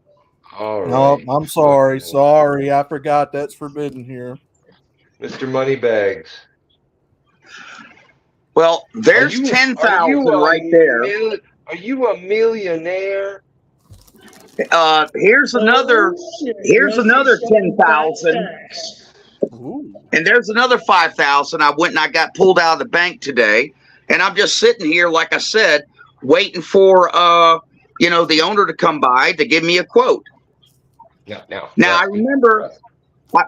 Yeah. Rusty, is any of that Beth's money? Oh man, I'm sure that she would think so. He probably thinks it is. Have you had your court appearance yet? No. Oh, okay.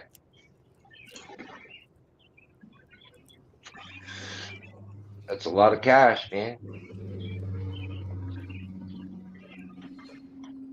That's not something Yeah, you really well, ought to be showing live. That isn't something you should be showing on live because some people know where you live. Oh, well, actually, that's not true. Because I done got me a super secret hideout.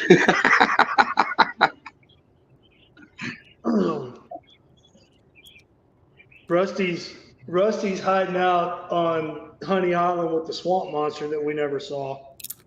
Damn it! How did you know that? Just a wild guess, brother. Sorry.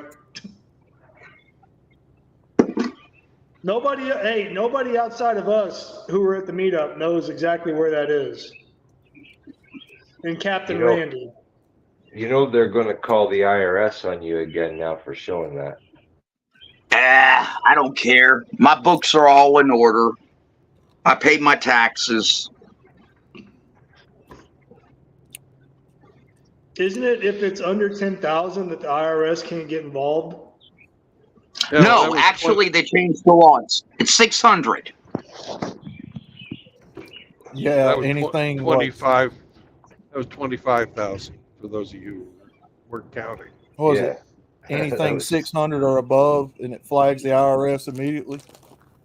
Yes, they're allowed to have access to your bank account for anything above $600. That is correct. They changed the law 2 years ago. Yeah, I they remember when but they they did went that into because of effect. PayPal and Venmo and shit like that. Yeah. That's what they said. They did that so they could hire. They had a justification for hiring 75,000 more fucking IRS agents, and then making sure they were armed. Quote And unquote IRS agents with guns. Yeah. Why does fucking pencil pushing geeks need fucking guns? Yeah. No, I Well, just because- wanted to show the cash because I remember a video that Kush did. He had a few $100s and he was trying to shove it down our faces. Well, Kush, here's almost $30,000 sitting right on the table in front of me, and shove that up your nose. He probably puts that much or more into his nose every year. That boy ain't on just marijuana. He's on a hell of a lot Well, more than that. I think it's comical that these same guys try to dictate who is and who isn't MGTOW when they get pissed off when you say they're not. Do you think Cushy Bear partakes with the booger sugar? You think so? I think he does all kinds of shit. You know, these guys sit up there and dictate, try to say who is and who isn't MGTOW. Oh, you're a bunch of MGTOWs. You don't get to decide what I am and ain't there, buddy. I blew Cush's argument out of the water the other day. Outlaw, you remember when he was talking about lone wolf? If you're a MGTOW, that means you're a lone wolf. You're on your own. It's like, no, dude, you don't understand how fucking wolf biology and wolf pack mentality. Like, no. If you're a wolf and you're separated or removed or forced from your pack, that is a fucking death sentence. Well, how long do you think a lone wolf's going to make it out here in a world that's ready to gobble each and every one of us up? Exactly. How long do you think a lone wolf out in the wild is going to last? If they're old or they're sick or they're maimed, how long do you think they're going to last? You're not going to last long with that mentality. You've got to have support. You've got to have help.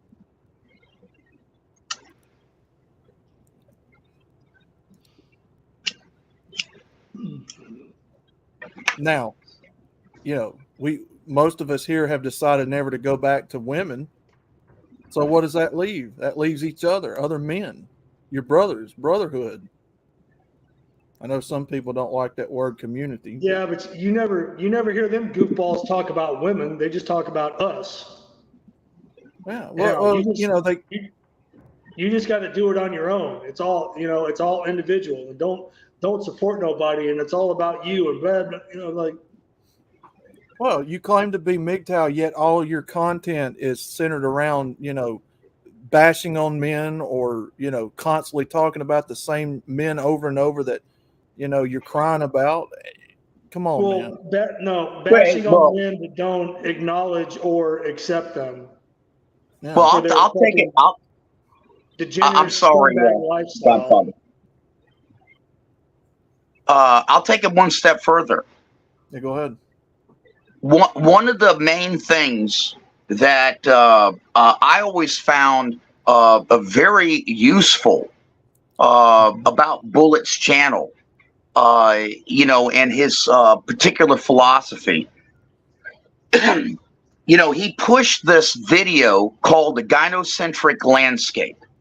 Yeah. Okay. And it's about how women weaponize the system against men. It's about how women can manipulate the system to try to destroy a man. And so you have this guy that he's projecting and promoting this anti-gynocentric landscape, quote unquote, but yet he'll have a woman, he'll host a woman on his show who is doing exactly what his videos are supposed to be against. Weaponizing the system, trying to destroy a man, using the industrial gynocentric complex to try to bring a man down. And he's going to host them? Are you freaking kidding me? Fuck, he not only hosts them, he makes them wrenches. He fucking hangs out in secret chats with them. Fucking makes little deals with them. He fucking is completely in bed. Other than the actual real fucking, he's completely walking in lockstep with them because they're communists just like he is. Well, Rusty, Outlaw, Hemi, Trueblood, and you all will agree with me when I'm about to say this. Bullets for Teeth didn't allow her to do shit. But which her are you talking about? It was our ancestors who laid down and rolled over and exposed their bellies to women over 100 years ago, and we're like, okay, we give up, you win. You can do blah, blah, blah, blah, blah, blah, blah, blah, blah, blah, blah. And so here we are. But he doesn't. I hate to disagree with you, Ramadi, but I do disagree with you. That happened. What you're saying did happen. But in the MGTOW community, when you say one thing and do another, that's on you. That's not on your grandpa or your great grandpa. That's on you. And that's on Bullets.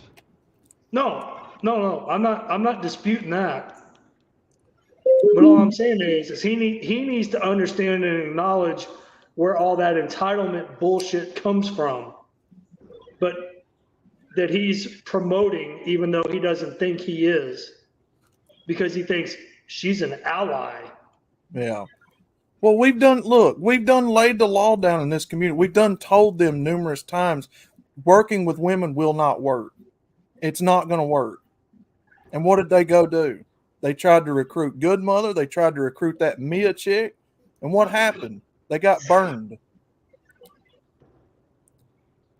We tried to tell you, Bullets. It ain't going to work. You can't reason with these women.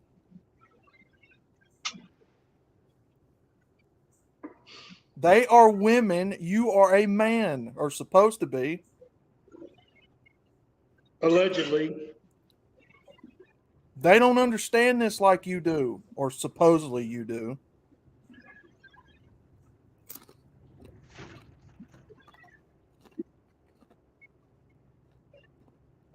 You're not going to win these women over.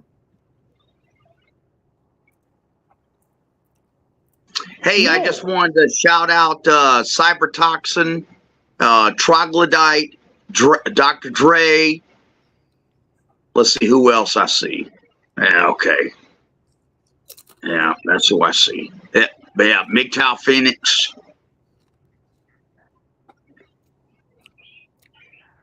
Oh, Radical Rafters in here. Good afternoon, gentlemen. I saw it with my own two little beady eyeballs, Ramadi. I saw him and Kush go on a panel with that Mia chick. Better bitches or whatever. They got burned. Trying to Well, they recruit got women. burned from Good Mother. They got burned from, Mia. They got burned with fucking PJ Camel. They got burned with fucking,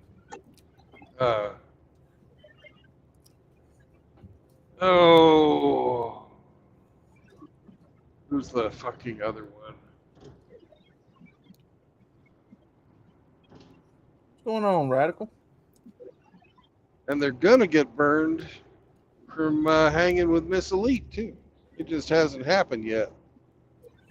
Oh, Jesus Christ. There's a disaster waiting to happen. Yeah, it really is.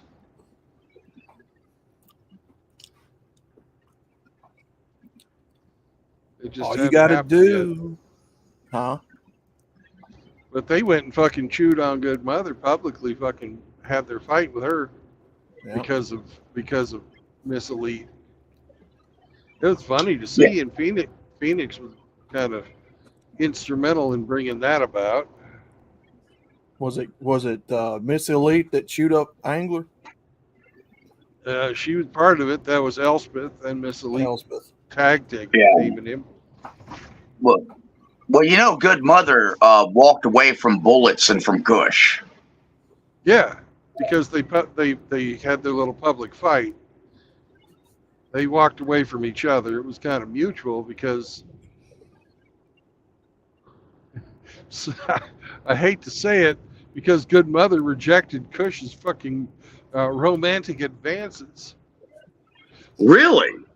Yeah, I didn't know that. yeah. They had a meetup. Got shot down. And she was, if you've seen the video, you've seen it. You've seen what a woman looks like when she's supremely uncomfortable talking to somebody she's supposed to fucking like. Well, hold on a second now. I was under the impression from one of Bullet's latest videos that Good Mother was my girlfriend. Hadn't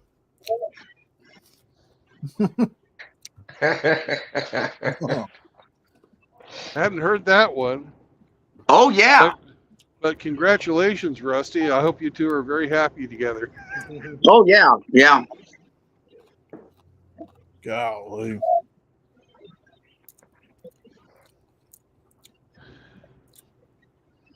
Where the fuck? Yeah, is... you didn't see the video where Beth was being interviewed and she was telling Bullets, oh yeah, Rusty and Good Mother, they talk on the phone all the time. Yeah. There's something going on there.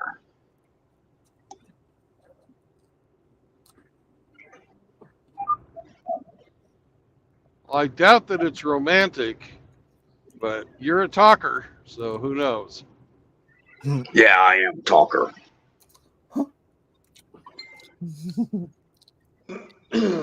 Well, So Dick's for Teeth got shot down by a woman. Yep. No, not Bullets. Kush. Oh. She must have seen or sensed something in him that she didn't particularly care for. Well, Wonder what that could be. She'd been grooming him for fucking 2 years. And then they finally had their meetup, and she's like, "Yeah, you're a creep."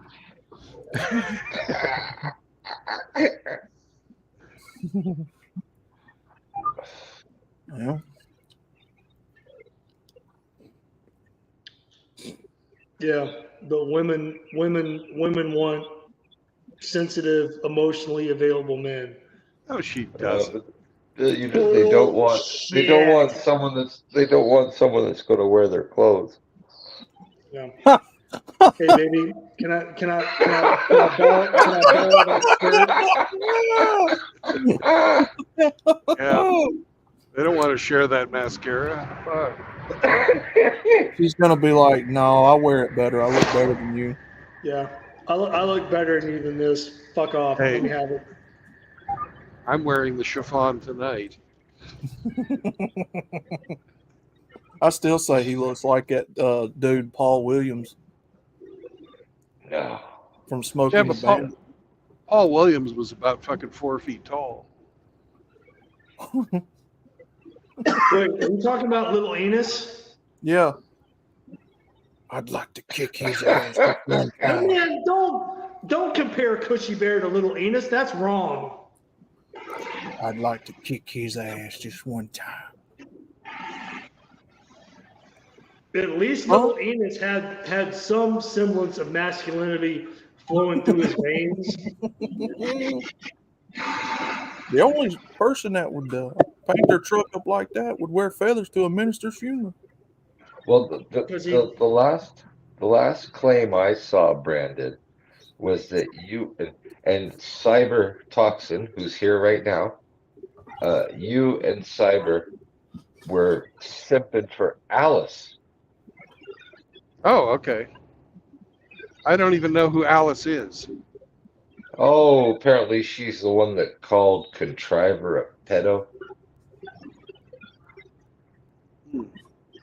Okay. Way back when. And she called Contriver a pedo, and you and Cyber were simping for her and stood up for that shit. Okay. That was what Sure I that- caught in the last one. No, I'm sure that happened. I don't even fucking know Alice or even who she is.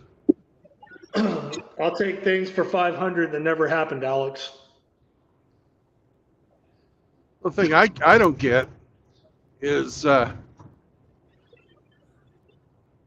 Mother will say, this isn't a manosphere channel. This is a mothering channel. Hey, whoever's ear raping me, stop that. So, what fucking grown man needs mothering? You need mothering, outlaw? Hemi, do you need mothering? Ramadi? I do not. Mm. Maybe Rusty does, but I miss my mother, but I don't need mothering.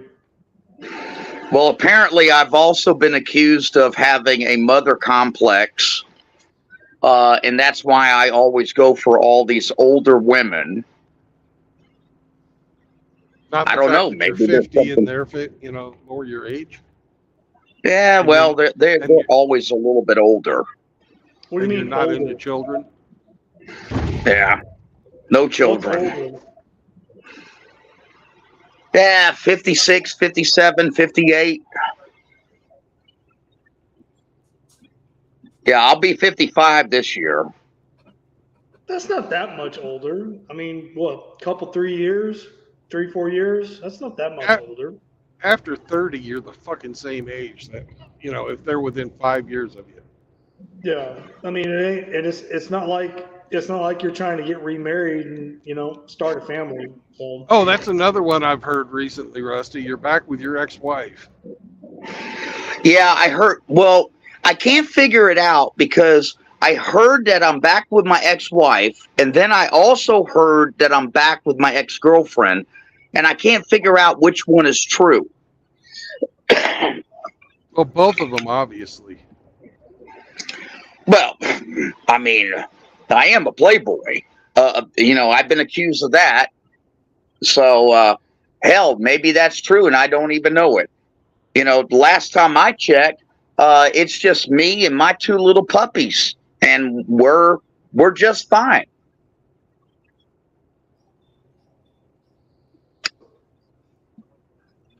Yeah, you're Bay St. Louis gigolo. That's all you, Rusty Rivers. Yeah. Hey, I'm getting my 6-pack back. Yep. Every other day, I go and I meet up with my grandson, and we lift weights together. And I'm actually eating now. I can't believe it. I put on like 20 pounds in just like the last few weeks. It's amazing.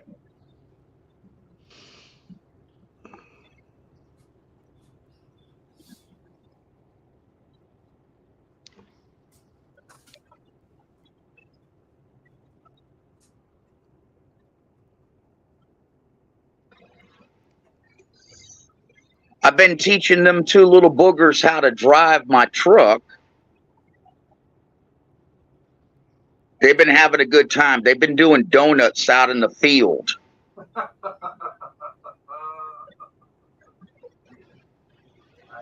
cute, man. Yep, they keep saying to me, Gampo, when you getting the ship back in the water? And I told them, I said, I'm working on it. It's going to happen. You know, it's going to happen probably this month. They're ready to go fishing. Yeah, they're ready to go for a ride. Yep. I would love to come back down there or out there over there for the launch of the US or the SS MGTOW being put back in the water. Yeah, I think that this reputation I have that I'm back with my ex-wife coming from Beth is because, you know, I mean, since the divorce, I mean, I got certain obligations. You know, I got to pay for her car.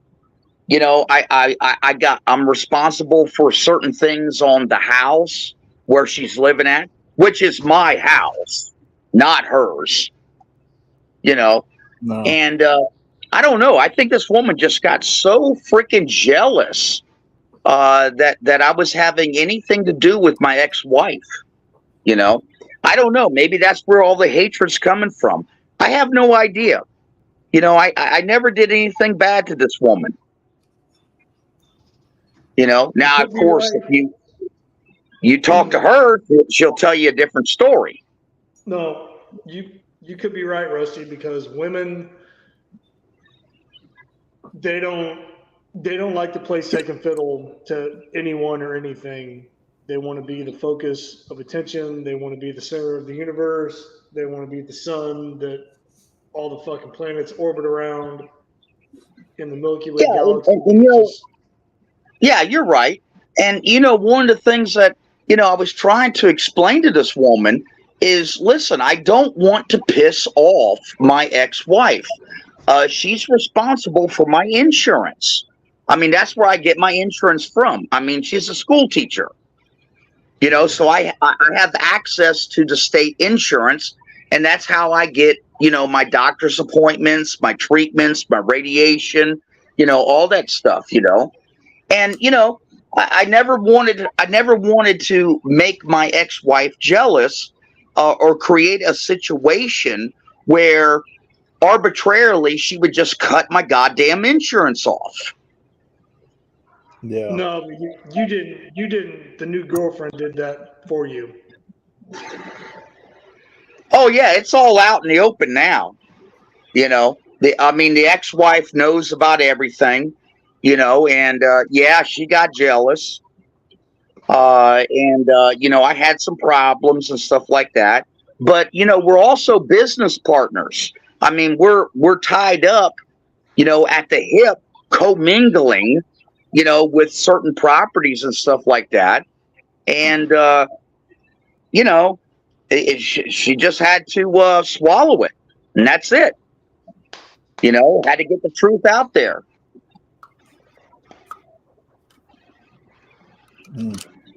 Yeah.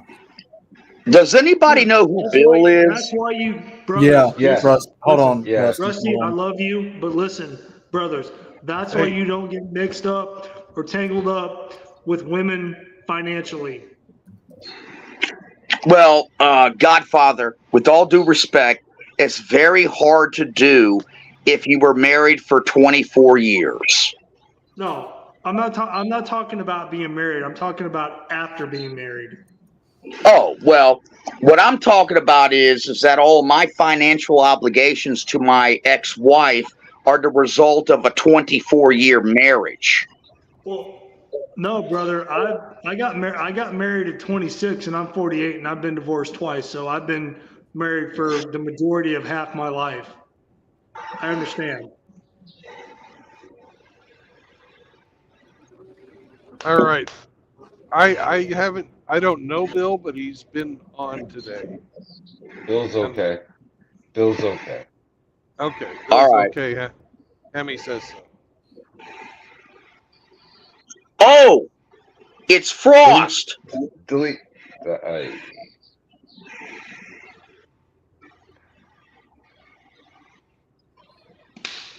Don't out him if it is, Rusty. Jesus Christ. Well, I mean, you just put it in the text. I don't know. Frost has been having a lot of problems lately, so I understand that.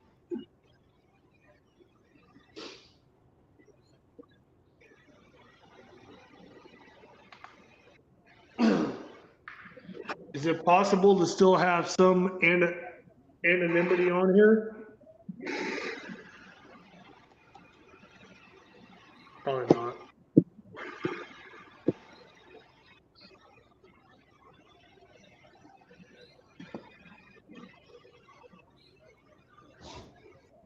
Howdy, Bill.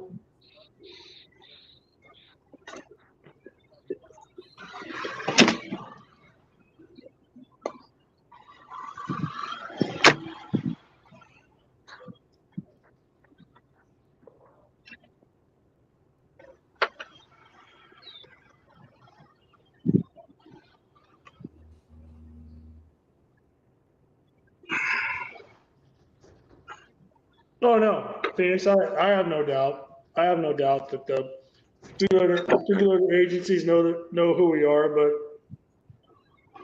it just depends on who they want to come after. How much bullshit have you stirred up, kicked up? How many people on the other side have you pissed off? And I don't really give a shit one way or the other. That's a decision we each have to make individually.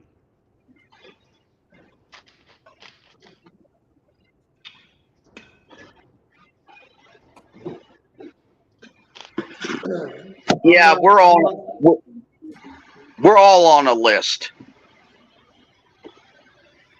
I'm not calling anybody out. I'm not threatening anybody. I'm not advocating for anything to come against me, but just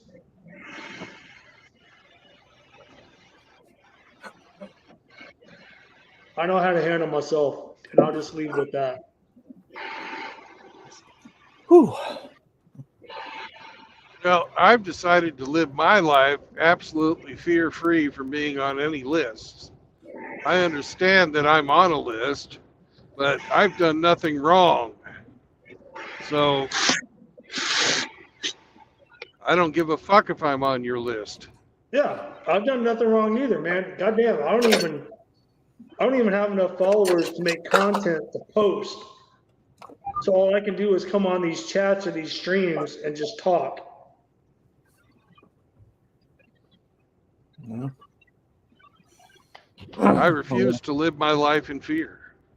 Fucking, you're going to report me to somebody? Go ahead. I don't care. I've done nothing wrong. Fuck you. Who the fuck is Men's Lives Matter, MLM? That's another guy who is rebranding himself. That's Dak. Oh, okay. Hey, Dak, what's going on, bro? I didn't know that was your new name. And everybody should go and I didn't subscribe. know that was your new handle either. Sorry, Dak. Everybody should go to that channel and subscribe. Drop a link, God damn it. Yeah. Drop a link, Dak. Is MLM a wrench? No, he's not. Uh-oh. MLM or DAC, I'll take care of that as soon as I get stopped. Well, he sure as hell don't intimidate me. I ain't scared of none of them. I just dropped his No, I'm link not there. scared of him either.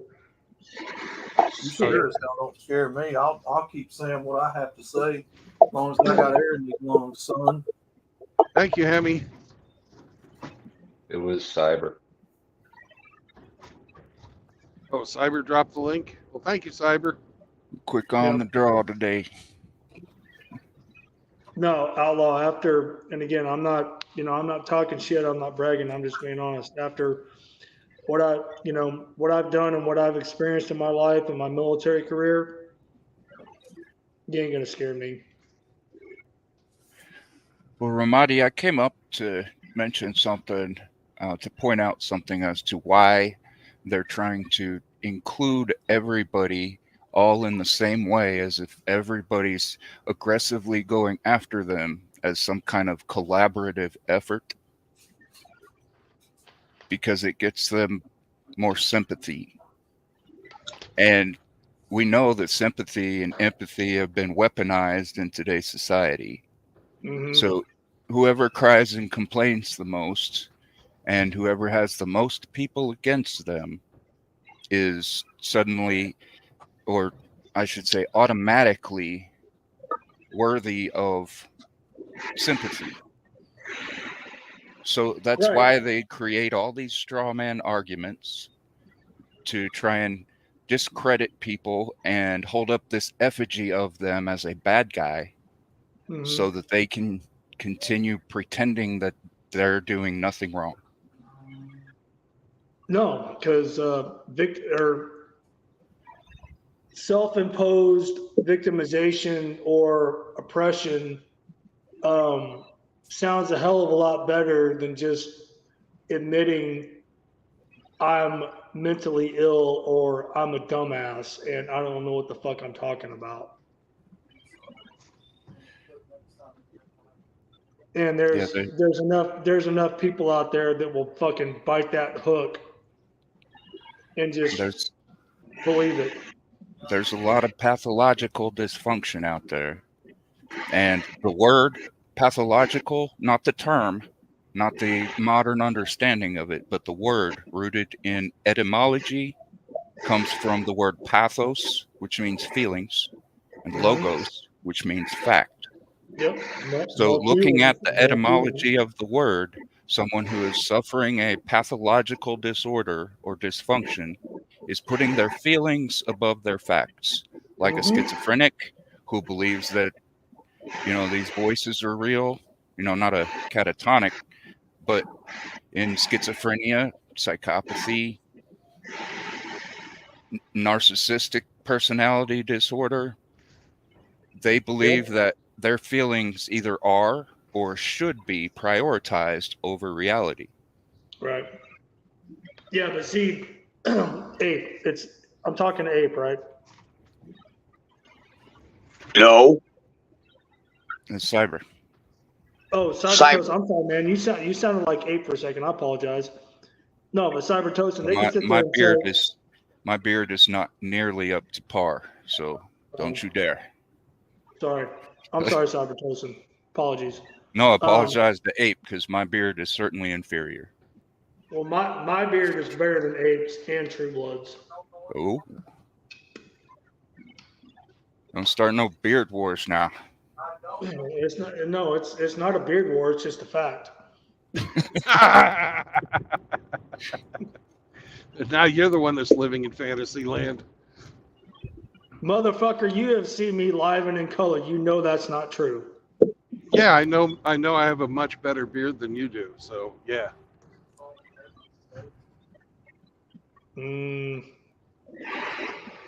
Anyway, moving on. No, but Cybertosin, they can sit there and say that those people that disagree with them and their ideology are narcissists and bigots and whatever other, what you want to, paintbrush us with. Well, according to But their it's subjective not. But it's not reality. true. But it's not true. It's just we disagree. Well, the only thing true is that that's how they truly feel. And But one again, reason, it's like you said, and it's been said before, and it's been said not by you, not by me, not by Brandon, not by by several others that came before us. Facts don't give a fuck about your feelings. They just don't want to acknowledge that. Yeah.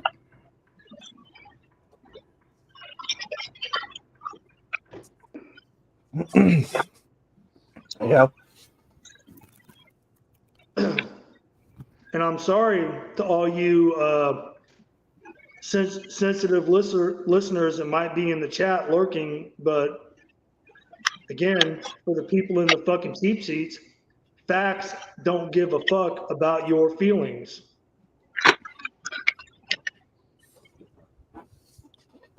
They certainly believe that, but just because their feelings are real to them, it doesn't mean that it holds a priority over actual events. Yeah. No, it doesn't hold shit. It doesn't hold shit over me, man. I don't give a shit. I'll go to sleep tonight, sleep like a baby, and not give it a second thought. I don't give a fuck. Well, I've got some facts that I'm working on to present, and not just to talk about, but to actually show. Well, that'll just piss them off more, because if you show them actual facts and statistics. Yes. Truth is an aggression to liars. Mm-hmm.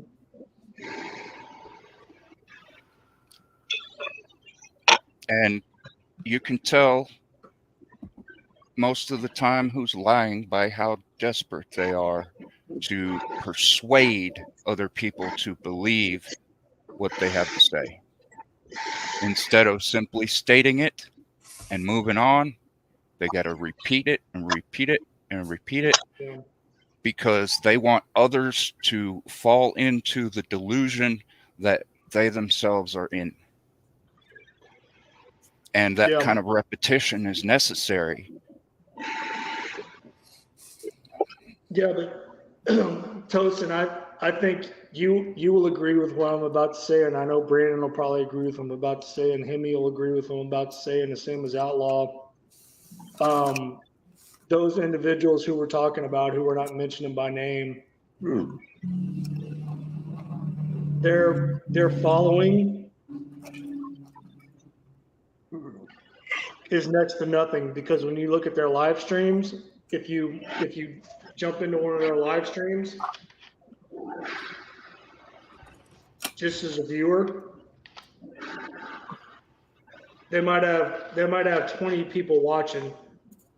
They might have half that in the comment section, because it's only open to certain people. So who are they really appealing to? Because ain't nobody else outside of those individuals coming after us. Well, exactly what does hatecraft appeal to? Haters. And that's it. And that's what they're doing with their straw man effigies and the like. They're spinning hatecraft. And Ramadi, I've said it numerous times, I'll say it again. All you have to do is hear them say something fucked up one time. I mean, and they have, right? Saying that they're not for normal men. Mm-hmm. And look at the works that follows after what they say. Pay very close attention to what they do, not so much what they say. Yep. What are their works showing you? Their works are showing you that they're not genuine.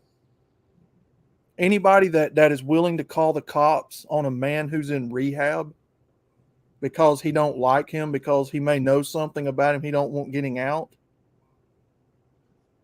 that's not a MGTOW. I don't give a fuck what kind of content that man made before you know, a lot of us came into this community. Your actions now don't back up what you've been preaching. You can say all the right things about MGTOW you want to, but unless them works also line up with what you say, your word don't mean shit. Hey, boys, give me a minute. I'll be right back.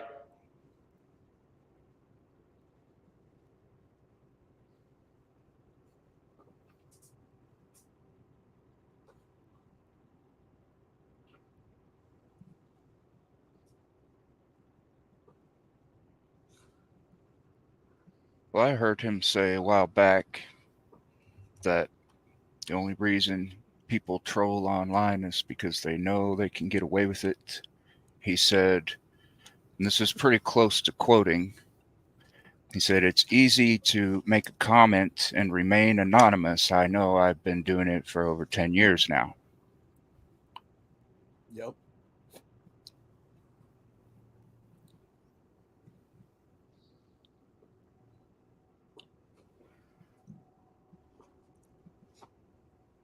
Watch him try and clip me on that and say that I'm saying that. No. Which one of them said it? Bullets. Yeah. He also said that I fancy myself to be a Patrick Swayze replica. Do you remember the context of my statement and what I actually said? No. That was a few months ago. I think in March sometime, maybe February. Ramadi was there. I said that there was a girl who told me that I looked like Patrick Swayze, and I got a creepy vibe from that, so I had to ghost her. Now, how is that me considering myself to be a Patrick Swayze replica? When she said that, that was the last day I saw her. You know why? Because I don't think I look like Patrick Swayze. And if she does, there's something fucking wrong with her. Yeah. So, that's just a tiny little example of the straw man argument that they try and create. And we start with that being the most minuscule, and we can go all the way up to the max of other things that have been said about other people. Yep. Well, about the only thing they get right about me is I'm fat.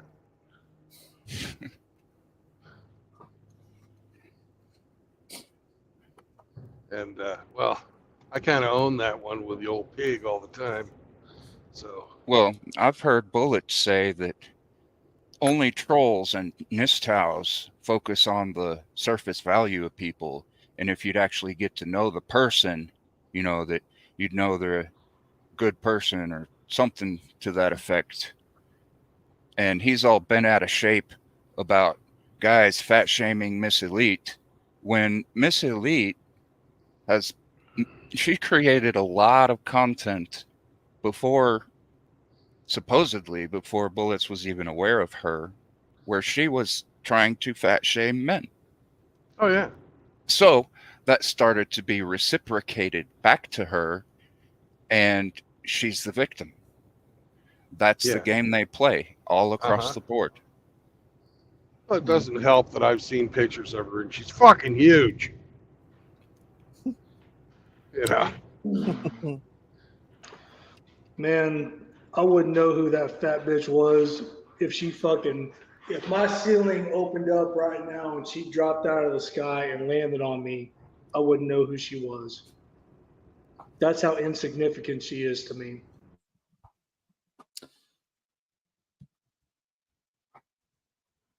It's you know, to me, I see the pattern here of someone who just simply won't learn their lesson.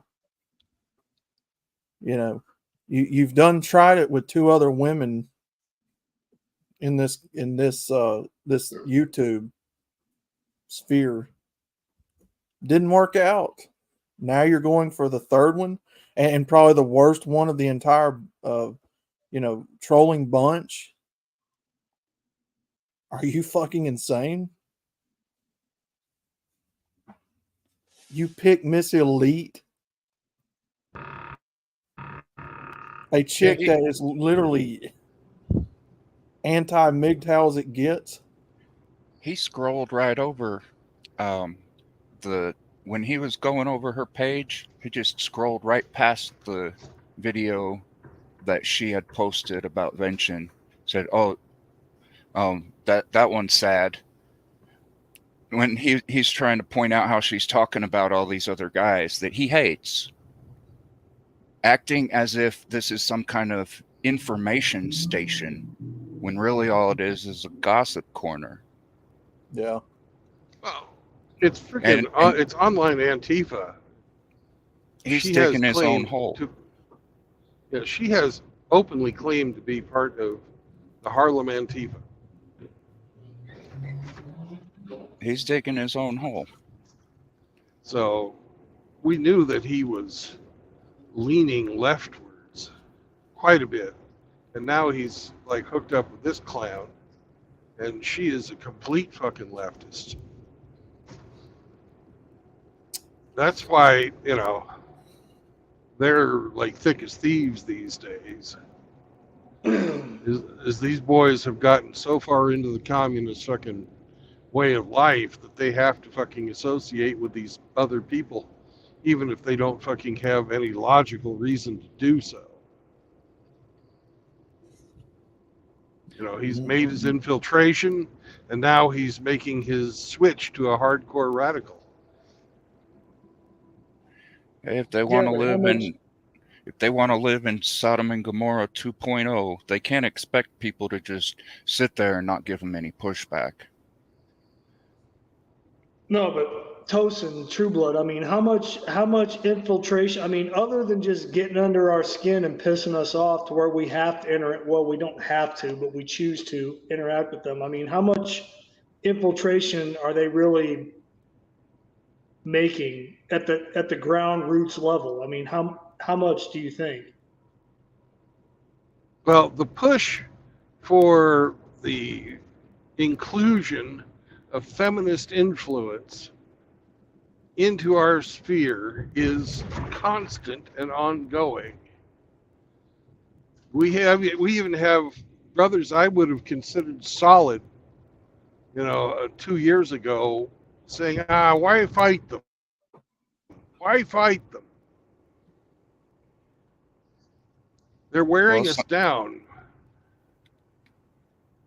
Some people want everything to collapse so bad because they're under this impression that they'll be able to build it back up, and they have no fucking idea that the driving force behind all of this collapse is created and perpetuated by a certain and very small block of elitists who already have a plan for replacement. And they're just creating and enabling these useful idiots to collapse the current society because it's the last stand against this globalism that's trying to impose itself. Yeah, but Tosin, True Blood, Outlaw, I mean, don't you guys think that infiltration has been going on for years? Way before what we're dealing with now. Yeah, there's been a plan to put it in because play. Because as soon as the MRAs opened it up to women and let them come into the discussion and have a say, that was it. Well, if you go back, way back to the year 1772, when a man named Charles Fourier was born, and look at his works and the things that, his utopian socialism ideologies, and study on what he's famous for and what he wanted, you'll see that this man who coined the term feminism proclaimed that a society is only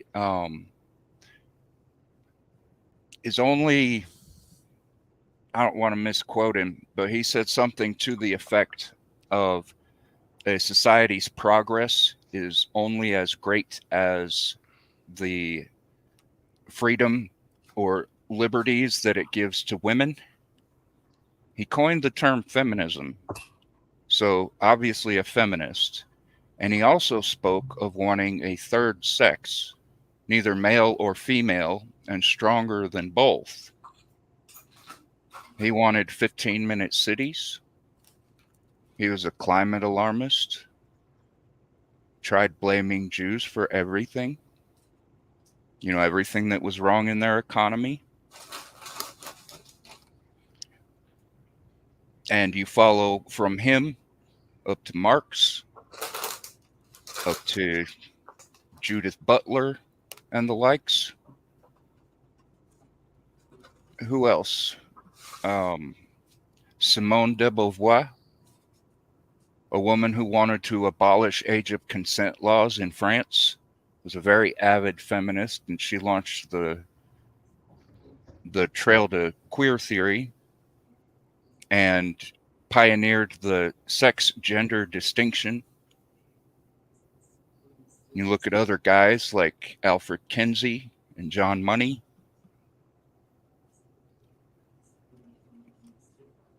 Yeah. Or you could go even way back into BC and look at Gnosticism and the androgynous gods that they worshipped and the ideologies that they had, which ties into the very lie that was spoken to Eve to deceive her, trying to suggest that people can be as gods. In order for people to believe that delusion, they have to completely abolish the concept of an almighty God that is above everyone, having a standard of morality that is above everyone. That's why they're trying to say things like morality or good and evil is subjective. Well, if it's subjective, who is it subject to ultimately? Am I the one that gets to decide for you whether I have wronged you or not? If there's no such thing as right or wrong, then it wouldn't even be possible for me to wrong you. Yeah. Come on, And person. that's where those are the agents of chaos, or those are the ideas of the agents of chaos. No, we all know the answer to that question, and we all know what the final outcome is going to be. When it comes down to that, maybe not in our lifetime, but at some point, there's going to be a battle between good and evil. Yeah, it's every day, man. Every day. But that battle and the victory and the glory within it belongs to God. All of it. People often talk about how we have free will. We don't. We have free choice. We're able to choose to obey or to disobey God's will. And through our obedience to God's will, God is glorified. And through our disobedience, our choice to disobey, and the resulting consequence, again, God is glorified. Yeah. No, I agree. I agree.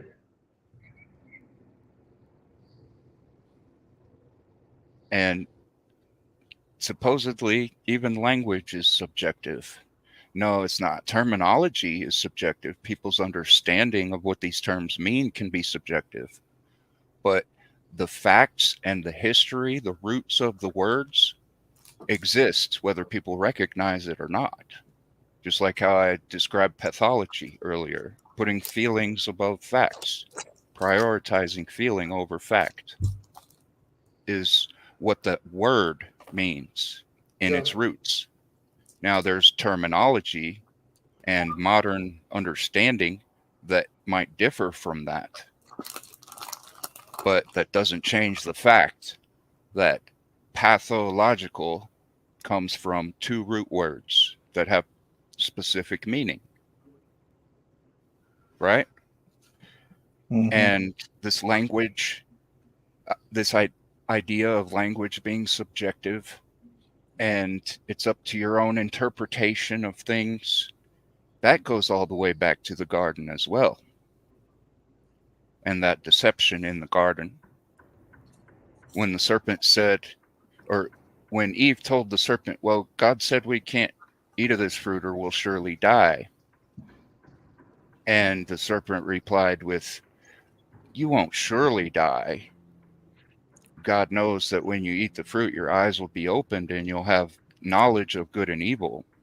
But he forgot to mention that that doesn't mean we would have the ability to discern between the two. We know that there is good and we know that there is evil. But that doesn't mean we have the ability within ourselves to discern what is good and what is evil. And that's the trick right there. And what he was trying to do was subject the word of God, or give her the impression that she could subject the word of God to her own interpretation. Yeah. Hold on, Cybertosin. Time out for a second. I got to address something in the chat. JR. Fuck you, pendejo. Uh-huh.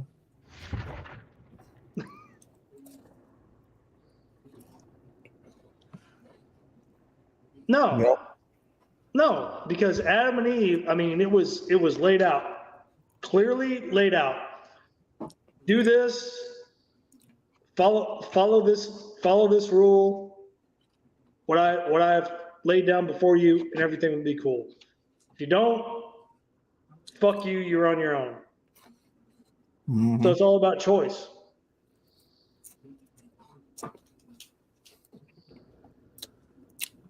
No, I'm not going to put up with the perversion of the language, the changing of meanings to suit the fucking argument of the day. You know, the rampant, freaking blatant revision of history, the interpretations of non-reality as fact, any of that crap. I'm just not going to put up with it. Yeah, I don't agree with it either. We'll call it out whenever I see it, and you know, everybody should do that. We shouldn't live in fear of these fucking lunatics. All they want to do is control. All they want to do is sow discord wherever they go. They're not in it to help people. They're not in it, The MGTOW philosophy is a defensive philosophy. It teaches men how to defend themselves against the system, the gynocentric system. But it is not in itself gynocentric. It is like a suit of armor is not an offensive weapon. It's not anti-sword. It is a defense. The only way to challenge a defense is to attack it. Yeah. Like I said, and we said it this morning, look at the works of people, man. You've always had people trying to change the word of God.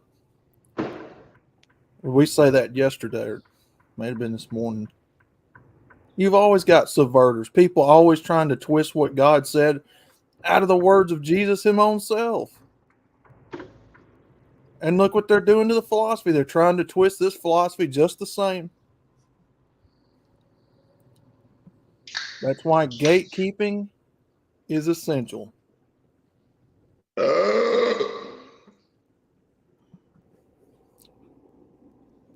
I'll be right back. I have to let myself in. Damn Skippy. Gatekeeping is essential. You're always going to have people who are trying to twist what's being said. People who's going to take you out of context. People who's going to put their spin on things. People who's going to contort what has been written and read by the Lord himself. That's just life. If you agreed with this philosophy in the first place, you wouldn't be trying to change it. Well, No, outlaw. I mean, I'm not just talking about this philosophy. I'm just talking in No, I general know. terms, man. Oh, I know. It didn't used to be that way.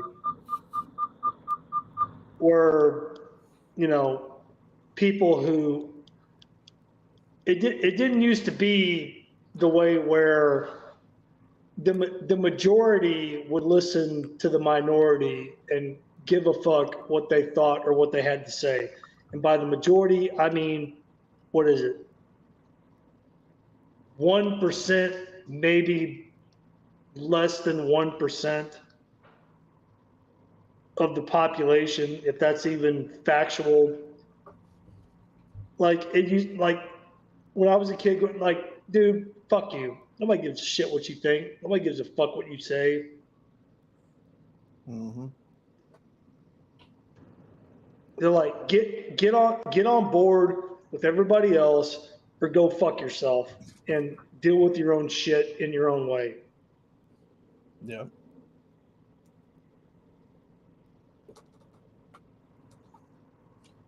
Yep. But somehow that has been flipped, and we're living in fucking clown world, and we have leaders and politicians who bow down and kneel and kowtow to that for fucking one reason or another. And I know it's not coming from them. It's coming from way up higher that this shit's being pushed.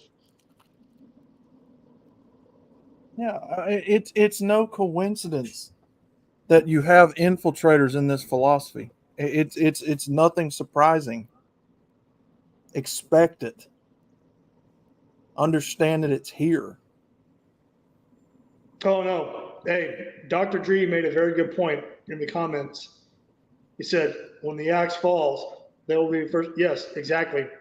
Because they're useful idiots and they don't even realize it. When it all comes to bear, you think those people are going to be the first ones to be taken out and eliminated because they outlived their usefulness? It's not just them outliving their usefulness, it's also the fact that they are radical. So they use the radicals, they have these useful idiots radicalized and push them on an established order so that that established order will be undone, and then they want to establish their own order. Not only do they no longer have a use for these radical chaotic elements, those radical chaotic elements are opposed to their order as well. And that's why they do that. Well, I don't really Because consider they're a threat. I don't really consider the alphabet soup mafia to be radicals, because they can be. And again, I'm just talking about. I'm not condoning. I'm just saying they can be put down easy because they're fucking. They can be put down easy. But Well, when you radicalize anybody and you get them off the ability to think clearly and get them emotional, anybody can become dangerous to the rest of the people. well, it's not even that they're radicalized. I don't think it's just because they've been uplifted, pedestalized, protected, pushed to the forefront. You know, hey, this is the way you need to be. This is the way our society needs to be. And I don't necessarily think that's going to be the case when it all comes down to bear. Because I don't think when that day comes that anybody's going to give a shit about your sexual orientation or how you identify. It's going to be, are you a threat or not? And if you're a threat, you're going to fucking get one between the goddamn eyes. Mm-hmm. Now look at all these ideological groups. Look at BLM. Look at the feminists, LGBT. What are they all? They're all emotionally charged.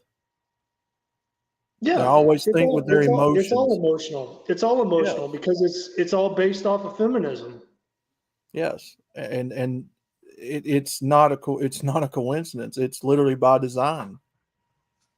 Oh, They are weaponized, useful idiots, like Cyber said. These people have no idea that they are literally the puppets that are being used to bring about this destruction.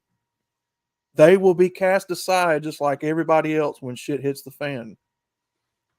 Well, do you know what feminism is based on? I've heard it said it's based on cultural Marxism.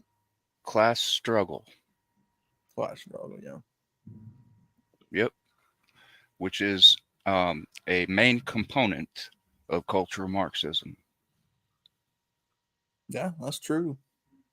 Oh, MGTOW Phoenix made a good point. He said, I guess he's speaking to the glowies or the lurkers in the chat. He said, before you take it out of context, fagtow, I'm not talking about racial minorities. I'm speaking of philosophical and ideological minorities. Well, I'm going to say this. I'm not even going to call them fagtow because that, to me, that sounds too much like a slur on our acronym. I'm just going to call them men who are ignorant and unlearned. Well, I wouldn't even give them the credit of being called men because well, they are though. They can say that we're not men or not real men as much as they want. They might be men in the biological sense. Maybe, I don't know. But they don't act like it. They don't talk like it. But they're not mature. Right. It's a lack of maturity, a lack of responsibility and accountability to their own situation. There is a certain plight that we as men have to face. Some people have chosen to abandon that plight, and unfortunately, they end up on what some refer to as the gynocentric plantation. And these same people want to refer to men who are opposed to giving up on being men as somehow we're not real men, while at the same time they try and pedestalize men who have cut off their penis, or who try and present themselves to the world as women. Well, Tosin, I don't necessarily want to hear about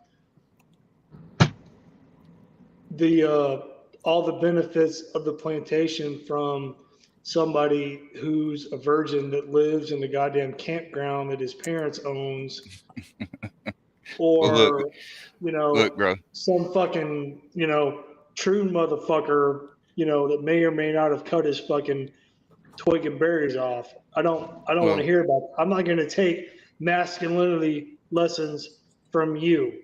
Okay. I hear that, but check this out. There are no benefits to being on that plantation. Absolutely none.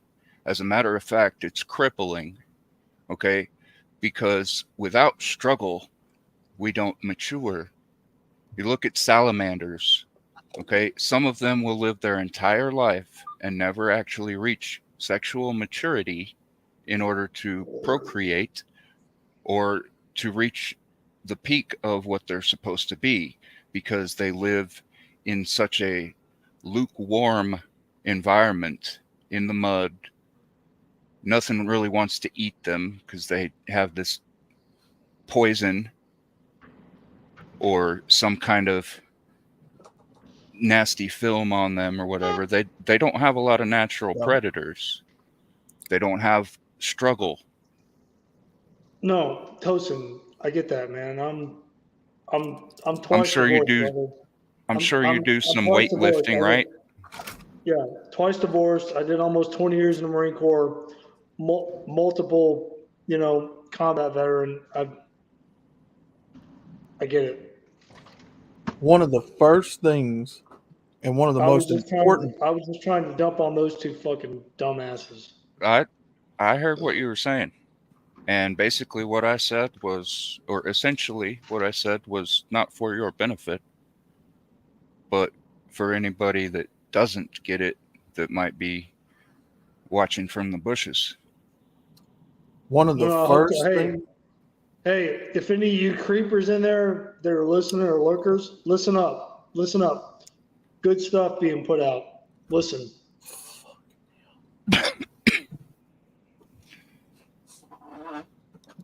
Yep, without struggle, we don't grow. Without pain, there's no pleasure. That's just part of being a man.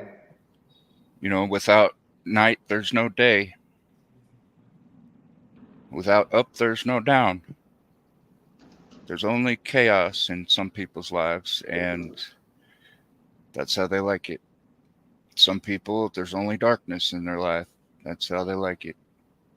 Some people are content to live in a rut, so conformed to it, so twisted and contorted that coming out of it and walking upright and being straight in their mindset and in their path is too uncomfortable.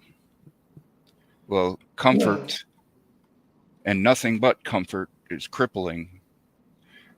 I've got to say that some of the best night's rest I've ever had has been after a really hard day.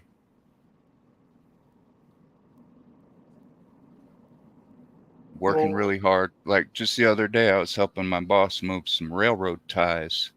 That wasn't very fun, but I really enjoyed my meal afterwards.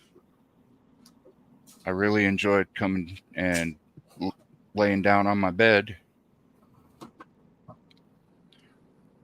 But I've also had days where I spent so much time sitting on ass, it was almost like a chore to be sitting there. And then when I got up and started moving around, that was so difficult. Yeah. Like that law of relativity. I think it's the law of relativity, isn't it? An object in motion will continue to stay in motion. Pretty sure Object that's at rest will. relativity. Yeah, it'll continue to stay at rest. Yep. Well, Tosin, I can tell you some of the best sleep I ever got was when I was deployed, and when a gunfight came to a conclusion, we slept. Or when I've been deployed to other areas of the planet, got into conflict ended, I slept. So I get it.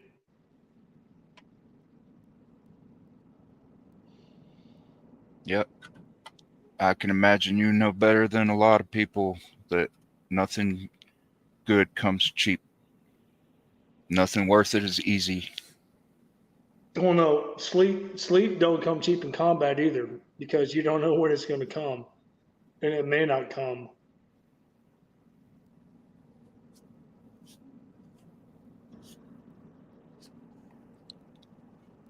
But I'm not talking crap about being able to fall asleep.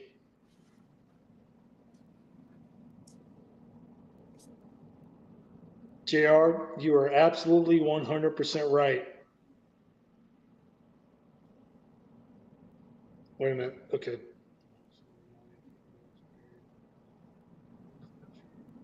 So,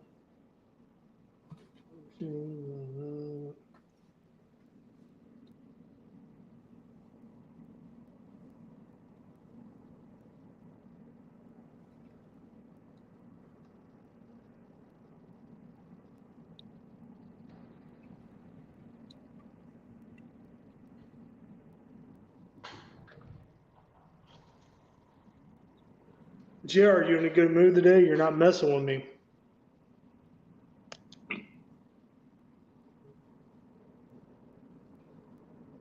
Yeah, that whole idea that men going their own way means that we're supposed to separate ourselves even from ourselves and from our own kind is just obnoxiously wrong. Yeah.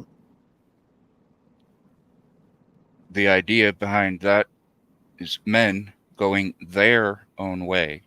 It's not a man going his own way. It's not men going their own separate ways.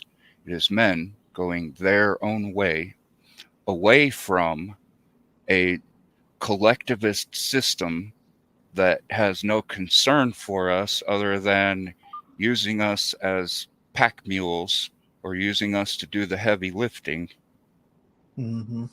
whether that be in a spiritual, psychological, or physical sense. Yeah, I mean, a while ago I was trying to remember that part. One of the very first things you read about in the MGTOW philosophy, the manifesto, if you will, says what? Promote masculinity.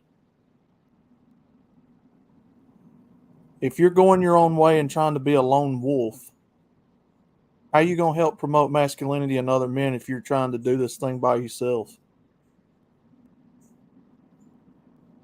A lot of people haven't really got that thing down and read it. You're not even with the philosophy, you're not supposed to be alone in all this. It just simply means for you yourself navigate this life on your terms and conditions, right? We are free to be as alone as we choose. Yep. And that doesn't necessitate feeling lonely, Mm-hmm. because I spend a lot of time alone and I enjoy it. Yep. But that's because I'm not part of a collectivist system that compels people to all be together and mix and mingle and all this diversity and inclusivity and such, because that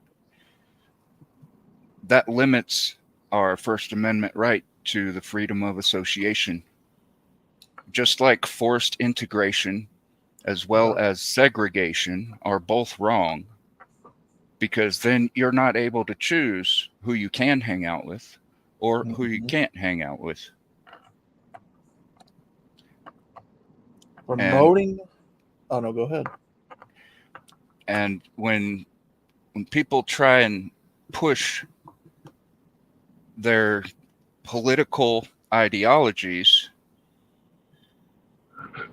let me pull this up. Okay. Tell me if you can hear this well. Okay. You hear that? Mm-mm. That didn't come through well. Mm-mm. Right, but you have There to it have is. an open door policy for normal men that are not represented in this system. Hear that? An open door policy for normal men that are not represented in this system. Yep, I heard that. That's what we Hammerhand. do. What about that have already ascended an anti-gun-centric lifestyle and have gone their own way? Have they no refuge here? That depends on what kind of man that is. If that kind of man is walking into this door with a whole bunch of leftist policies coming out of their mouth, they're not welcome. Now, you know why he said leftist? Yep. Because this so-called left is the collectivists that have been pushing their political agenda on the entirety of society. Okay? It's not because Hammerhand holds some kind of hard right political stance. Right. If there were somebody coming in with pushing political agendas out of their mouth from the right, he'd be opposed to that as well. Mm-hmm. But listen to the response. And this is a straw man argument trying to put Hammerhand in a position he doesn't hold. So basically, you're establishing a political standpoint there. No, sir. I'm establishing a safety. I am gatekeeping people like you. That's political. That you're no, sir. That's anti-destruction. See, that was from Frost's stream. Mm-hmm. You know, when Hammerhand came up, after Bullets and Kush were already up there, and Bullets to this day says that Hammerhand keeps trying to dodge him. That's bullshit. Okay. And it's just more straw man argument trying to say that Hammerhand's holding a political position just because he doesn't want someone coming in pushing their policies. That's not a political position.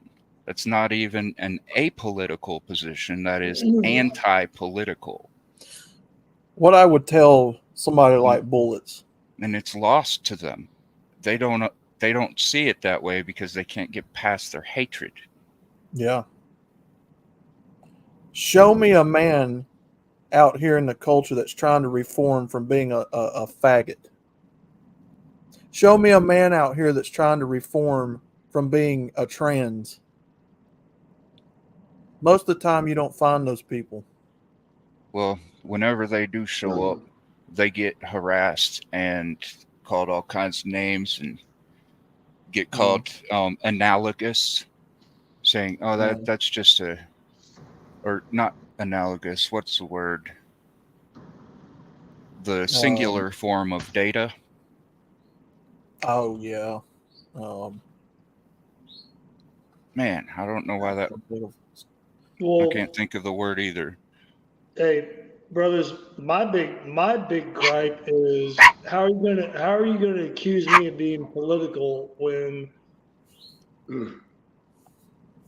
to my knowledge, since I stumbled across this philosophy in this community back in 2019,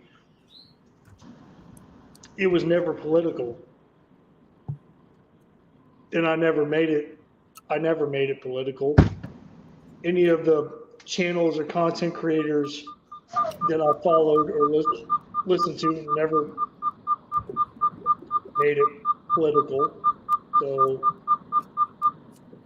explain to me how that works. The problem. Go ahead. Being against somebody pushing their political ideology is not a political position. No. It's just not.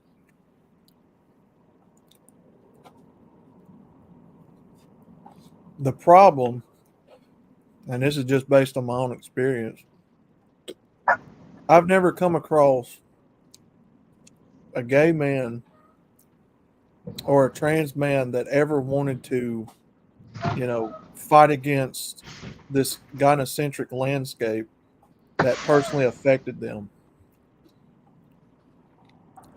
There might be one or two people like that out there. Because it benefits them. Why would they? There might be one or two people out there in the ether somewhere that may be against all this. But I've never come across any of these people that were truly repentant and wanted to reform from their evil ways. Well, I'm not even talking about reforming. I'm just talking about, like, no, man, don't push your political bullshit on me. Just let me live my own life. Let me be with and again, you guys understand where I'm going when I'm talking like this. Mm-hmm. Just, yes, I'm a homosexual man. I'm in a homosexual relationship. I don't want the government involved. I don't want anybody involved. What we do in our own four walls, under our own roof, is our business. It's nobody else's business. Great. Perfect. Keep it that way. I don't fucking care. As a normal man in this system, I have nothing in common with these people as far as their sexual preferences go. I don't have anything I don't in lust common after either. men.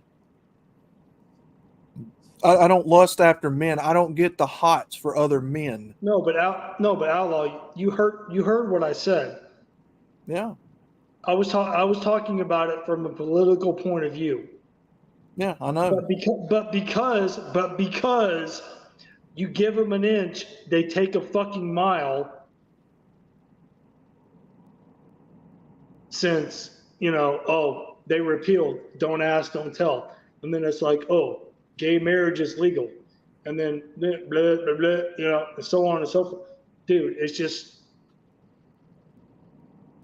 when is enough enough? Because, motherfucker, you got more rights than me, and I'm never getting married again. Well, take the example of what's recently happened with the Boy Scouts, right? Yeah.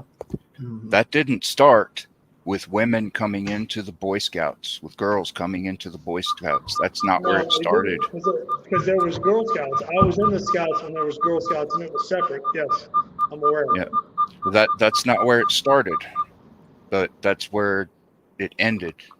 That's what ended it, right? Right.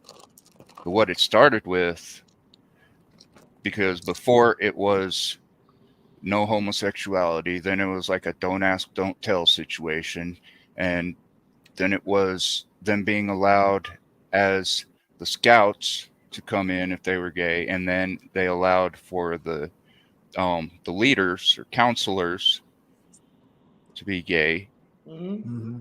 and it just progressed into, oh, we're just all one and the same now. Why the fuck call it the Boy Scouts? Yeah, It's supposed to be exclusive. It just evolved into debauchery and degeneracy, and it was all accepted for some fucking stupid ass fucked up reason. And here we are.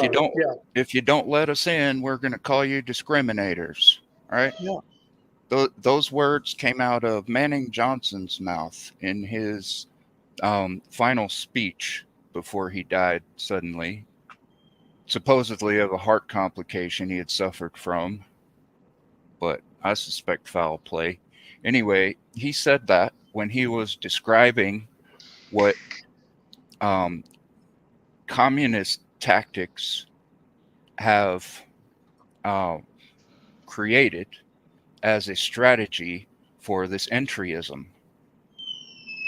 Whether that be into clubs or neighborhoods or the workplace or anything else like that.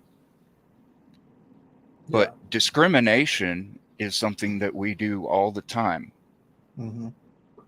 Cybertosin, they have infiltrated everything. There is nothing left they haven't infiltrated.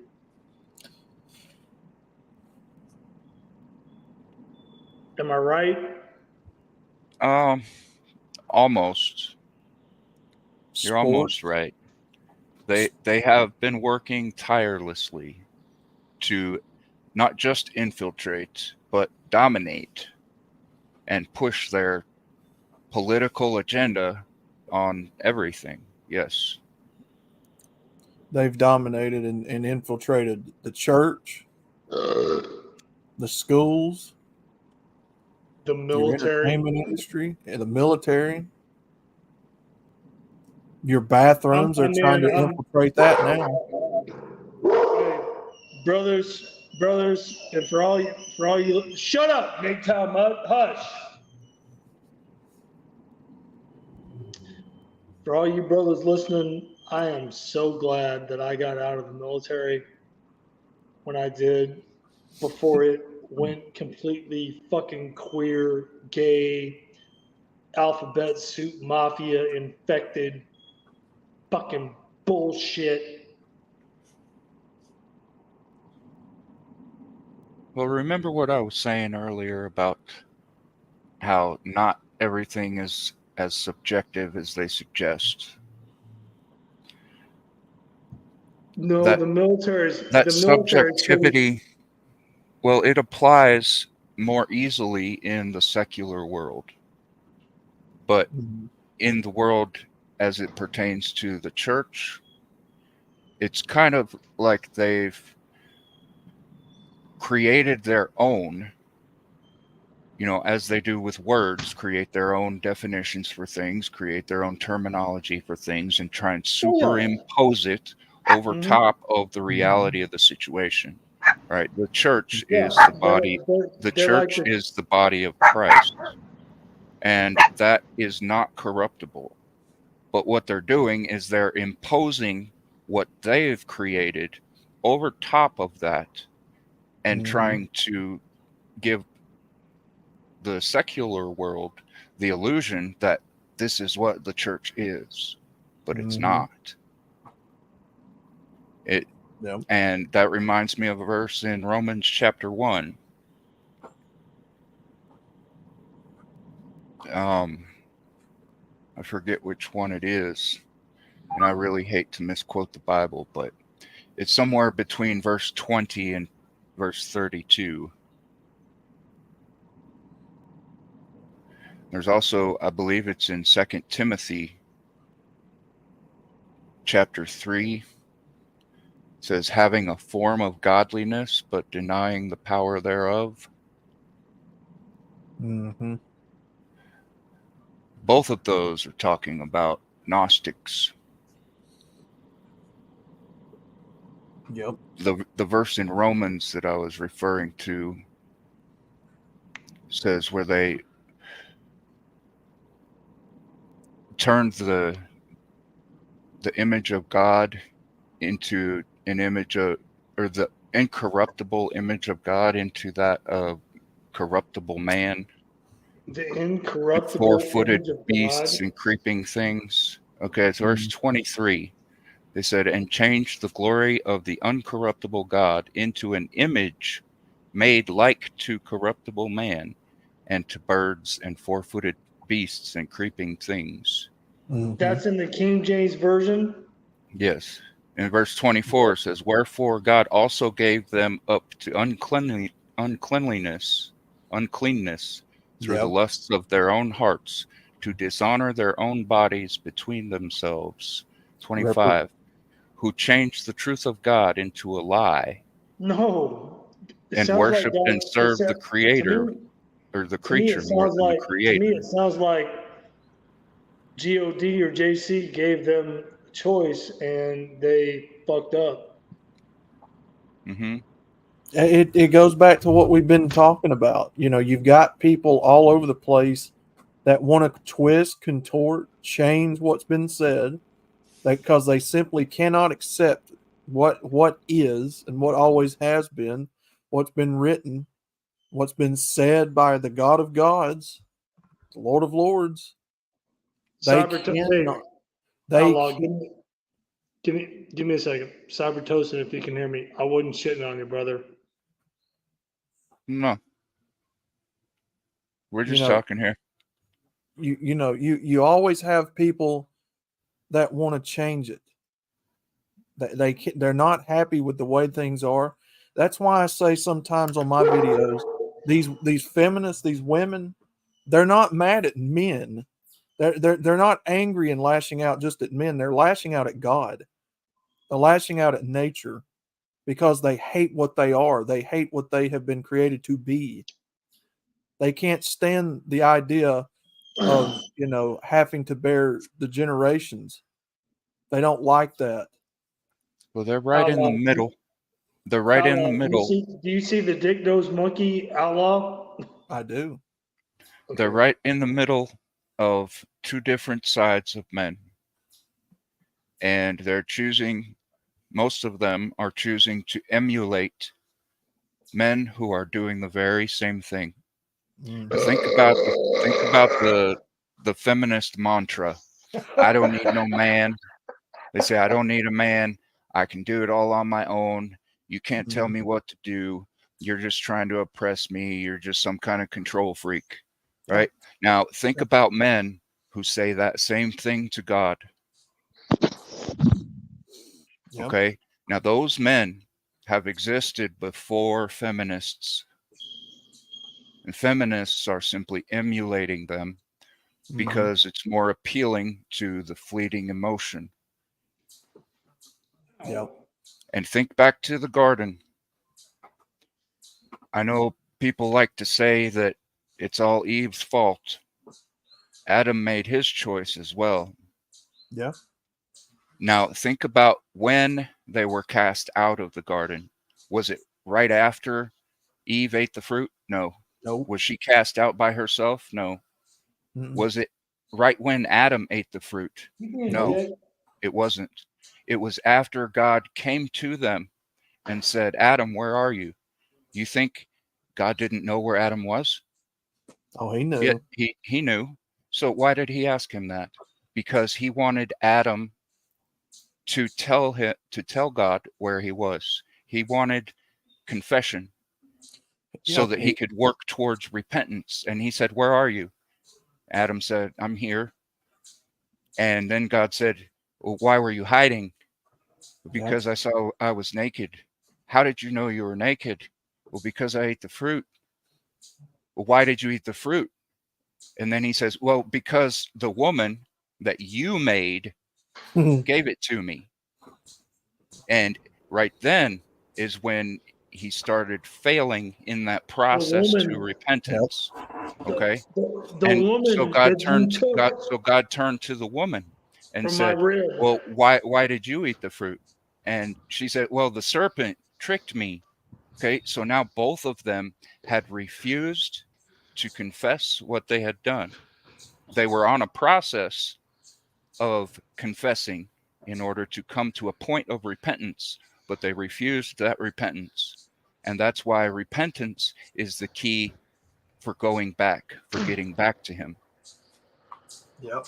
Now, according to scripture, God took a rib from Adam and created Eve so he wouldn't be alone. But, however, she was the one that went to the goddamn tree and ate the fucking forbidden fruit. So, how was God doing Adam any favors?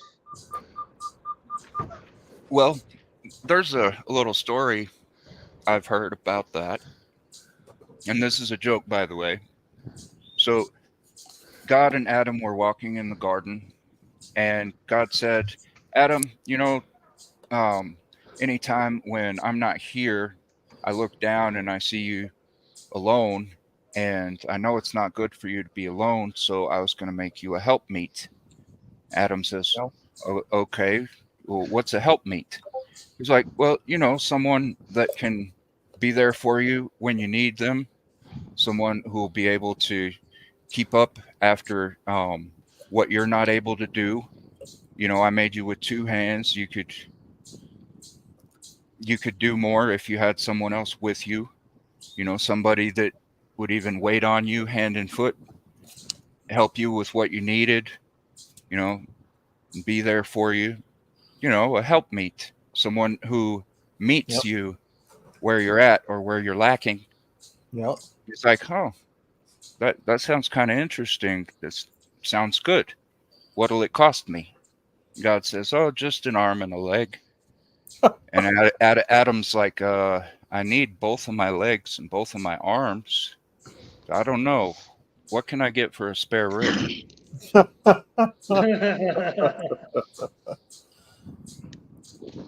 That is what women can't stand. They can't stand the fact of being a helpmate to a man. It's a pride thing, an ego thing with these women. If you listen to them, yeah, everybody wants to be in charge. I think what I said a few minutes ago. There are men who do that as well. Oh, yeah. And these women, without having enough examples on the positive side, on the correct side to emulate, they're choosing to emulate the rebellious spirit and the rebellious element that they see in men. Mm-hmm. No, they are choosing to emulate Lilith. Lilith, Adam's first wife, apparently in the Old Testament. Oh, I've heard that before.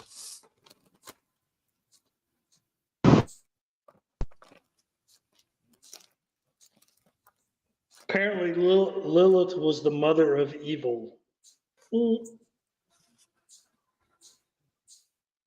I've heard that. You grew up in the church. I hope so.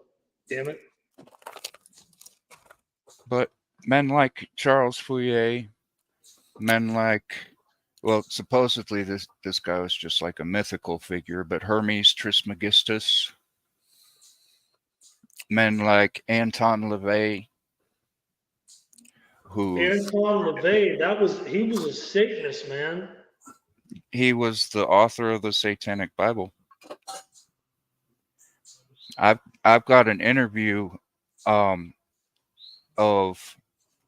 conducted by his son-in-law, Nicholas Schreck, where he interviewed Charles Manson. They talked about some interesting things.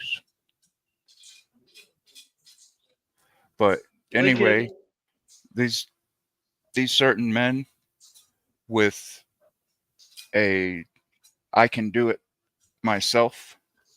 I don't need a God telling me what to do. That's where feminists are getting it from. And you know where those men are getting it from? Not that it's being forced on them, but the temptation to rebel is coming from the devil.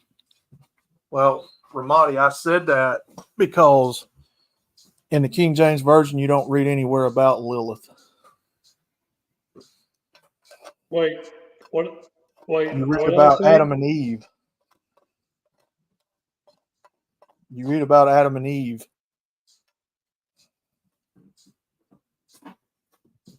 Lilith, if I'm not mistaken, comes from apparently in the Old Testament, Lilith was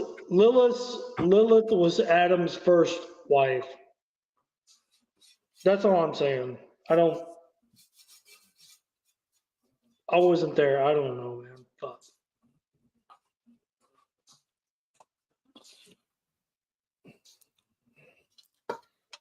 But apparently Lilith, yes, according to scripture, she was the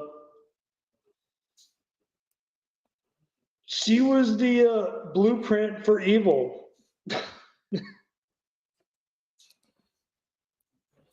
Unless she comes from the lost books of the gospel or the lost canonical books of the gospel that they didn't put in at the Council of Nicaea, I have no idea. I just know that the King James Bible teaches us about Adam and Eve. Yeah, Adam and Eve. And Eve was the one that strayed, not Adam, Eve. Right. Female, women. Right. So think about that, gentlemen. When you're clinging on and trying to hold on to the Christian church, because they will lie to you.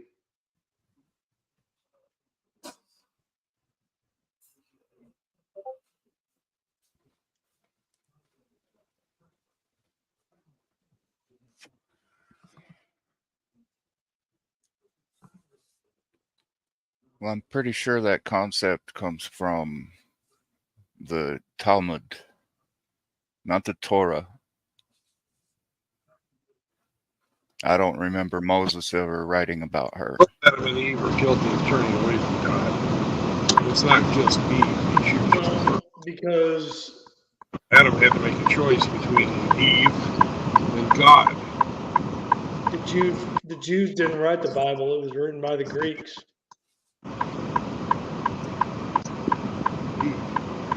Well, again, Moses wrote the first 5 books called the Torah. But again, I mean, who are we really supposed to believe? Theologically, who are we really supposed to believe?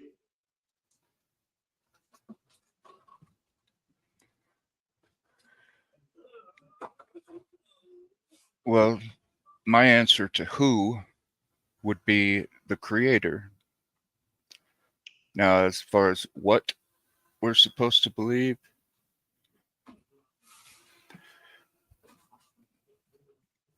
we're supposed to believe the tried and true will of God. We see the results, we see the consequences But of rebelling. but most people, including myself, wouldn't know that if it dropped down out, if my fucking ceiling opened up right now and somebody fell down out of the sky and told me I'm the word of God, I wouldn't recognize it. And I'm not blaming God for that. I'm just saying.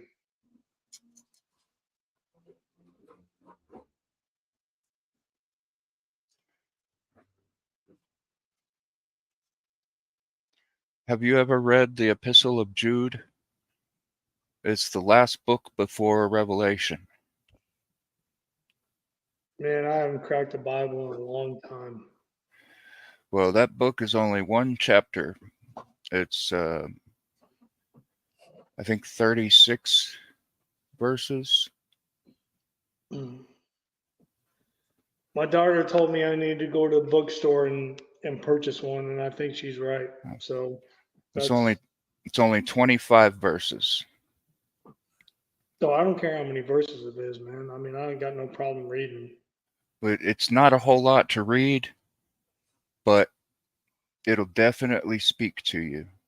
Yeah. And I think one reason is because it's so short. Well, hey, bros, I gotta jump out of here because my phone is literally dying while it's plugged in the charger on StreamYard. So I will holler at you all later. Have a good night. Peace out. Good night, man.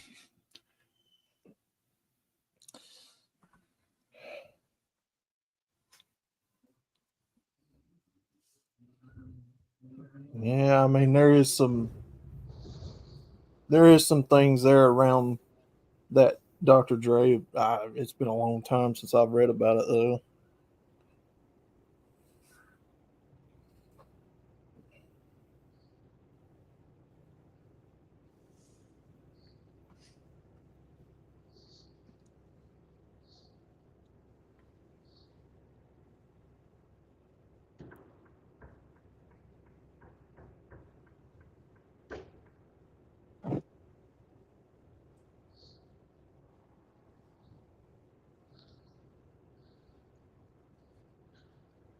Well, the Council of Nicaea is pretty well documented. So if you're interested, you can go and look up what was left in and what was left out and why. And why what made it in, and why what was left out, they couldn't agree on.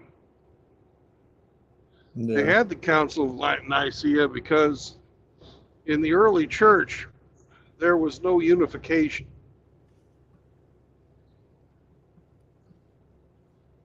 Yeah.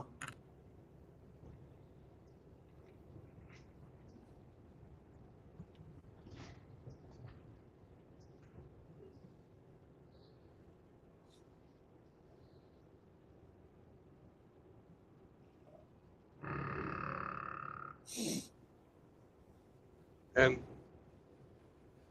because of the Gutenberg project, you can actually go and look up the books of the Bible that were left out, if you so choose. The Council of Nicaea is not the Word of God. The Council of Nicaea was the decision of men. Right. Yeah.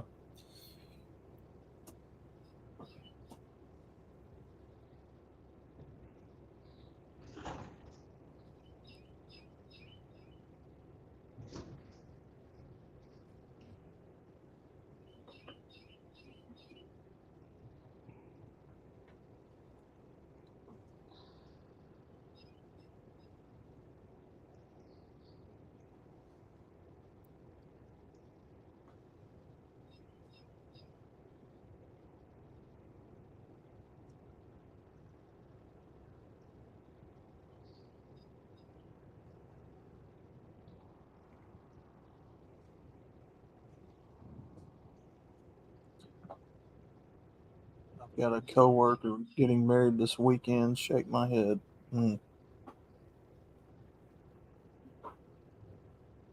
Yeah. My condolences to your soon to be departed friend. That was radical.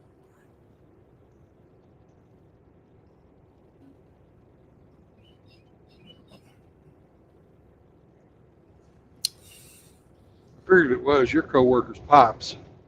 Huh. So, Yeah, he ain't gonna ever get married again. So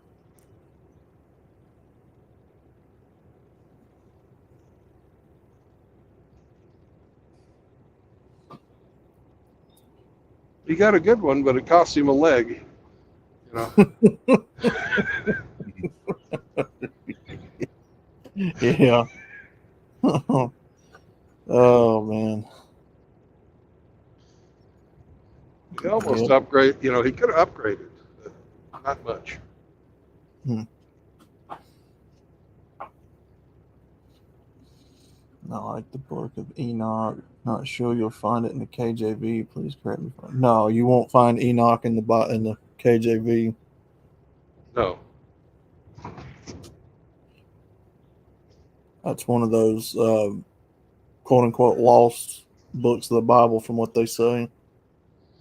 Well, they're not lost. That's the thing. Right. They just weren't included. Mm. There's no secret knowledge out there about Jesus and the Bible and everything like that. Everything is out there. You can find it. Yeah. Anybody who claims they have secret knowledge is lying to you. I've warned my coworker. He doesn't want to listen. She's different. Yeah.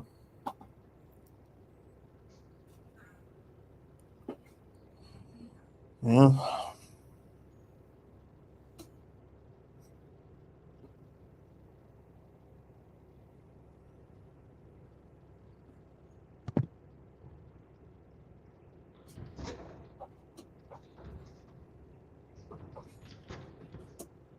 I'll be right back.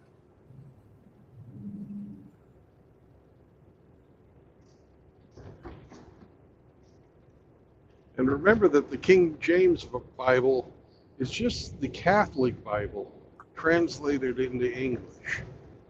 Mm-hmm.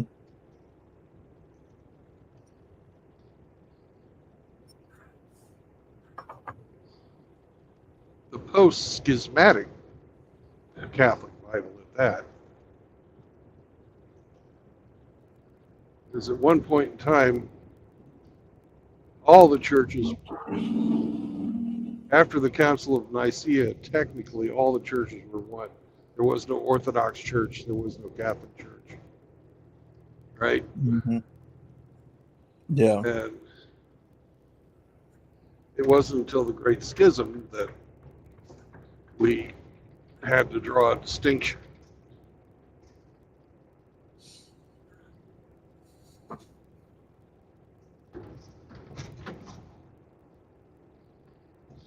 There was just the church.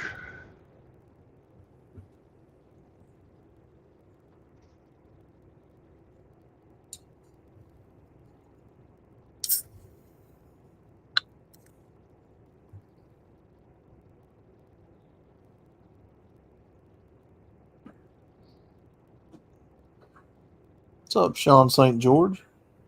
Yo, Sean? You slumming today, sir?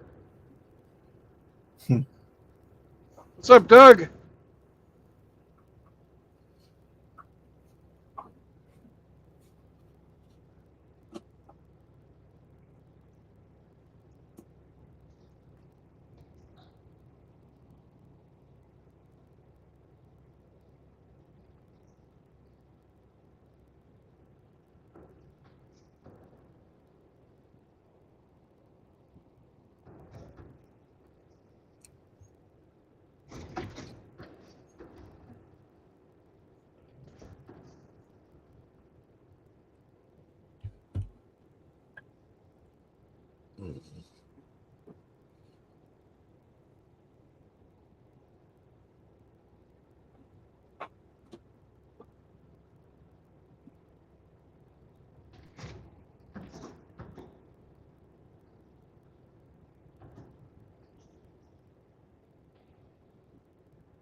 It's like somebody just about lost their hot tub. That would have been bad.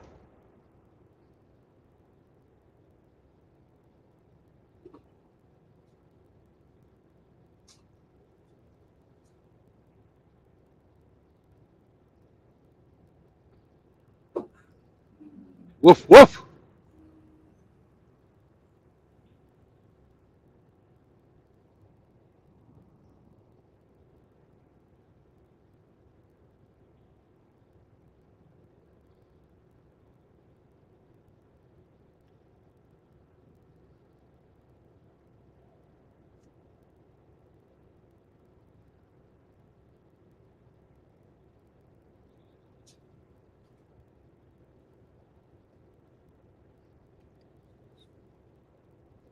Yeah, my advice for Radical Rafters coworker would be to be cordial, you know, accept the love bombing to a certain extent, you know, like cognitively, but not on any kind of sentimental level. Because if you let the compliments get to your head, the insults will start to get to your heart. And a lot of people nowadays are too disingenuous altogether, or sometimes just too flip-floppy because they're following their own feelings. And if somebody has a bad day, or you rub them the wrong way one time, they'll start throwing these insults out there. And if you've opened your heart up because of their compliments, then those insults can also have access to it.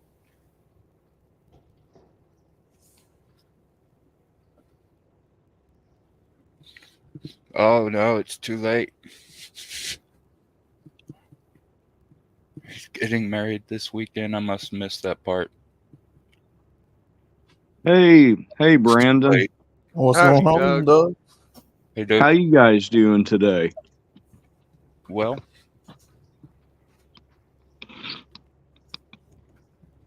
Doing good. I just dropped one load and I'm going to go pick up another. That's awesome. Oh, Do you guys care if I read something here in the spirit of this Bible conversation? oh, sure. John, I was just curious because so John 21 verse 24, the apostle John says of himself, he says, "This is the disciple who testifies to these things, who wrote them down." So he wrote the Gospel of John. And then the 25th verse, it says, "Jesus did many other things as well.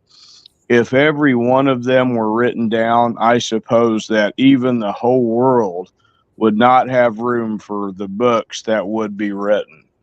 And I'm like, I just thought that was kind of interesting about Bible translations and which one. And I like the NIV, but I just was kind of interested in the fact that if there's, John saying here that if it was possible to write everything down that Jesus did, there wasn't enough libraries in the whole world to really. And so I don't know.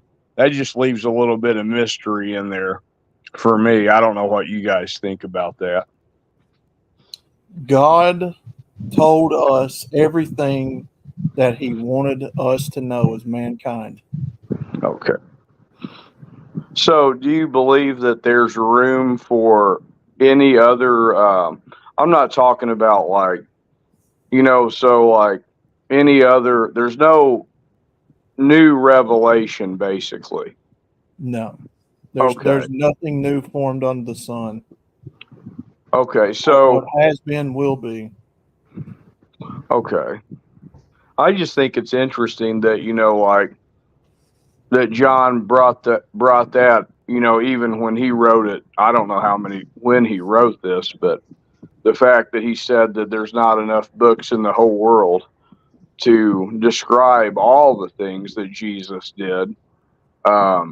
It's kind of weird to like suggest that you should only read from this translation or only read from this other translation, as if like all the books in the whole world could adequately describe Jesus Christ. I mean, that's why I do read the Bible for myself. But it seems to me there's some other things that can be revealed to us through his spirit that may not be written in the Bible. I don't know. I just kind of I'm kind of open to those type of things. But that's all I had about that.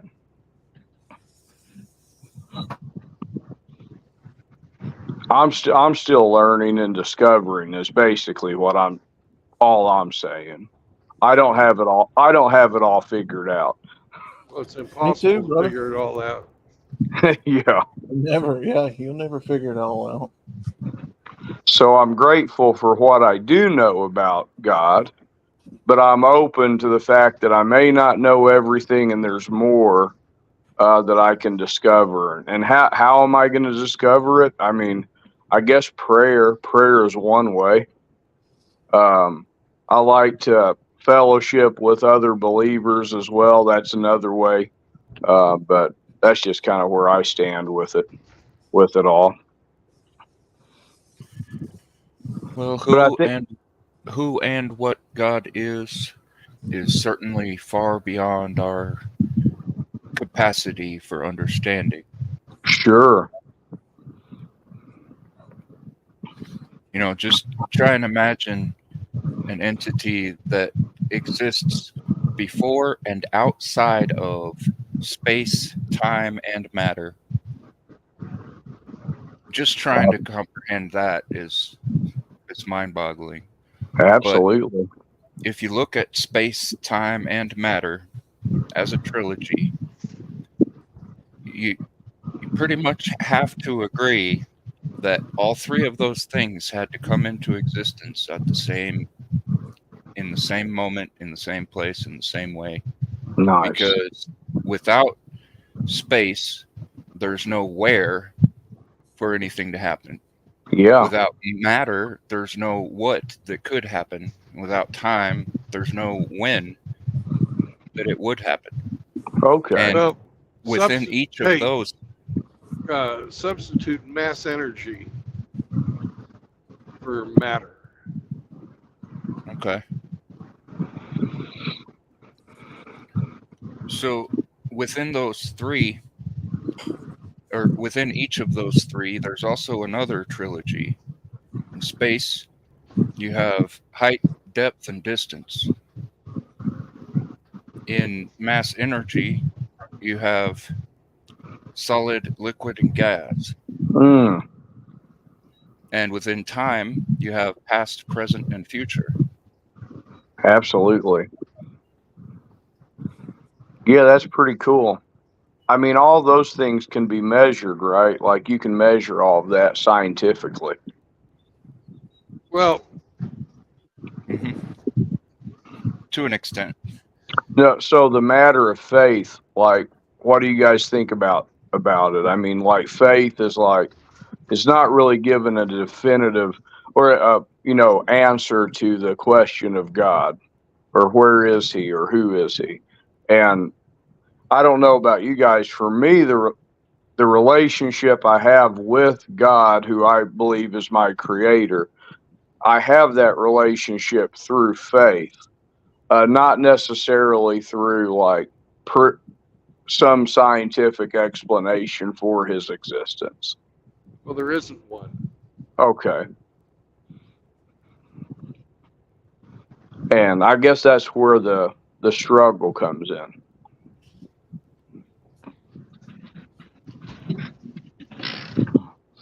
Well, you just have to try and be like Centurion.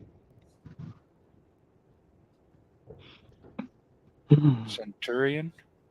Yeah, the Centurion. Remember? Oh, yeah. Oh, absolutely. The one that had the daughter, right? I think it was a servant or a slave.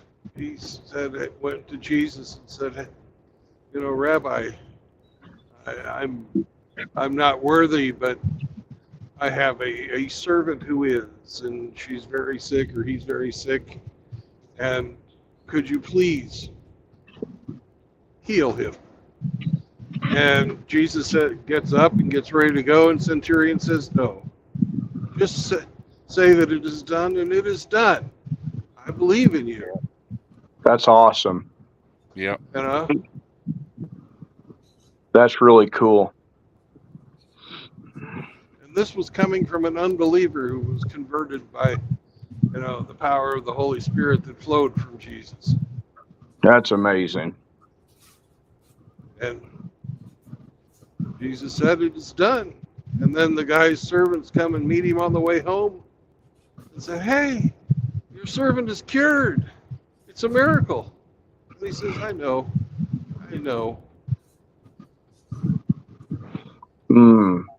So for us to accept that testimony, that's faith. That's something that you take on faith, basically.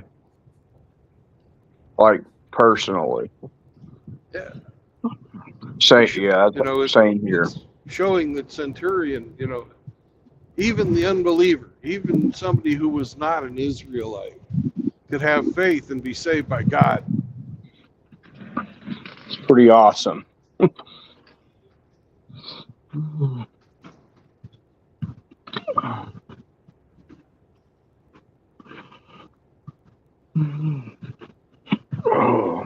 And if you really want to see that little vignette, that little story acted out very, very well, do a YouTube search for Jesus of Nazareth. I think it was 1977. Ernest Borgnine. Wow. They did an excellent fucking job doing that scene. That's cool.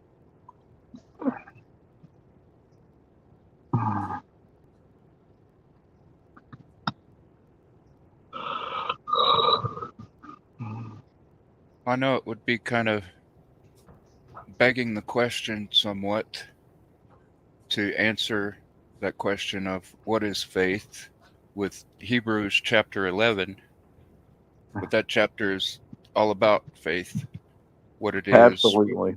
what it produces, and why it's necessary in coming to God. With a lot of examples from the Bible. Oh, yeah. Yep. That's what I love about it. And I appreciate the conversation. And it's like, I don't know where everybody else's beliefs are. That's my personal belief. But, there's been things that I've changed my views on over time about things I believe. My beliefs have changed. For me, Jesus, the revelation of Jesus Christ is something I do believe, not just historically that happened, but also something that benefits me personally, his sacrifice gives me the access to God. And so once again, all that is, I take that on faith, but that foundation is still the one I, live by. Well, the Bible does give us instructions on faith. Know what that is, Doug? Oh, what is it? Faith comes by hearing, and hearing by the word of God. Yes. That's it. I love it. Hear the word of God. Don't just listen, hear it. That's the difference. Just let right it go there. in one ear and out the other. Hear it.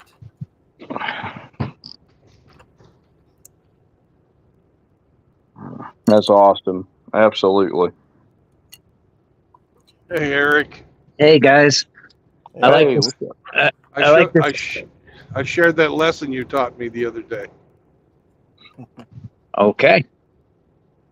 I like this conversation, guys. Awesome stuff.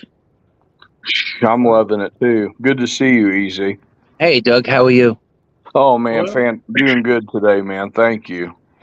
Well, Brother Doug, There's another thing you have to remember too, with like the Bible and faith and everything else. Like almost everything that has been prophesized and talked about in the Bible has archaeological evidence to back it up.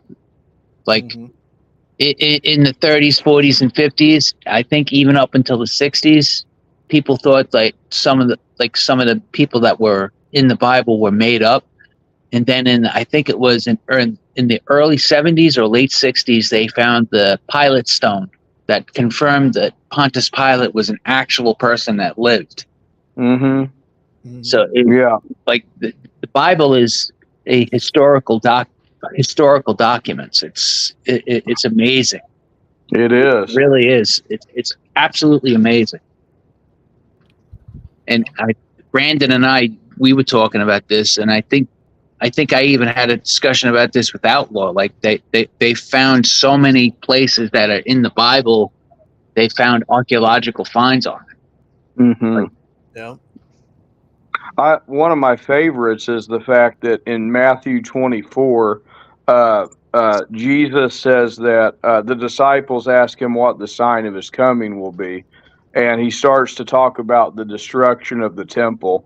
And he says of the temple, I believe, over in Jerusalem, because that's the only one that I knew of. And if you go back through history, you find out that temple actually was there and it was destroyed in AD 70. So Jesus says, here's one of the things you're going to notice. And this temple here that you see standing, there's not going to be one stone left unturned. And then I think like 40 years go by, AD 70 happens, the Roman Empire invades and they destroy the temple. Yes. So there's historical evidence right there. Right. Yeah. Well, look at the sign of the world that we're living in right now. Revelation speaks a lot about the condition of mankind's heart before Christ returns. Oh God, yeah. Look at the church right now. They're neither hot nor cold. They don't stand on something anymore. No. They're fence sitters. That's what lukewarmness means, is a fence sitter. They're going along with everything out here. That's a true sign of the end times, is the church's condition. Well, even if you never believed in the Bible before, and then you read the Bible today and you compare it to what's going on, like the Bible says, in the end, good will be bad, bad will be good. I mean, that, like, meant like it, right? It's just you cannot look at it and not see the comparison. Yeah, like the end times, the Bible prophecy, it's playing out in real time right before our eyes. Now, my question to that is, wasn't all that always playing out in human history, like even back when they wrote the book of Revelation and Thessalonians? People were always Doug, like that. I would agree with you, but I would say it's even more prevalent now. Even more, okay. I didn't know if it just had something to do with this technology that's just my opinion. Yeah. That's cool. Like I had I was reading this pastor who said that if we were back in the old times now, like in comparing Sodom and Gomorrah to current era, like God would owe Sodom and Gomorrah an apology if you were comparing today with back then. Because it really is. I mean, we really are in the evil times. I mean, it's just absolutely depraved. Yeah.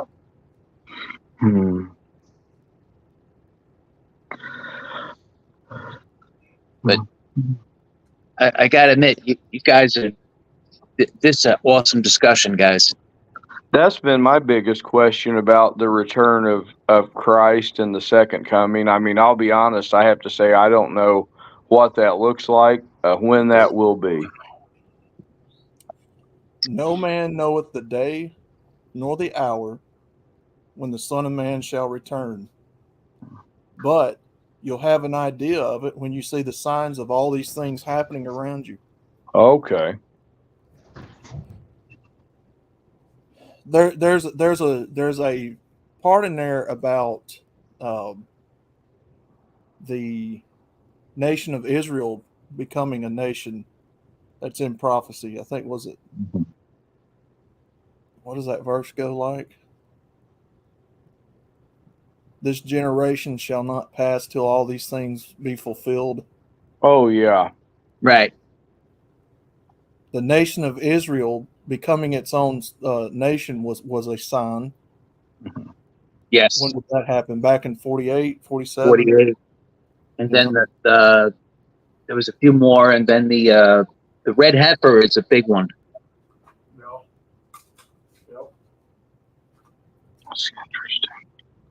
Well, it's interesting to me. The very first verse in Revelation chapter 1 says, the revelation given to John by Jesus Christ on things which must shortly come to pass. So, I mean, he was talking to John about some events that may have transpired. And this is where, some people might disagree with me, and that's totally fine. I just think that a lot of the things that people are seeing coming in the future may have already happened, may have already taken place in the fact that Jesus gives this revelation to John concerning the 7 churches in Revelation. And we know those churches don't exist in the world today. So somewhere in that timeline, these events have taken place, like as far as all the 7 churches in Revelation. Yes. And so it's so Jesus to me seems like he's saying, hey, John, here's some things that are getting ready to happen. So you might want to be ready for them. But I don't know if he's saying that to our generation about things coming in our future. That's the part I'm confused about. But there's some signs that are happening, like in the desert, like the desert turning from a wasteland to from the desert turning in from a wilderness into lush green fields. That's happening now. Oh, that's cool. Yeah, and just springs of water popping up out of nowhere. That's happening now. The Euphrates drying up. That's happening now. That's awesome. Yeah, the Euphrates River is literally almost down to the bare bones. It's barely even running anymore. It's crazy. So it really is playing out in real time. We're seeing prophecy right before our eyes. Wow. That's cool. In Matthew chapter 24 talks a lot about the second coming in form of parable, but you read it, you'll understand more than if you don't read it. Absolutely. Can you read it to us? I can. It's like 60 verses or so. I've got about three hours till I'm done driving. Anyway, gentlemen, I just wanted to jump on and thank you for the great topic. Guys always never cease to amaze me with what you guys discuss on this. Great stuff, guys. Great stuff. Hey, God bless you, Easy. Thank you, man. Thanks for coming on. You too, Doug. Always a pleasure, guys. Take care. Later, Easy. Bye. So it's got 51 verses. I think I can get through that in 3 hours or less. I think you can do it in a lot less. And Jesus went out. All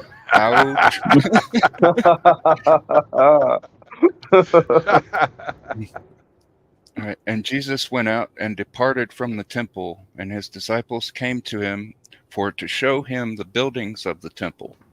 And Jesus said unto them, See ye not all these things? Verily I say unto you, there shall not be left here one stone upon another that shall not be thrown down. And as he sat upon the Mount of Olives, the disciples came unto him privately, saying, Tell us, when shall these things be? And what shall be the sign of thy coming and of the end of the world? And Jesus answered and said unto them, Take heed that no man deceive you. For many shall come in my name, saying, I am Christ, and shall deceive many. And ye shall hear of wars and rumors of wars. See that ye be not troubled, for all these things must come to pass, but the end is not yet. For nation shall rise against nation, and kingdom against kingdom, and there shall be famines, and pestilence, and earthquakes in divers places. And all these things are the beginning of sorrows. Then shall they deliver you up to be afflicted, and shall kill you, and ye shall be hated of all nations for my name's sake. And then shall many be offended, and shall betray one another, and shall hate one another. And many false prophets shall rise and deceive many. And because iniquity shall abound, the love of many shall wax cold. But he that shall endure unto the end, the same shall be saved. And this gospel of the kingdom shall be preached in all the world for a witness unto all nations, and then shall the end come. When ye therefore shall see the abomination of desolation, which is unholy sacrifice, in the place of God, spoken of by Daniel the prophet, stand in the holy place. Whoso readeth, let him understand. Then let them which be in Judea flee into the mountains. Let him which is on the housetop not come down to take anything out of his house. Something's weighing on me about this verse 15. It says, Whoso readeth, let him understand. So to understand the abomination of desolation, Hashikutz Meshomim, I forget what chapter it is in Daniel, but a quick Google search of abomination of desolation would put you in the right chapter in order to read this prophecy of Daniel. So back to it, verse 17. Let him which is on the housetop not come down to take anything out of his house. Neither let him which is in the field return back to take his clothes. And woe unto them that are with child, and to them that give suck in those days. Nursing, right? But pray ye that your flight be not in the winter, neither on the Sabbath day. For then shall be great tribulation, such as was not since the beginning of the world to this time, nor ever shall be. And except those days should be shortened, there should no flesh be saved. But for the elect's sake those days shall be shortened. Then if any man shall say unto you, Lo, here is Christ, or there, believe it not. For there shall arise false Christs and false prophets, and shall show great signs and wonders, insomuch that, if it were possible, they shall deceive the very elect. Behold, I have told you before. Wherefore, if they shall say unto you, Behold, he is in the desert, go not forth. Behold, he is in the secret chambers, believe it not. For as the lightning cometh out of the east, and shineth even unto the west, so shall also the coming of the Son of Man be. For wheresoever the carcass is, there will the eagles be gathered together. Immediately after the tribulation of those days shall the sun be darkened, and the moon shall not give her light, and the stars shall fall from heaven, and the powers of the heavens shall be shaken. And then shall appear the sign of the Son of Man in heaven, and then shall all the tribes of the earth mourn, and they shall see the Son of Man coming in the clouds of heaven with power and great glory. And he shall send his angels with a great sound of trumpet, and they shall gather together his elect from the four winds, from one end of heaven to the other. Now learn a parable of the fig tree. When his branch is yet tender, and putteth forth leaves, ye know that summer is nigh. So likewise, when ye shall see all these things, know that it is near, even at the doors. Verily I say unto you, this generation shall not pass till all these things be fulfilled. Heaven and earth shall pass away, but my words shall not pass away. But of that day and hour knoweth no man, not the angels of heaven, but my Father only. But as the days of Noah were, so shall also the coming of the Son of Man be. For as in the days that were before the flood, they were eating and drinking, merry and giving in marriage, until the day that Noah entered into the ark, and knew not until the flood came and took them all away. So shall also the coming of the Son of Man be. And shall two be in the field, the one shall be taken, and the other left. Two women shall be grinding at the mill, the one shall be taken, and the other left. Watch therefore, for ye know not what hour your Lord doth come. But know this, that if the good man of the house had known in what watch the thief would come, he would have watched, and would not have suffered his house to be broken up. Therefore be ye also ready, for in such an hour as ye think not, the Son of Man cometh.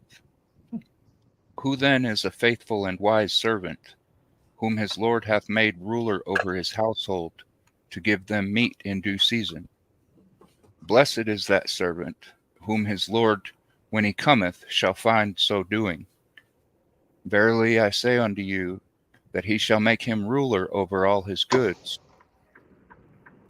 And if that evil servant shall say in his heart, my Lord delayeth his coming, and shall begin to smite his fellow servants, and to eat and drink with the drunken, the Lord of that servant shall come in a day where he looketh not for him, and in an hour that he is not aware of, and shall cut him asunder, and appoint him his portion with the hypocrites.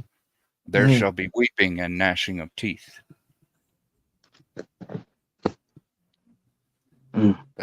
That's the chapter. Thank you, Cybertoxin. And he continues talking 46 verses in the chapter after that. Yep. And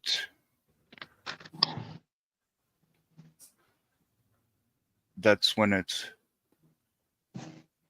his full speech about that is over. So there's Matthew chapter 24 and 25, which is pretty much all the words of Christ speaking about that. In 25, I believe. Yeah, here. Can I ask you? He talks about the parable of the three servants with the talents. The master gave one talent to one servant, 5 talents to one, and then 10 talents to another. The one with 10 talents went out and did something with it and doubled it. The one with 5 talents went out, did something with it and doubled it. And the servant with the 1 talent buried it, didn't do anything with it because he wanted to make sure that he was able to give it back to his master. Can I ask you guys a question? Yeah. I saw a few verses here while you were reading, and you will hear of wars and rumors of wars, but see to it that you're not alarmed. Such things must happen, but the end is still to come. Here's my question. The end of what? Because and then you go over here to that verse you read, for then there will be great tribulation, unequaled from the beginning of the world until now, and never to be equaled again. I've heard people say that the end is the destruction of planet Earth, but Jesus says here that this great tribulation, which was unequaled from the beginning of the world till now, it will never be equaled again. What's he talk? What are we talking about when he says the end is not yet here? But what end? The end of what? The church age. Oh, okay, okay. Yeah. See, there's a church age happening right now that the Bible speaks about. I was wondering about that because if we're not talking about the end of the world, where the earth is no more, I was just wondering what the end was. And so the end of the church age. Okay. Here's the crossroads where a lot of religions tend to go their separate ways on what the rapture is, the end times. A lot of people believes that Christ will rapture the church out of here before the Great Tribulation period begins. Some believe that we're going to be here through the entire thing. You know, others believe that there's only going to be 144,000 sealed here that's going to stay. But yeah, it's. You know how he said in the last part of that too, he said, truly, I tell you, this generation will certainly not pass away.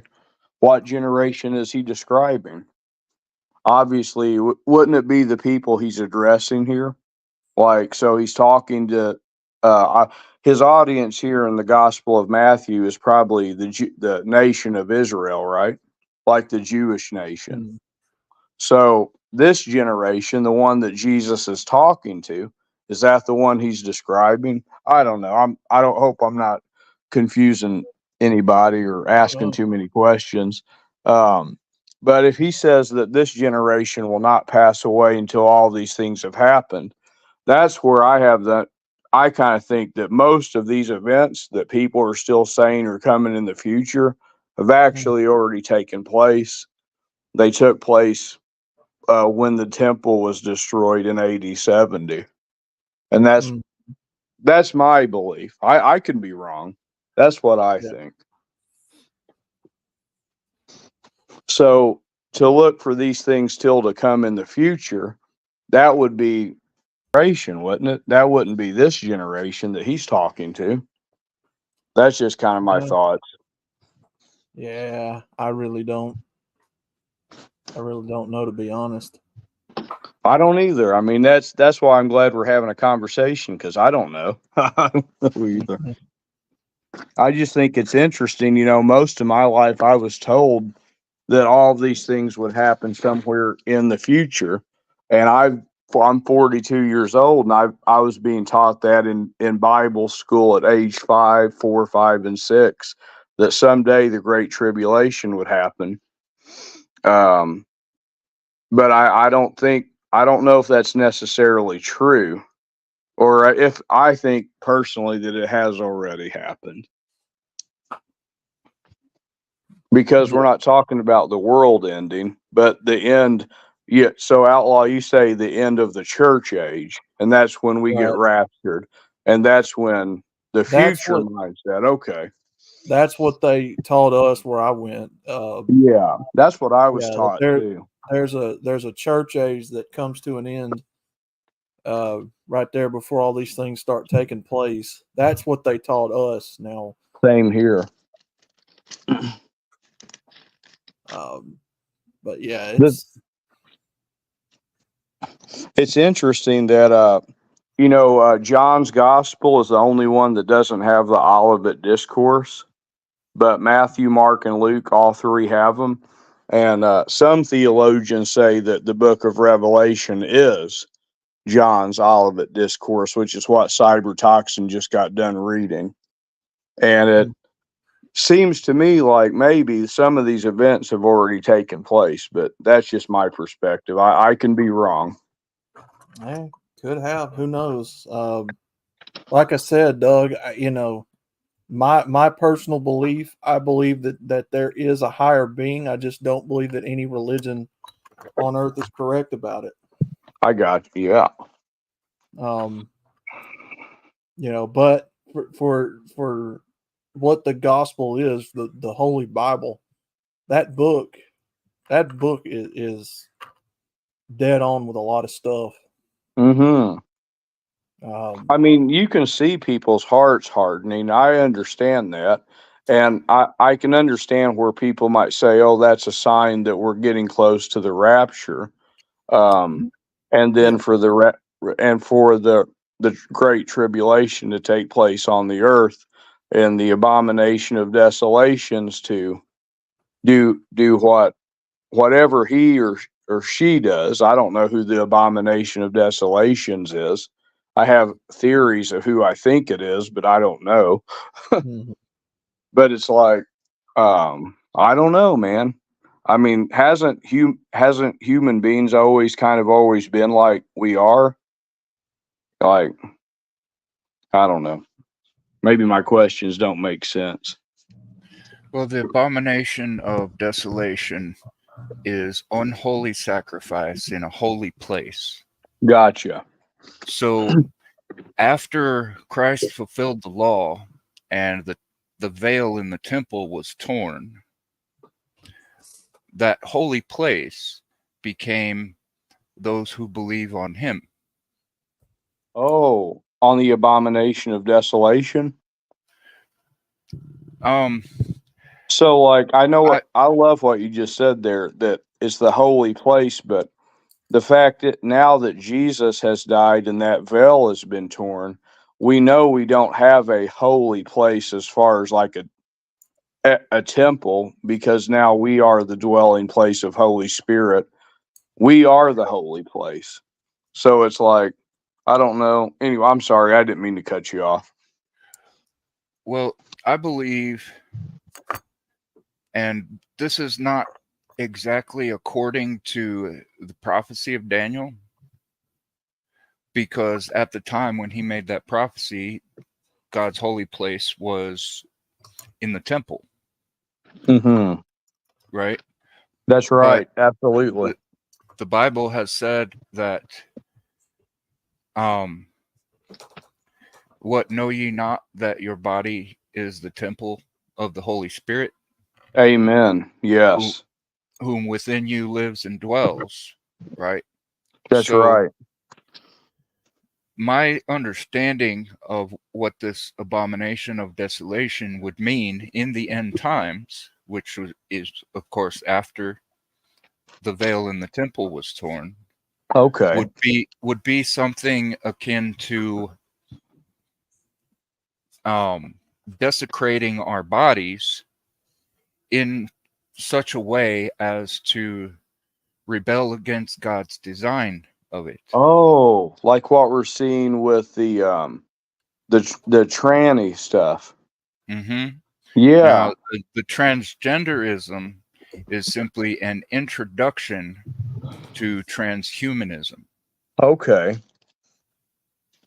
And genetic manipulation and things like the artificial womb. Some people are excited about an artificial womb, and one of the groups that are most excited are the feminists. They've been demanding for motherhood to be put in a test tube since the 70s. I like where you're going with this. So, for can I ask a question here about these? So now that Jesus has died, he's the last sacrifice for sin. So wouldn't any sacrifice being offered after him be an abomination in the eyes of God? So let's say, like, after Jesus returns to the Father in Jerusalem during this 40-year time period between Jesus going back to the Father and the destruction of the temple, let's say the Jewish priests are still offering old covenant sacrifices in the way they did in the old covenant to Moses. Wouldn't that be considered a an insult, basically, to wouldn't those sacrifices be like a slap in the face to God, basically? I guess is what I'm asking. Yes, because Jesus said, I have come to fulfill the law. Yeah. So I like what you said there, Cybertoxin. I'm sorry, Outlaw. I didn't mean to cut you off there. Oh, no, it's okay, brother.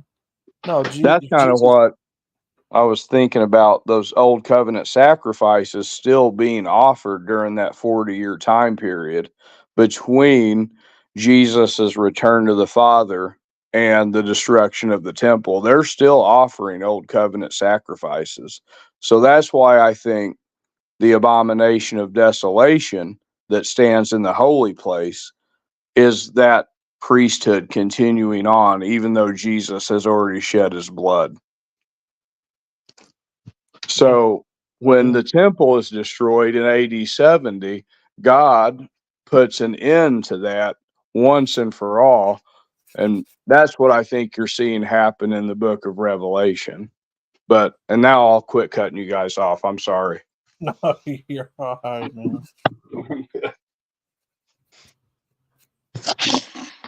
Yeah, all that's Old Testament. Christ came to basically fulfill all of that. Cool. I forget exactly how that's quoted, but it basically, all that Old Testament stuff is supposed to have been died and crucified with Christ on the cross. Yeah. So that the righteousness could be sacrifice. fulfilled in us by faith.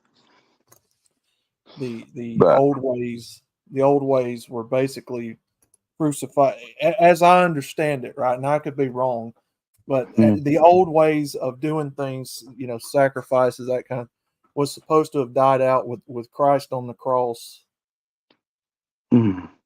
as a symbolism for basically, rebirth, a new beginning. Amen to that, because that's been my interpretation. But like I like what you said, Cybertoxin, about the fact that people dismembering themselves, they're committing abominations to their own body. So that makes sense to me, obviously. But yeah, thanks for the conversation, guys. Absolutely, man. I'm not saying I'm right or wrong. I love these type of conversations to see where other people are and what they believe too. Yeah, absolutely. I know a lot of people, because that's one thing that, like, I don't know how you guys feel. For me, Jesus Christ is the foundation for eternal life.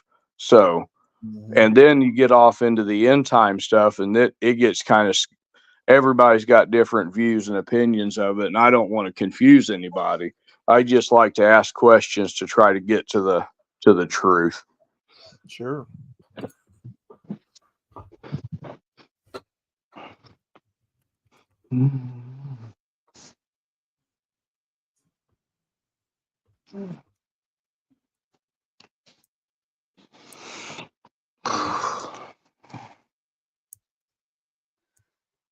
One of the references in Daniel is chapter 9, verse 27. It says, "And he shall confirm the covenant with many for 1 week, and in the midst of the week he shall cause the sacrifice and the oblation to cease. And for the overspreading of abominations he shall make it desolate, even until the consummation, and that determined shall be poured upon the desolate." Where is this at? Daniel 9? 9 verse 27. There's also a reference in chapter 11.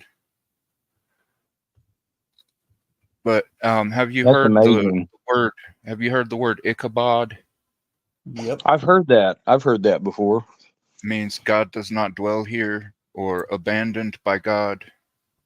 Yep. So if God is supposed to dwell within us,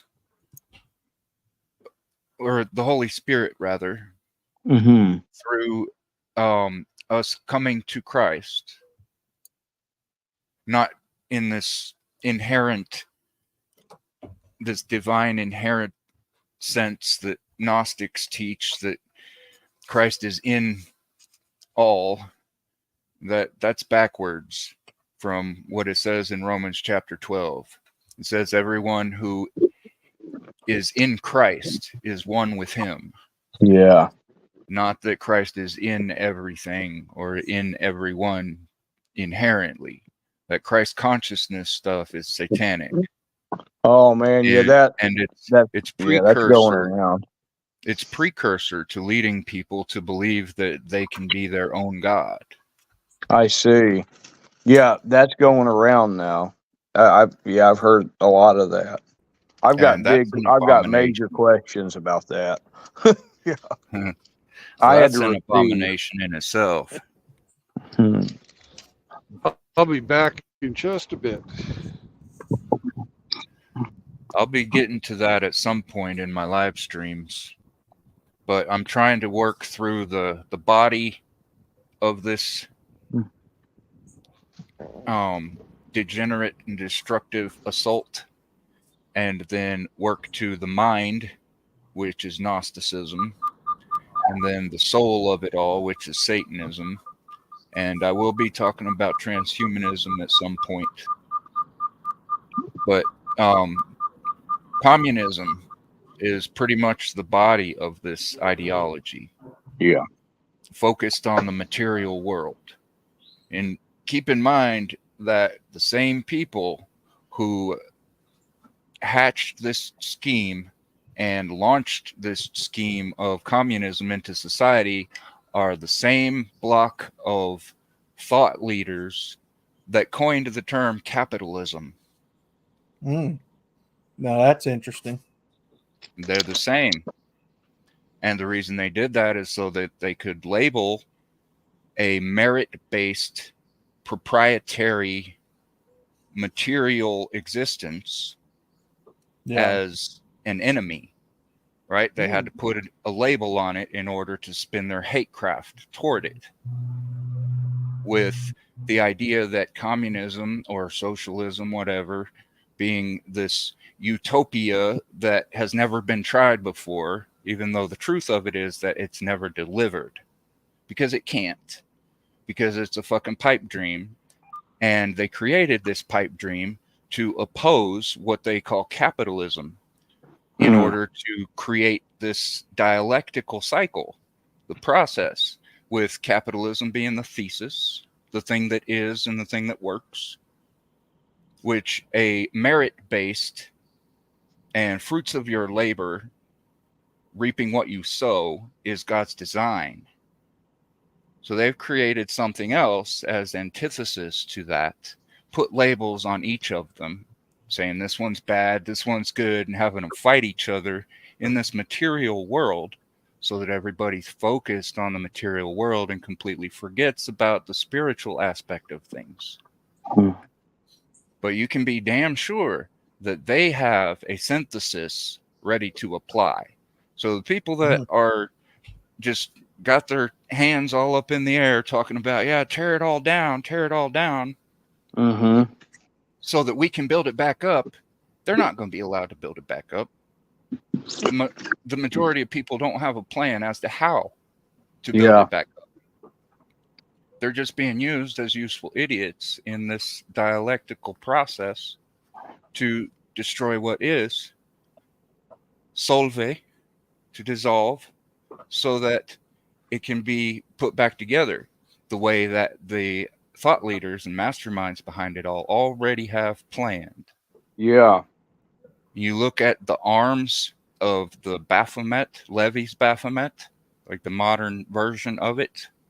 You see the words solve on one arm and coagula on the other.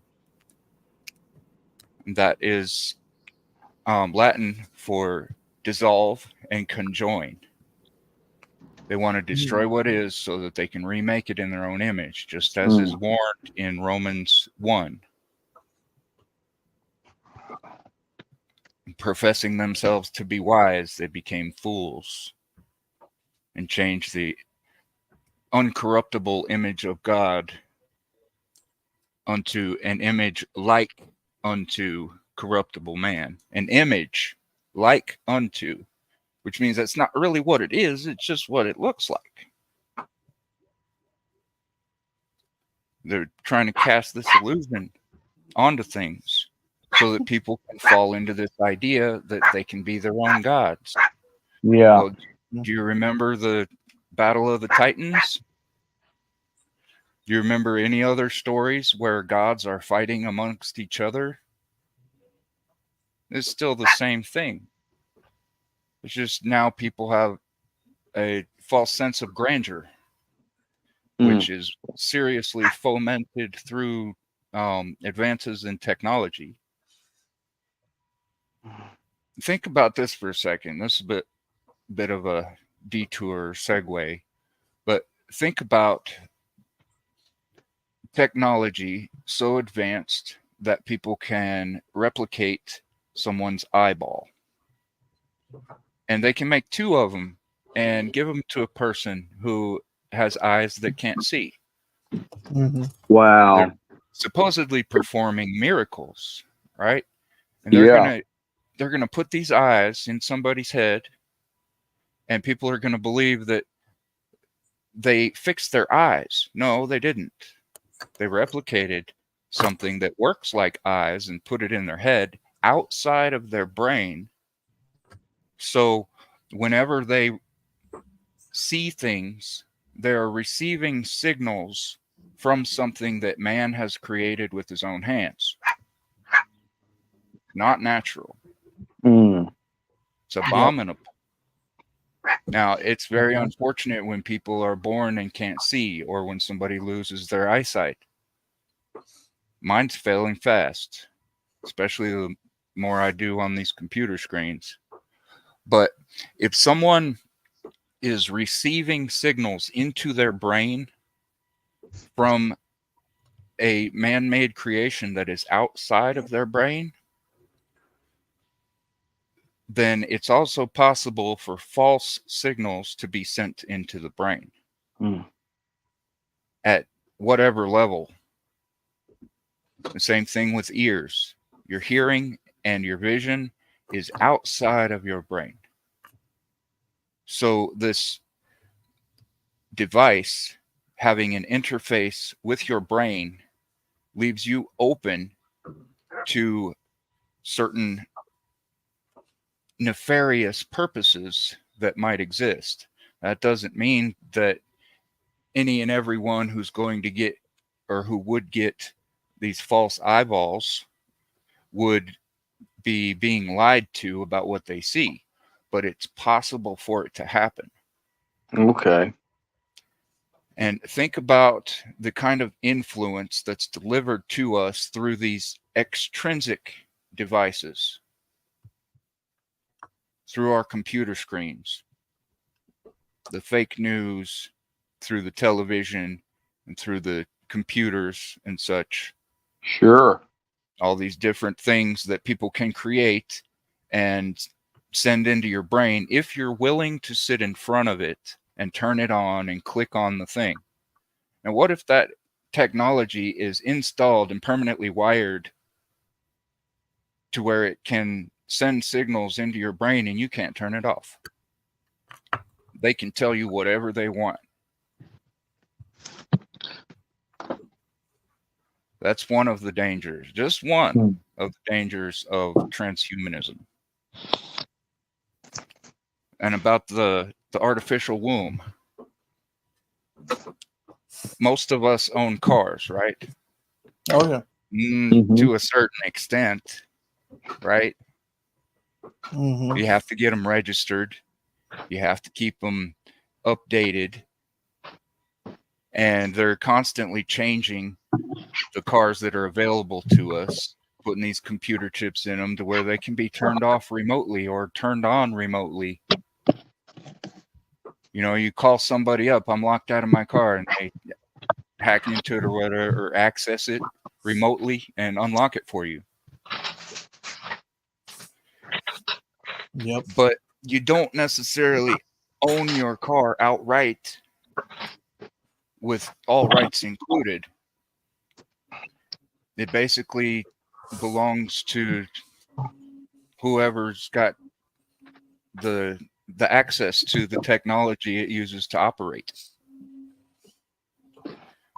And I've heard some people talking about how if they owned an artificial womb and were able to genetically code their child to be male or a certain height or a certain look, you know, that they could raise their child, whoever or however they wanted, wouldn't have to have a woman involved.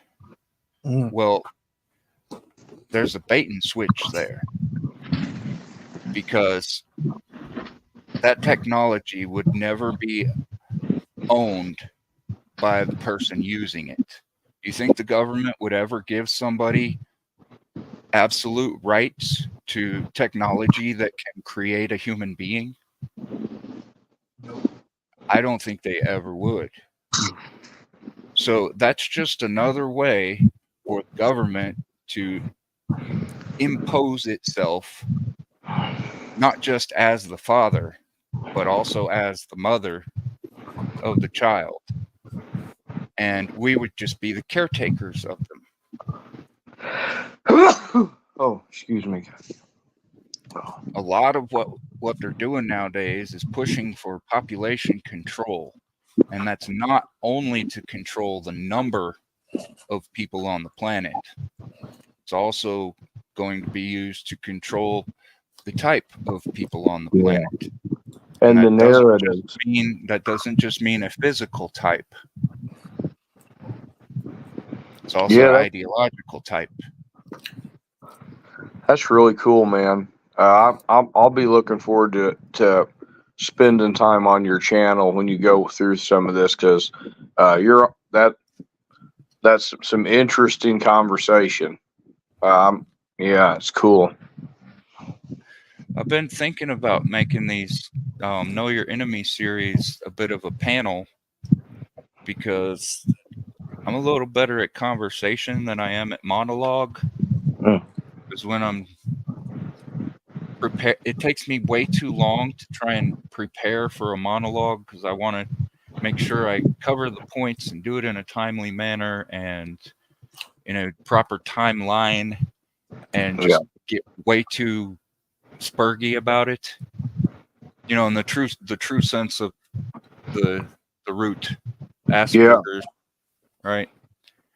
Just, you guys are saying a lot that makes sense to me, especially with the population control there, and how it's easier to control a population that's small, I guess, than it is to have one that's large. So if you can destroy the family, which has been done, that's like part of that communist manifesto, which most of the stuff I'm not, I don't know enough about to go into it that much, but it's obvious that they've got an agenda that they're moving forward. Yeah, you can see them attacking God's design at every single level, and it's part of that alchemy shit. So, have you heard about alchemy? How they wanted to transform normal matter, or lead specifically, into gold? I've never heard of that. No. Well, alchemists had this concept that if you break everything down into its smallest form, completely dissolve it, that you could bring it all back together into whatever form you wanted. Yeah. Now, alchemists were focused specifically on the material world, trying to recreate matter. But there's also the psychological application and the spiritual application of this concept of breaking something down and building it back the way you want it. Okay. They practice this at a psychological level in quite a few places, the military being one of them, for the purpose of making a soldier, right? Yeah. Now, they don't completely take your sense of identity from you, but they will break down your habits, your routine, sometimes even your sense of your own individual sense of purpose, in order to create you into a cooperative team member, or a singular soldier for solo missions, or however they want to do it. That's on a psychological level. Is this where the Manchurian like candidate kind of thing is? Like, you take control of an individual. That's kind of getting into it, yeah. Or It maybe a seems little to make past, sense. maybe a little bit past what I'm talking about as far as, military soldiers go, a little Oh deeper, yeah, you know? yeah. Because with the military soldiers, they give you a whole new way of thinking about life, and in Mhm. order to accomplish certain purposes, which you have to be ready to go into combat. So they have to get your mind in a prepared state for a scenario like that. Yeah. But we see an assault on everything from people's daily habits, the material world around them, the family unit, Mm-hmm. psychological aspects, and even a spiritual sense where there's a deliberate assault Yeah. against what God has made Yeah. in an effort to break it down and turn it into its smallest, most individual parts in Yeah. order to reconstruct everything in a new way. Yeah. Mhm. So, like, that's what propaganda is used for. I'm assuming that's what, if you get people to believe certain propaganda, they'll start to think in that way, which is where, like you said earlier, when women say, I don't need a man, that would be, and I loved your point. No man would ever say, I don't need God. like, like God is the head of me. I don't have a wife, but like man is the head of woman, and that's Yeah. just the natural order. Well, That's the way it was created. there are men who Well, say that they don't need a God, the ones who don't believe in him and the ones who want to be their own God. And Okay, so they have yeah, to do that. They have to push God out of their life. They have to convince themselves that there's no higher authority than they themselves so that they can, continue that way. And a lot of women, all the feminists, they're emulating that. yeah, And well, these type of men existed before the word feminism and certainly before the feminist movement that we know today even began. yeah. 1772 was when Charles Fourier was born. He's the one that coined that term feminism. Wow. And he also had ideas of a third sex.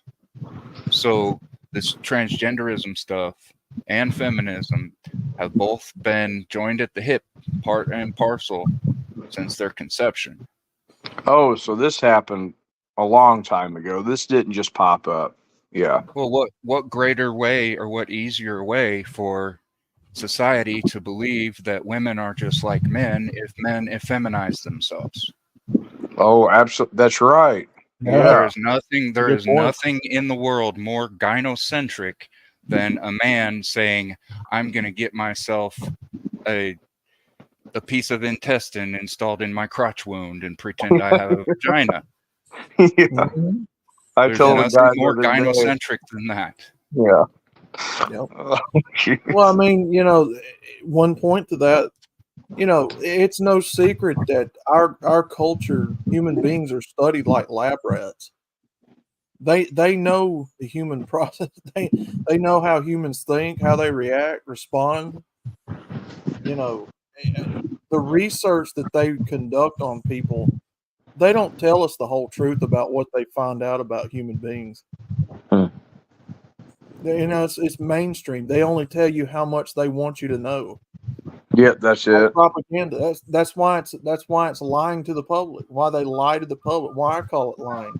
If you're not telling human beings the whole truth about everything going on, if you're withholding information, you're lying to people. Yep. Lie It's by not white omission. lying, it's just straight out and out lying. What do they know about the human body that they use to their advantage that we don't know anything about? And how long have they been doing this? You can see it out here in the culture now. Mm-hmm.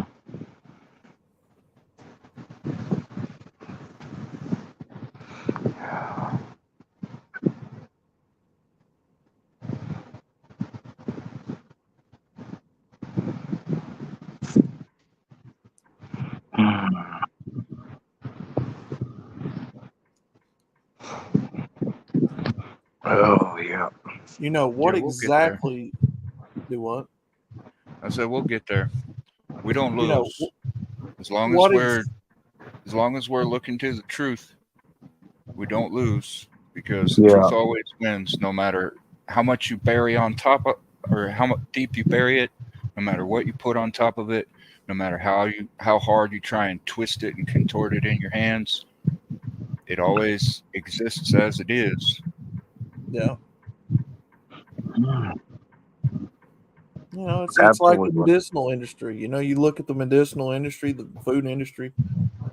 You know, why if they're so, you know, and they say all the time that they're just so for helping people and, you know, curing things. All okay, well, why don't you just come on out and tell us what the cure for these things are? You know, create things that actually helps human beings beneficially. You know, the food and the water and all that. Why don't you just stop lying to people and just start telling us how to help heal our bodies from this nonsense? Yeah. Yeah, they won't. Yeah, that's a good point. Um, well, my friend at work gave me some apricot seeds. He said if I eat 3 of these a day, it would help fight cancer or the chances of getting cancer. I haven't checked that with a medical doctor or anything, so I don't know whether or not to do it or not. But I'm just gonna. like stuff like that, there's cures on this earth for things. I'm gonna say this. I believe in the medicinal industry to a point. I believe that we have the potential to do great things with the medicinal industry. But I'm sorry, I don't have very much faith in the doctors Yeah, I understand. or any of that because of all the lying that's been done. Yeah. You know, and I understand, you know, my eyes to that part of it got opened when COVID-19 hit. Oh yeah, yeah, How many of these doctors just stayed silent and how many of them tried to expose what was going on but got fired? yeah. Really telling. Absolutely. It was really telling who wanted to keep their job and who wanted to, you know, tell people like it was.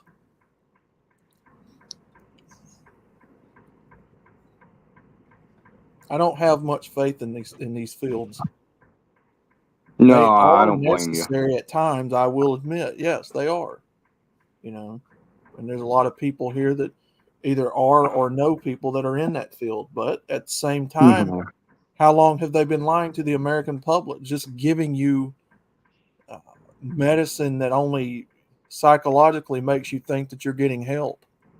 Yeah. Like the sugar pill. The sugar pill is probably the most common example I can give you, right? You know, giving someone a sugar pill thinking that they're taking medicine that's actually helping their body, it tricks them, right? Oh yeah, the placebo. Yep. Right. How long has that been going on to people? Like, how long has that lie been going on to people? You know, no word. Looks like a pretty day for a drive. It really does. It's been nice talking to you guys. I learned a lot to think about. Oh.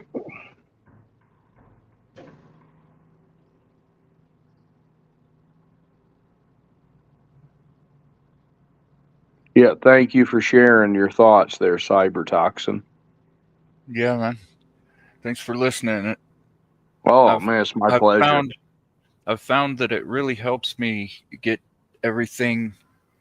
Well, not everything, but it helps me get a lot more order of what's all in my head when I'm able to talk to people about it, and get some of it out so that I can hear it with my own ears instead of just letting it all swim around in there. Oh yeah, I enjoy that too. Getting what they call get it off your chest. Mm-hmm. Kind of helps me clean my ROM. Is it? Mm-hmm. Isn't that the storage part of the computer so that the RAM can operate at a better speed? Yeah. Yeah, I start getting kind of slow and sluggish in my articulation when I got too much going on inside my head. Just like a computer. I would like to state that it's an improper analogy for people to say that the human brain is like a computer. The computer is like a human brain. Mm. Yep. Since we're the ones who design them. Exactly.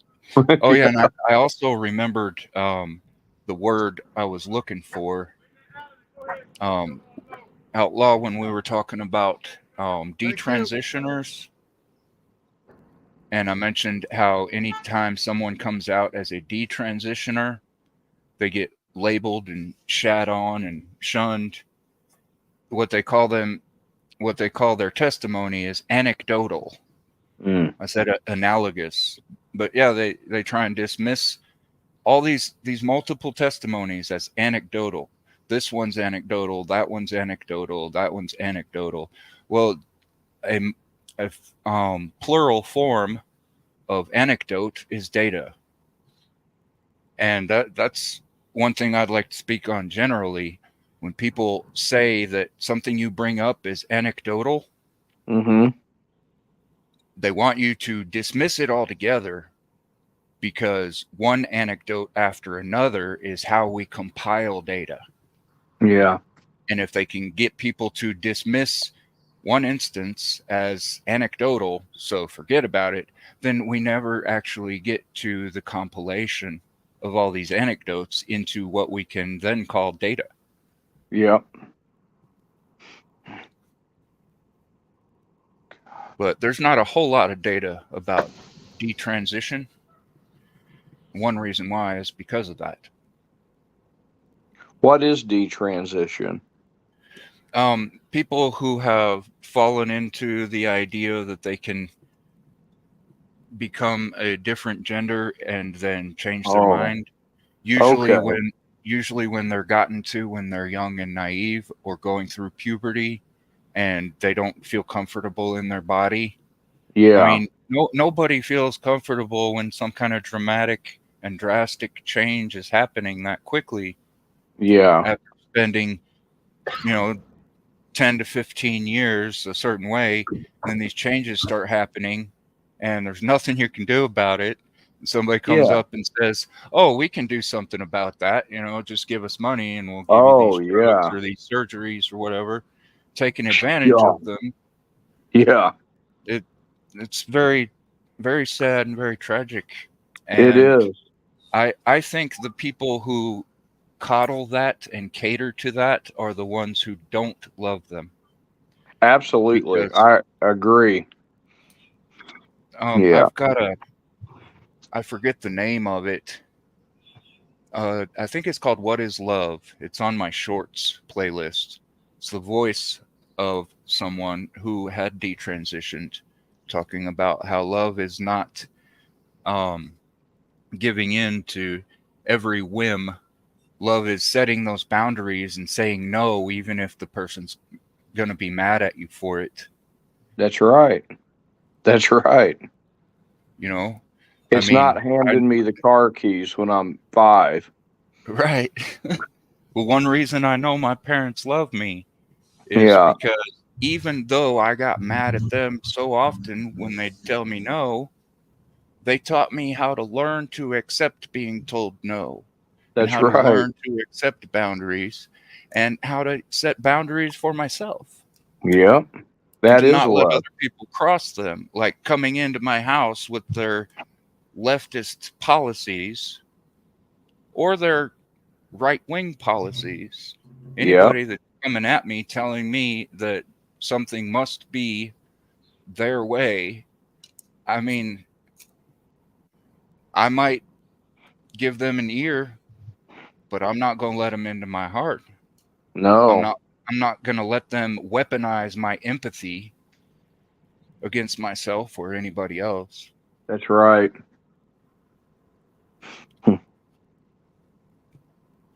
Some people are under the impression that men are easily manipulable on an emotional or psychological level. Well, I'm not. Not even my closest friends, not even my own mother can manipulate me with her tears. Mm. It doesn't mean I'm callous to her. Yeah. But that means if I know something is better for me or even for her, that's where I'm going to stand. Yeah. And that's the way my father raised me. Sometimes he was rather calloused to her, in my opinion. But looking back on it, he was being a man. That's what he was doing. Yeah. Yep. You know, and I'm sitting there with a tender child's heart. Like, why are you making my mom cry? And then later you come to learn about crocodile tears. It's like, he was just being a man. He was putting his foot down, and she was trying to get her way. And, you know, that died out over the years. And not It's just because interesting. I got older and started to see it for what it was. She was actually learning how to be more accountable, more responsible, a better wife, better mother, more of a lady. Yeah. All through my father. Now, I am firmly against any kind of idea that a woman could teach a boy how to be a man. But I do believe that a man, a father, can teach his daughter how to be a lady. Even though a mother can't teach her son how to be a man because she doesn't have that within her, a father can teach his daughter how to be a lady.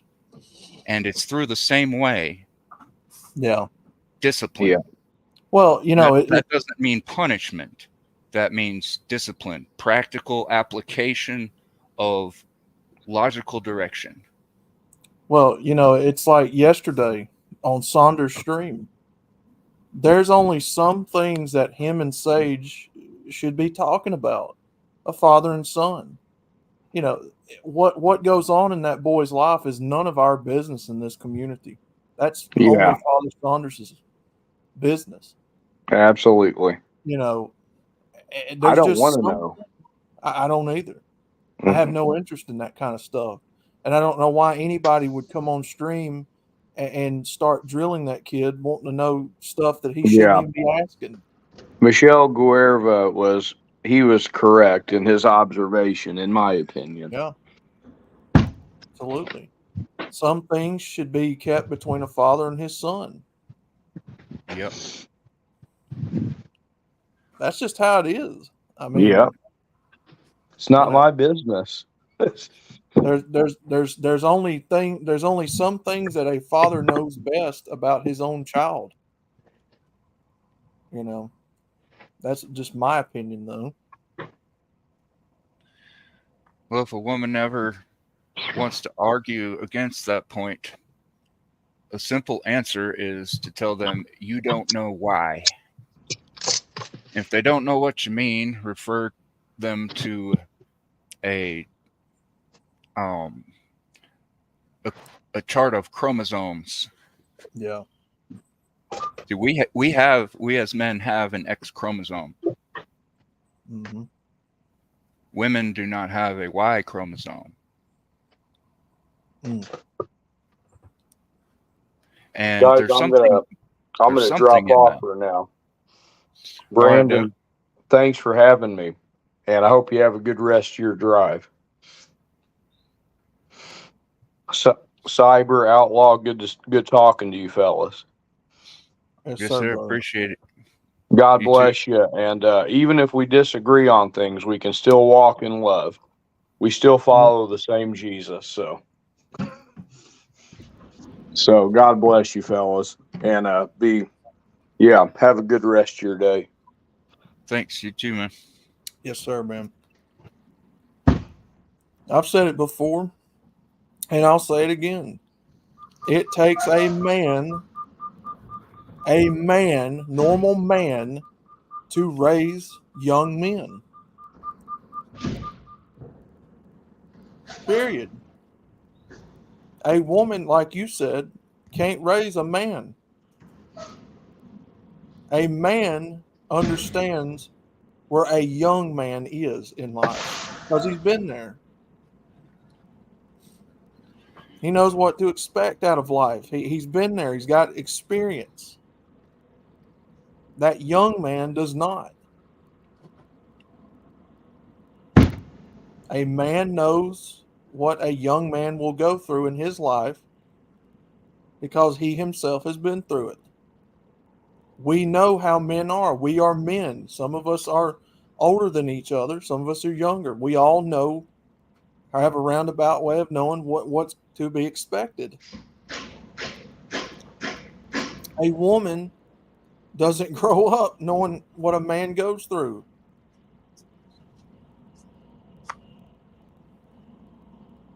Nope. You know, we don't grow up knowing what periods are or menopause or, none of that. Well, that's physical function. Yeah.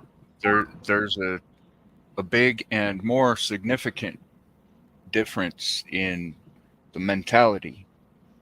Right. And I've heard quite a few women say that women are better at managing their emotions.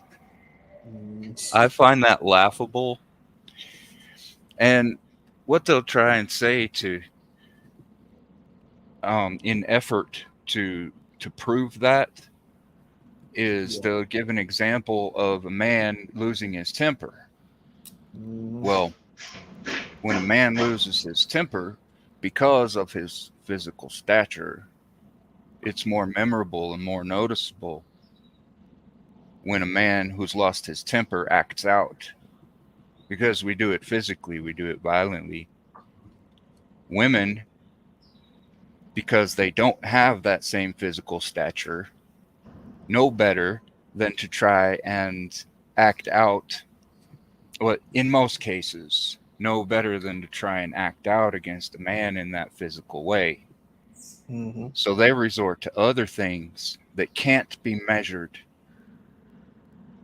A lot of times can't even be seen. Can you see someone's feelings? No. You can see tears on their face. Yep. You can listen to their words when they try and express the damage that some kind of emotional attack or manipulation or being lied about. You know, they can express it. A lot of times we don't. Is it because we're not good at managing our emotions that we don't express those things? Right. It's because we're good at managing our emotions, sometimes to a fault. Sometimes we're too good at doing it, and we keep too much to ourselves. But stoicism is very important, especially for men, because when men can't stow their emotions, people get hurt in ways that are easily measured. But when women lash out, it's very subtle or insidious. You know, their nefarious ways are often very insidious and very hidden. So we can't really assess the kind of damage that is being caused by untempered women. Right. Individually, we know it. We know about it, but it's not something that can be put up on a chalkboard or something that can be photographed and Yep. put in a true crime documentary.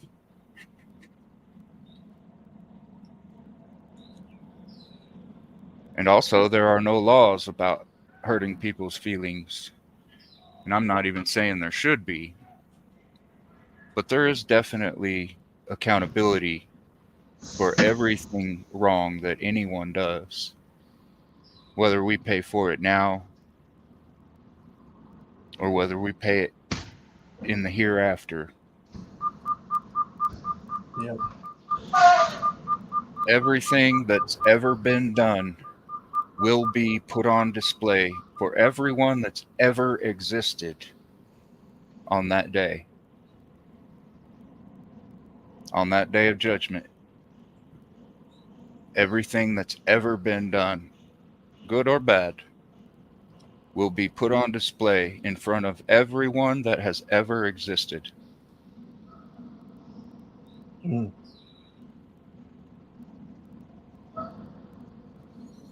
Even the ones that never got a chance to take a breath because they were murdered in the womb. Clump of cells, my ass. Yep. Don't you find it strange how the only people who speak for abortion are the ones who've been born? Yes, I do. Very telling. Mm-hmm.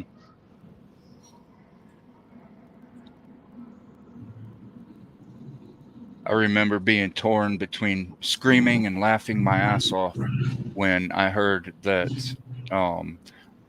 RGB had a dying wish. Don't worry about it. Just go on load. Don't go in. Like, oh, you guys need to honor her dying wish.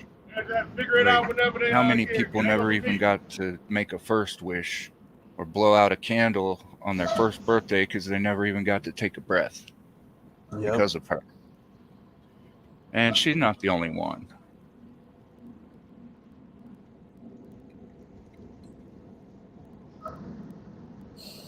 It's awful, man. Caught one of my friends one time, a female. I even had a video up on my channel of it for a few months talking about AOC, how AOC's parents should have been pro-choice. Yeah. I was like, you can't just say that maybe her parents should have raised her better. Well, if you're actually for her parents being pro-choice because she's pro-choice, and she's so twisted, then why do you really have a problem with her or who she is? Because apparently you've just joined her. Yep.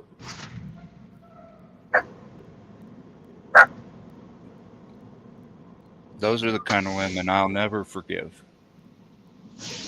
And I've never had a woman abort my child. Oh man, I can't imagine. We'll go after I get this switched out, all right, bud?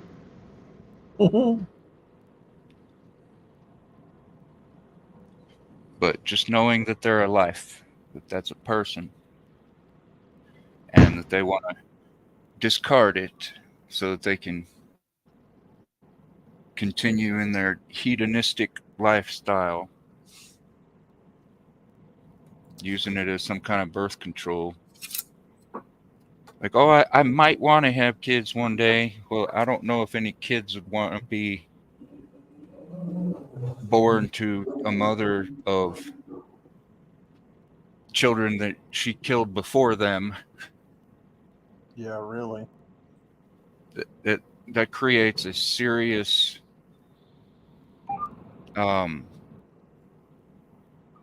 stain on that individual's soul and on our ability to be blessed as a nation. People only understood how detrimental that depreciation of life is to our country, they would stop.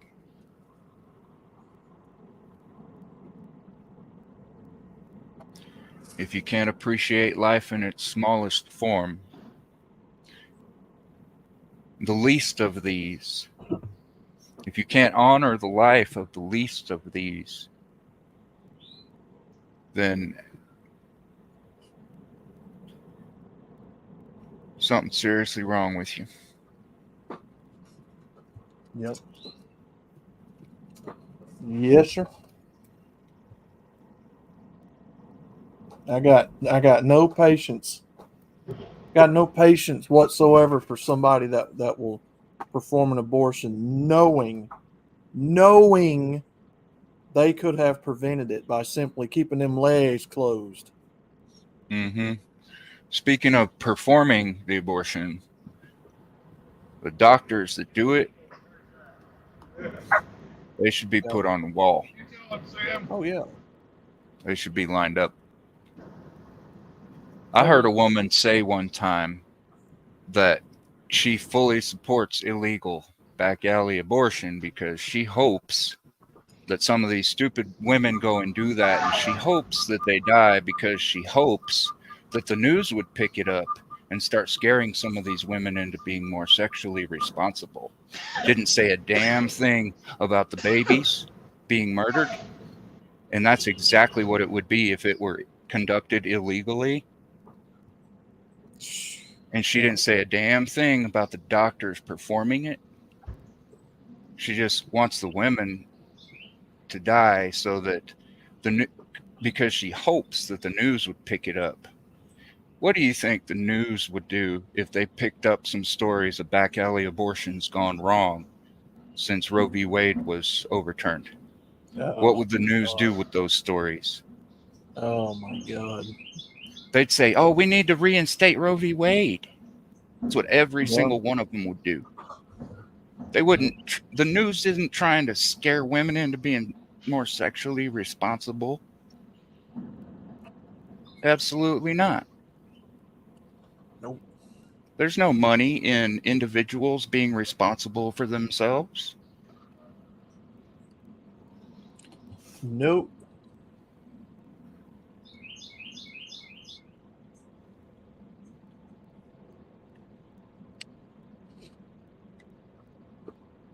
No. No. If yeah. The bad thing about it is our culture has always, in one way, shape, form, or another, promoted sex in some way, form, or fashion. Whether it be in advertising, sports, the sort of like that irresistible fruit that, like the book of Genesis spoke about, the forbidden fruit, that people just can't seem to abstain from.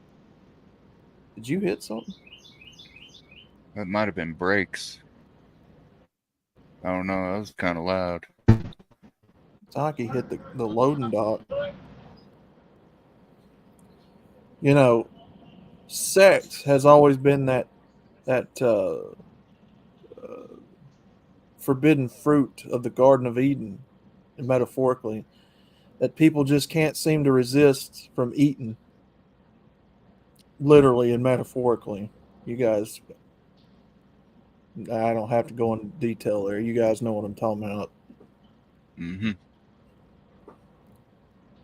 It's like we've fostered a culture to just don't fight the urge, don't fight the temptation. Just go have sex. Just go do as much of it as you possibly can while you can.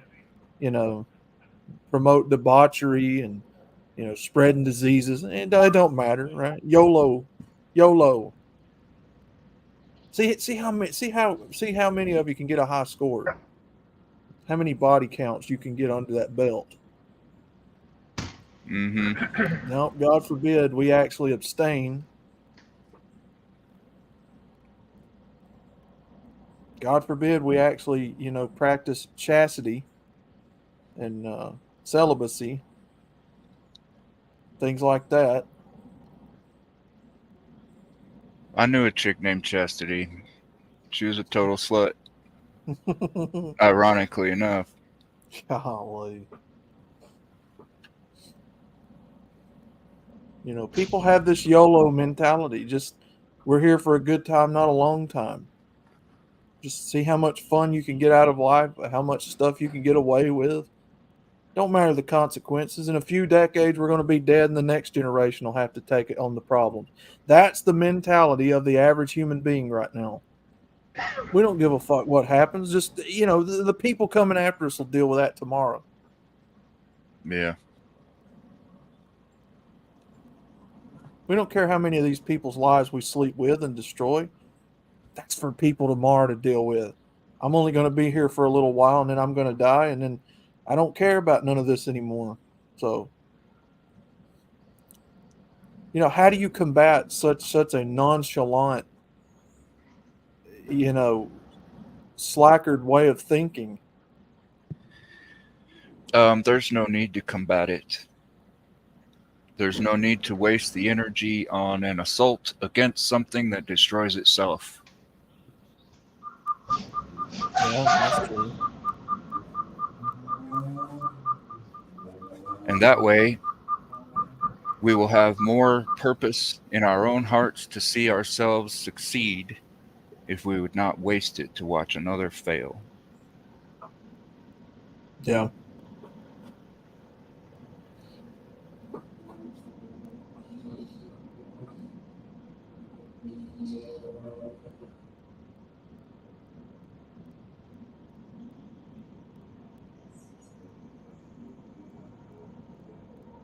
Like Sun Tzu Pick him up. said in chapter 3, tenet 2, I believe. Let me pull that up to not misquote him. Hence, to fight and conquer in all your battles is not supreme excellence. Supreme excellence consists in breaking the enemy's resistance without fighting.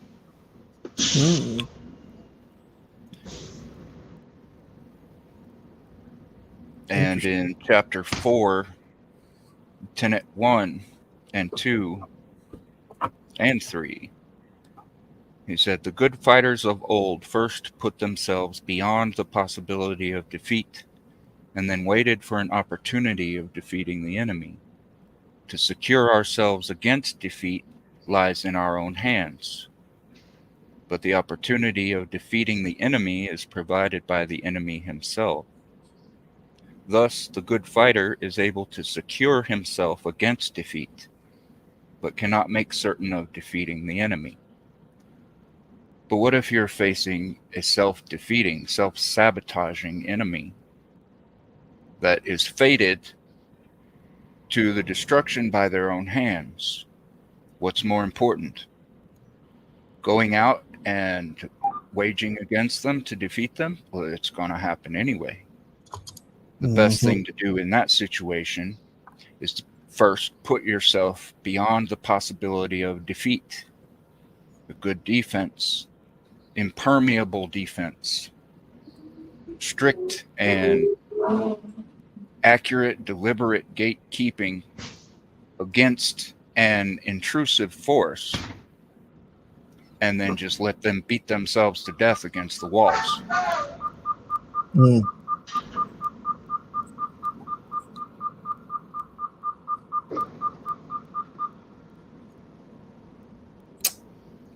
It's a good thought.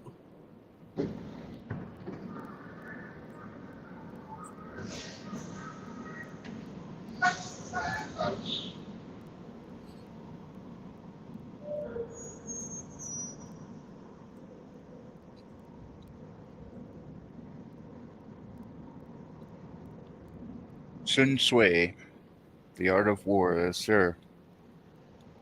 That's right.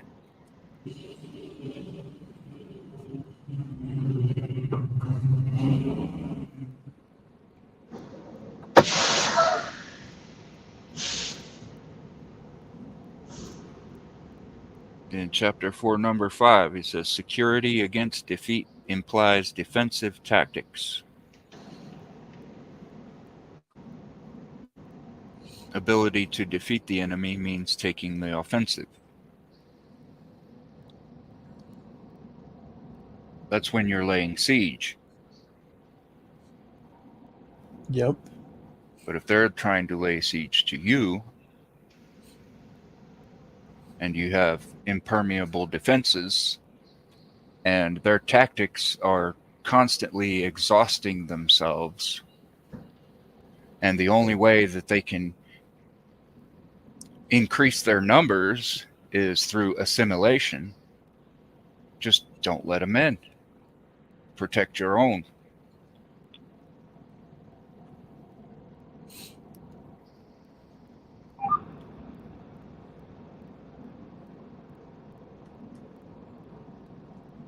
My dad taught me to not love myself first and most. Right. He taught me to love my own first and most, which includes other people.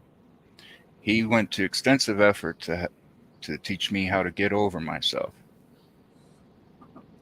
And in doing so, helped me build some serious defenses against manipulation.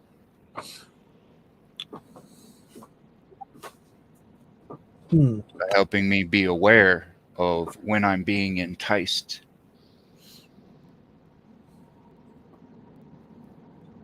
And and when someone's enticed or seduced or tempted, they tend to abandon what they know instead of go with what you know and just follow the wind. I don't want to be blown around to and fro by the wind like a leaf, a weak, flimsy, fallen leaf. I want to be a whole oak tree with my own branches, my own roots.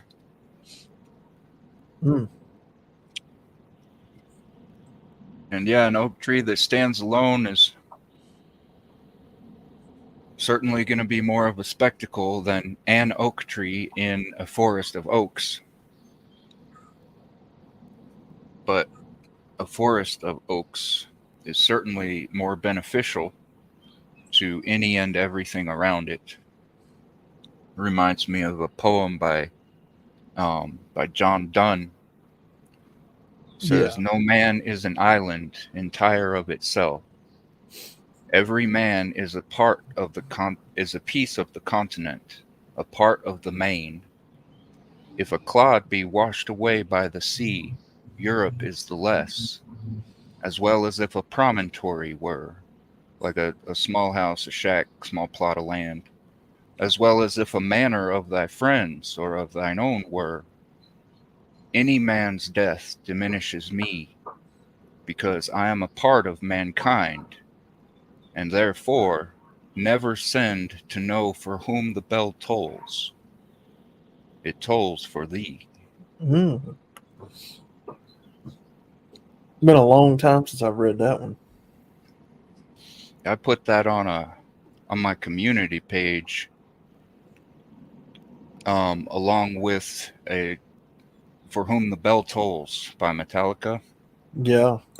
The video in full is unlisted because I don't want to get a community or a strike.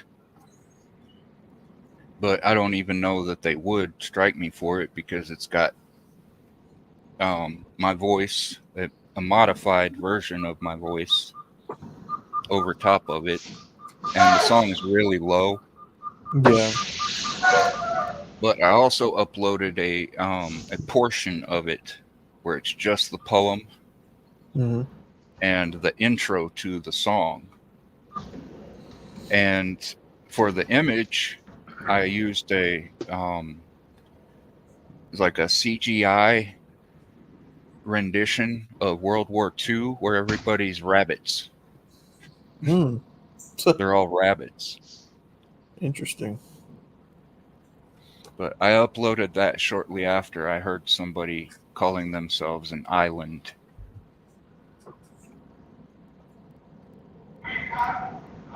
It's like, I'm an island archipelago. And I'm thinking to myself, an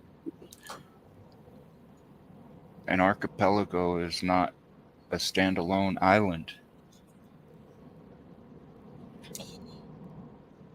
Yeah, I don't know what's up with these people, with this lone wolf mentality bullshit. Solve et coagula. They're being led into it, so it can be picked off one by one. And the alternative to that would be a collectivist mentality or collectivism as a society, which is compulsory. Okay, communism, National Socialism, both of those things are a form of authoritarian collectivism, or totalitarian collectivism.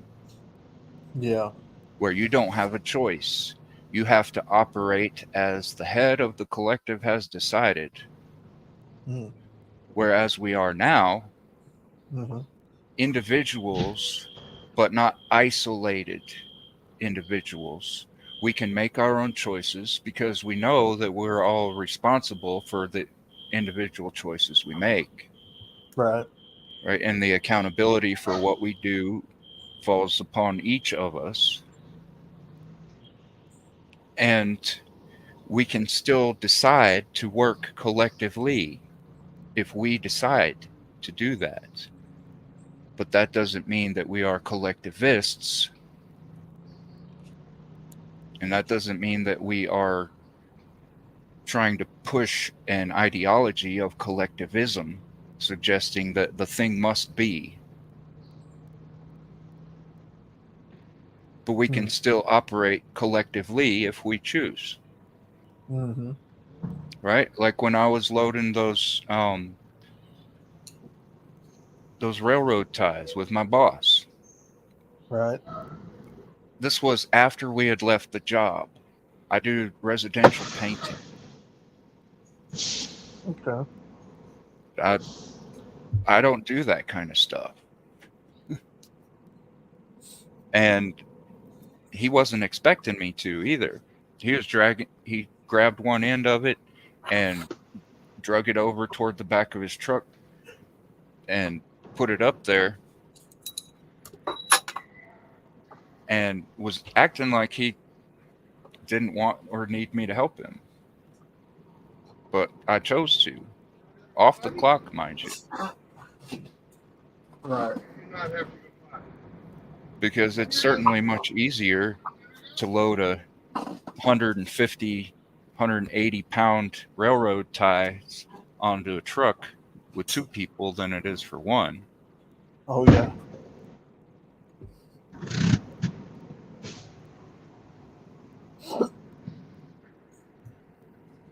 Yeah, no joke.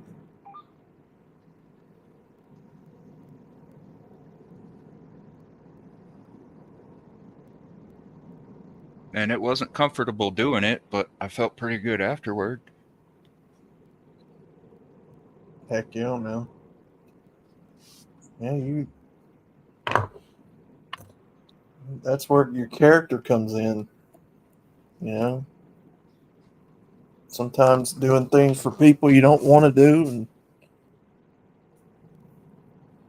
or maybe sometimes you do want to do it.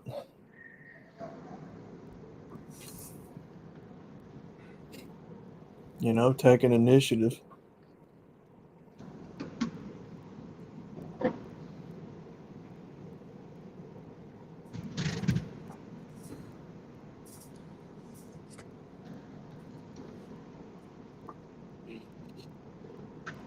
Well, Phoenix, a lot of people out here, from what I've seen, don't know how to be individualistic.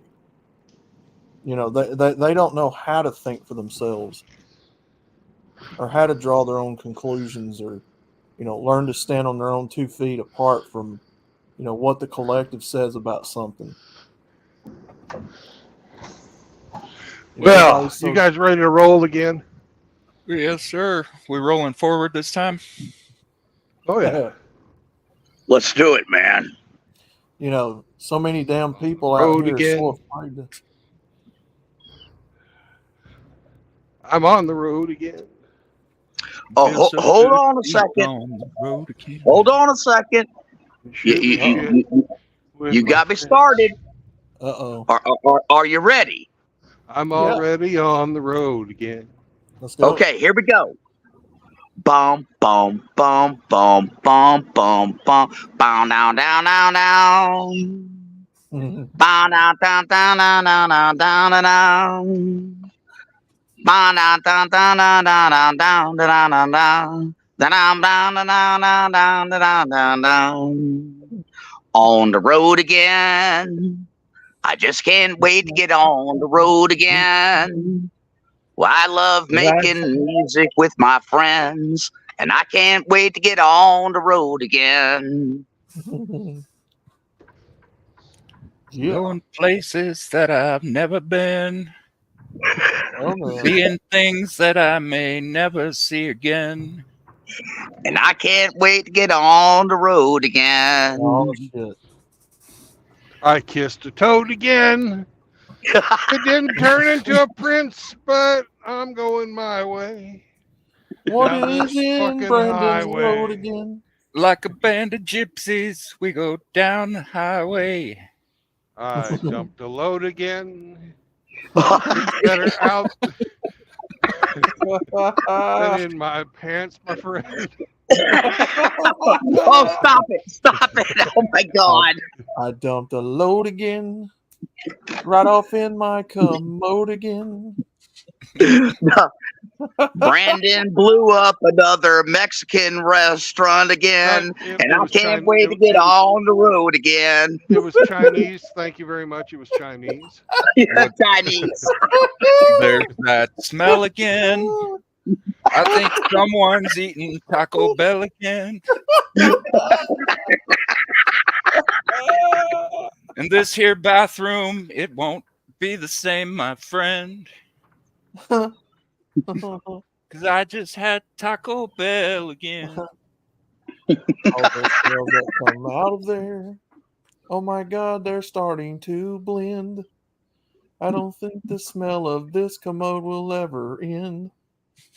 Okay, I am going to do something I never fucking do, and that's pass up on blowing my horn by the golf course, because there's a guy out there teaching his kid how to golf. Wholesome. Normally I honk the horn when people are putting or driving. But since he's teaching his kid, I'm going to give him a pass. Good deal, man. Good deal. Wholesome. Out there doing what he should. Hey, Cyber. Yo.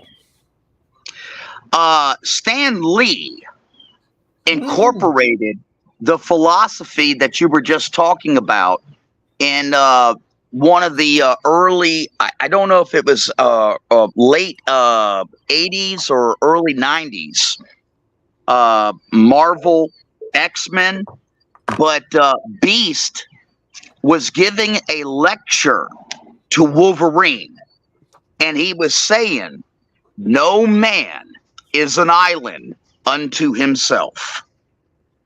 Mm-hmm.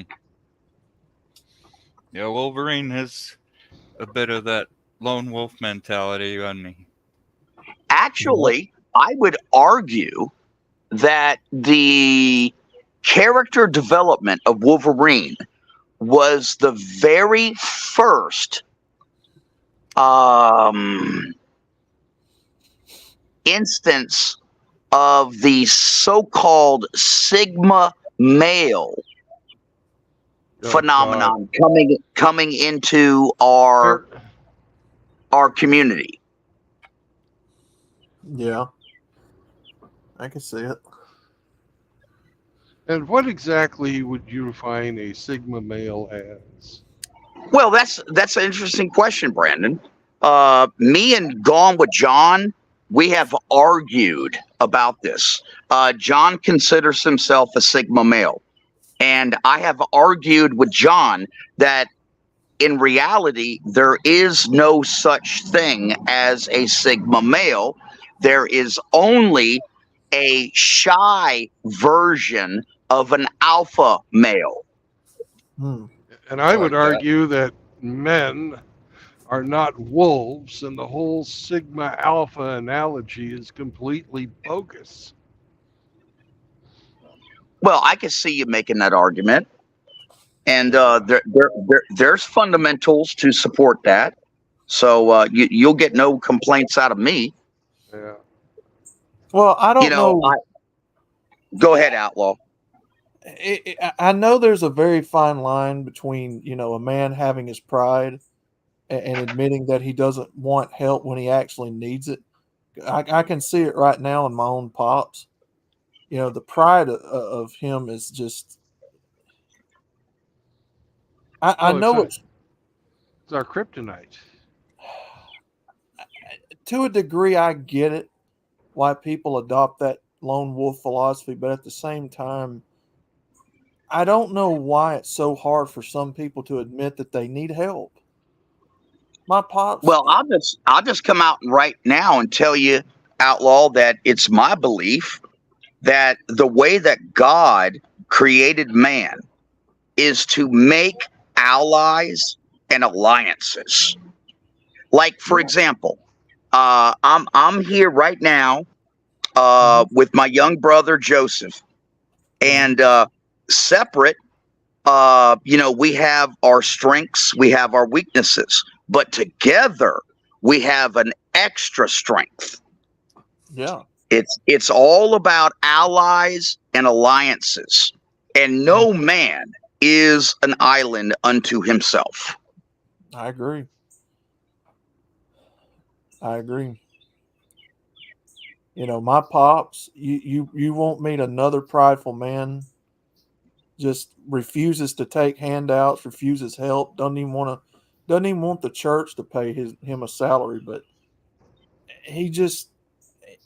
I've never seen anybody that, deep down he knows he needs help, but he just doesn't want to admit it to himself. I don't know. Well, like Brandon was saying, if it's true that the kryptonite for women is accountability, the kryptonite for a man is his ego. A man has got to learn how to let go. I agree. Yeah, if you don't let anything past your ego, the inner self doesn't develop. There's times when the self is supposed to absorb the ego, but people get this super ego to where they convince themselves that that's what they are, is their ego. Yeah. That's dangerous. Yes, Cyber, I agree.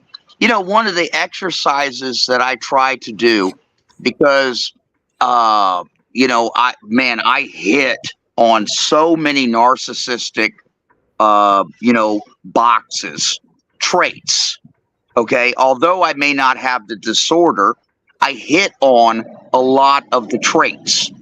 And one of the things that I actively try to do to counter that is that when I'm in the wrong, when I fucked up, the best thing that you can do as a man is to say, okay, I screwed up. It's my fault. And I apologize. And I'm sorry. And you know how hard it is for men to do that? Yeah. But yeah, narco tipple is certainly not NPD. Just like schizotypal is not schizophrenic. It's just behavioral traits, not necessarily a disorder. The disorder. Yeah. Yeah. Yeah, and I was listening to you earlier, Cyber, and this was much earlier. And the only thing that I wanted to point out to you, you know, you were throwing out a lot of words at a lot of time. But the cluster B personality disorders, narcissistic, borderline, histrionic, and antisocial, man, they are on an entirely different realm, as Thor would say, an entirely different realm than a lot of these other things that we talk about. Mm-hmm.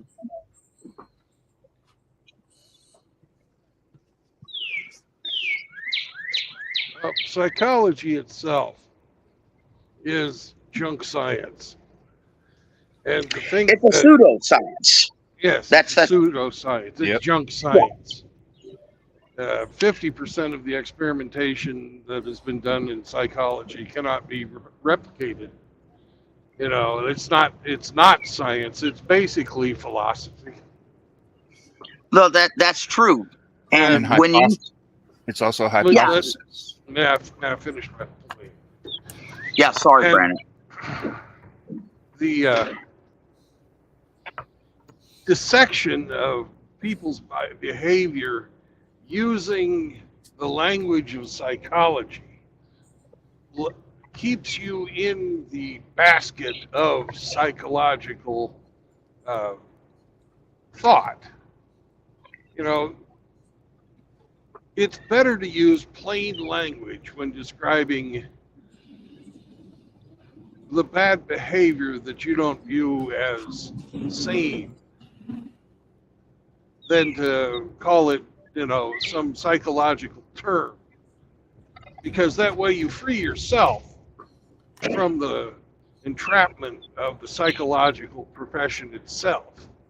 Because it is not, you know, as many psychologists and pseudo-psychologists would like to have you believe, how sanity is defined. Mm-hmm. That's true. And the psychologists have taken that burden upon themselves without anybody asking them to define what is sane, what is not. Basically to tell you what is reality, what is good and normal behavior and what is not. Now, over the years, they have inserted different things that were once considered insane and called them normal. You know, what used to be called nymphomania, a psychological disorder, is now called a health case. Listen, that's all true what you're saying, Brandon. Okay. Because it's strong and power. You're borging out a bit. And I don't. Okay, well, I'm going through some mountains, so you guys take off. Well, but what I don't agree with any type of naming and. Well, what I was going to say, Brandon, is of people that are fucking crazy. Yeah, what I was going to say, Brandon, was you know, is although if it's a sociopath, they don't care about it. They'll do whatever they fucking want to.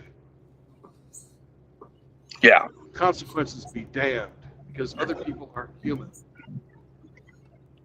Although what you just said, I agree with 100%. Okay. So, you know, I've always thought that, you know, psychology is kind of like red pill theory, where it's not actually a science, it's a praxeology. It's based on an 80%, 20% rule. Okay. Like, for example, you know, although it can't be measured, although there's no empirical data that you can weigh and measure and replicate in your hands, we still know that a woman who hates her father, we still know that a woman who was abandoned by her father, we still know that a woman that grew up in a household where her father was beating her mother and had a horrible relationship, we can use the praxeology of that data to surmise and make a predictable future for the outcome of her potential relationships in the future, which is she will never trust a man. It will always end badly. The man will always wind up, quote unquote, according to her, abusing her. Okay, and then she will use the system, the gynocentric system that's in place, to torture, destroy, and try to take down that man. And that is a praxeology. It's not a science. You know, it's the 80%, 20% rule.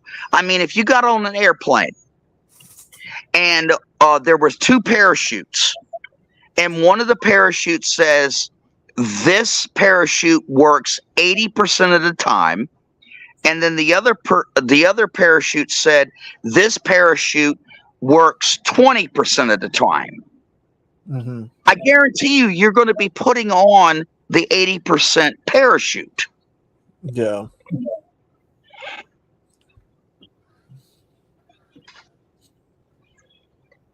Yeah, human psychology is so, but can't necessarily say wavering, but it's not fixed in such a way that it could be nailed down to any certain science.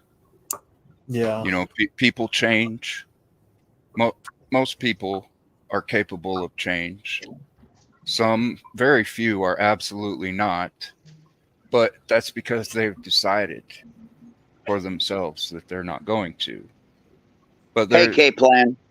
They still have the potential to change. So basically, it comes. I'm sorry. I'm done.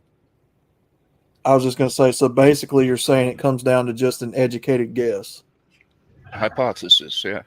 Yeah. I would agree. Especially when it comes to any behavioral prediction. Mm-hmm. Even outside, or I should say despite pattern that you see, people can still change and not fall into that certain pattern. But any kind of behavioral prediction can only be hypothesized because you don't have proof. That's what the hypo part in the thesis before the thesis means. It means lacking in. Usually the case being lacking in proof or evidence, right? And we can't prove the future. So we can't guarantee that someone is going to behave a certain way, because sometimes they can surprise us. You know, and even the hardest of cases still have a potential to change, even if we honestly believe and oftentimes are right that they won't. There's still a potential for it. So psychology cannot be nailed down to a science, not an actual science. So it's pseudoscience, and it always will be. Because people are unpredictable. Adults are more predictable than children. The only thing predictable about children is that they're unpredictable. Yeah, speaking of children, as an example, like in psychology, you could have a child, and the example is that he grew up so poor that every time he saw a penny in the street, he would run out and he would grab the penny. And then that child would grow up, and then he would be a penny pincher. Okay, he would be very frugal. And then in psychology, you could have the same situation where a child is growing up, and he sees a penny in the street. He's very poor, and he runs out and he gets it. But yet he grows up and he's not a penny pincher. He's not frugal. Could be one of So the most could be one of the most generous people that we would know. yeah, Right? exactly. Like, man, I So went through it. I went through it. I grew up dirt poor, and I've got some extra money. Here you go. yeah, exactly. So if in psychology we could have the same situation and have two entirely different ends of the spectrum outcome, how in the world could that be a science? It's not. Mm-hmm.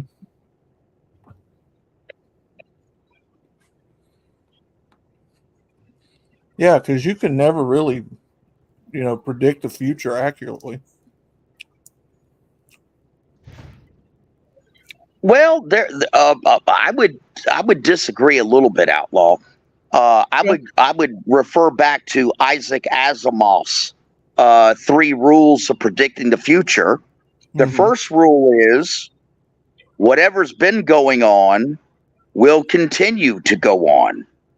And then if you get that concept down packed, then the other 2 rules don't even apply. You don't even need to go to them. Well, we can look at history and see that Asimov is wrong. Do we still behave as we did when we were cavemen? I would argue, yeah. I'd argue no. Okay, then we got a debate. Yeah. Well, like we were talking about with the Bible a while ago, it does say in there that nothing new under the sun. What has been is always has been, will be. I can't remember exactly how that verse goes, but you guys know which one I'm talking about. Well, yeah, there is a verse in the Bible that does reference that, but there's also a saying in amongst historians that there has never been anything new under the sun since the Greeks.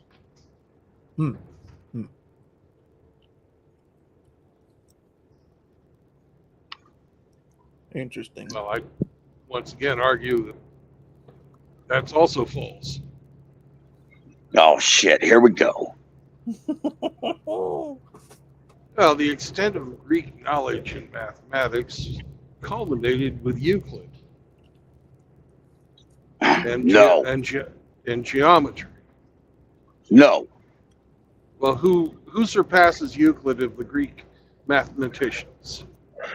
Well, now you're asking a specific question, but your question is getting off of the general basis. Yeah, you see, the Greeks, even though they didn't have microscopes, even though they could not see atoms, they could not see molecules, using Greek logic, they surmise that there has got to be smaller particles that make up the bigger particles that we can see and we can weigh and we can measure. All right. But well, yet they did not have microscopes. Getting off of your sidetrack, Euclid was the height of Greek mathematics. Oh, right? Really? Outdoing Archimedes? Archimedes was not Greek. Okay. Who was Alexander's teacher?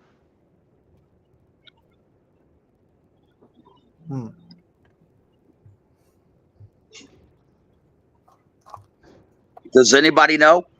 No. Not right offhand, I don't.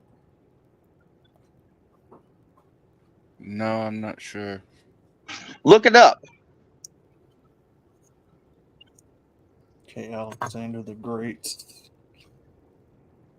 Teacher. Yep. The man who invented submarines. I know it wasn't Diogenes. No, it was not. Teacher. Who was that? Ah, it's saying Aristotle. That's correct. You're telling me, Brandon, that Euclid outdid Aristotle? Yes. The teacher of Alexander the Great, the man who invented a fucking submarine for Alexander to go down to the sea? Yes, absolutely, I am. Oh, I disagree. Well, then you cannot compare a philosopher with a mathematician, which is what you're doing right now.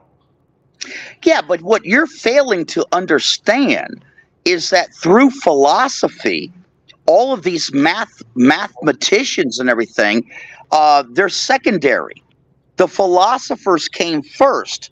They are the ones that formulated the hypotheses of what could be.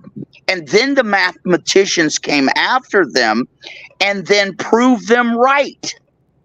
No, that's not correct. Oh my God. The geometry was invented originally by the Egyptians, right? The Greeks took geometry and turned it into, a formulated approach that we still use to this day. We use the same geometry that Euclid made up. How do you think the Phoenicians, the ancient Phoenicians, navigated the seas? The greatest sailors. You are getting sidetracked. This is discussion. This is a question about mathematics. You're getting sidetracked on all these. What the hell do you think the Phoenicians were using to navigate the seas?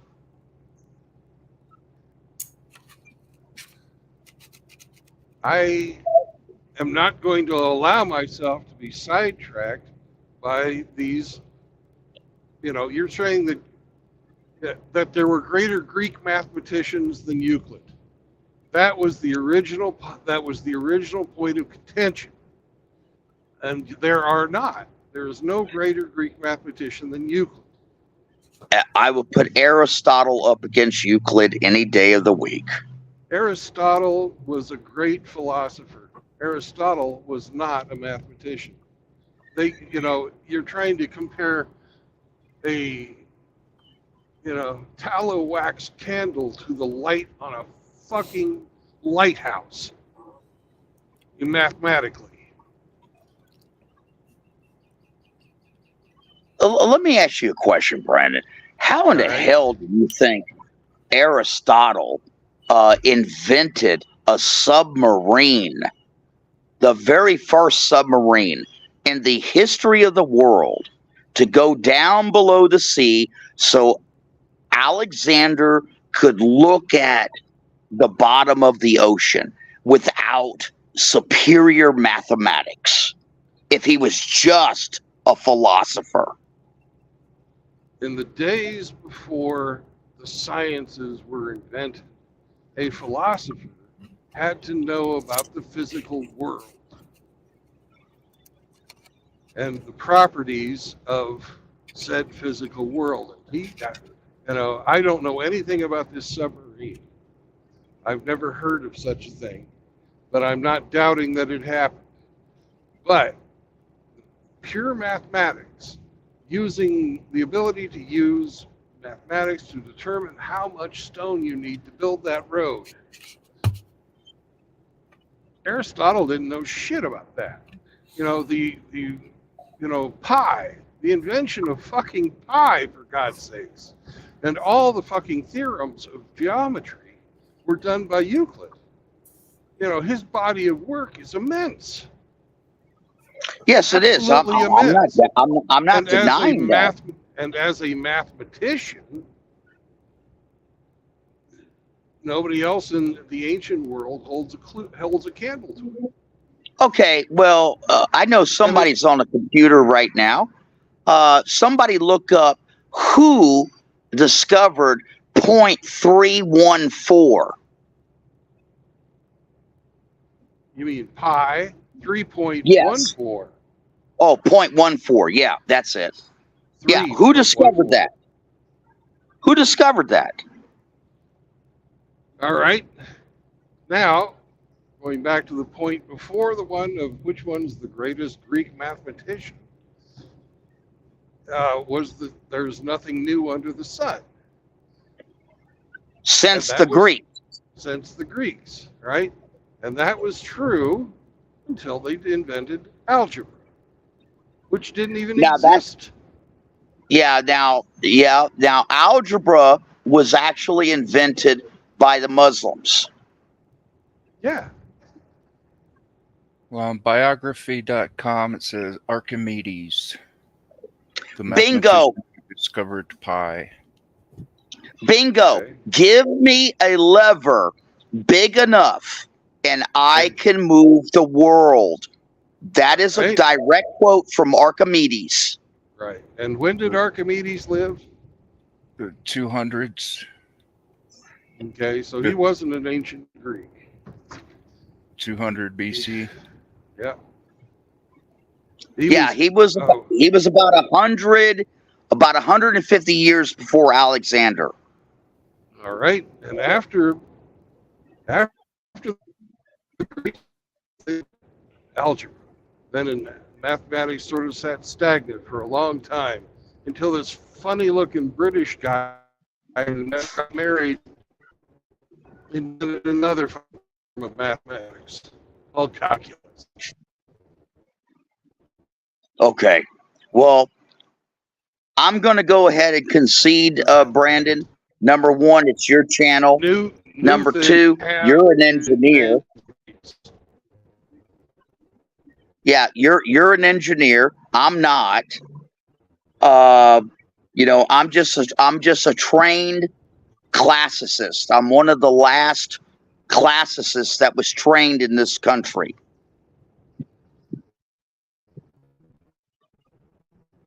So I'll concede.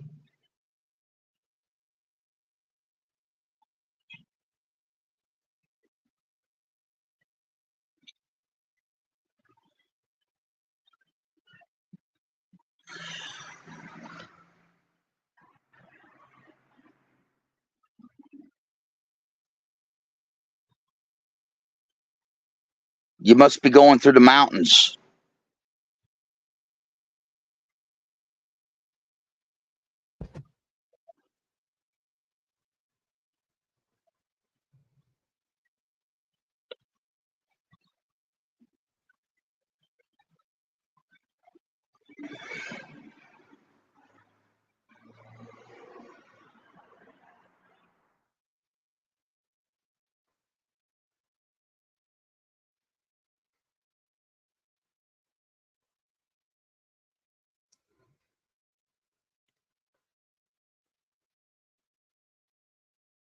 So it says here Euclid lived in 300 BC after Plato's students and before Archimedes.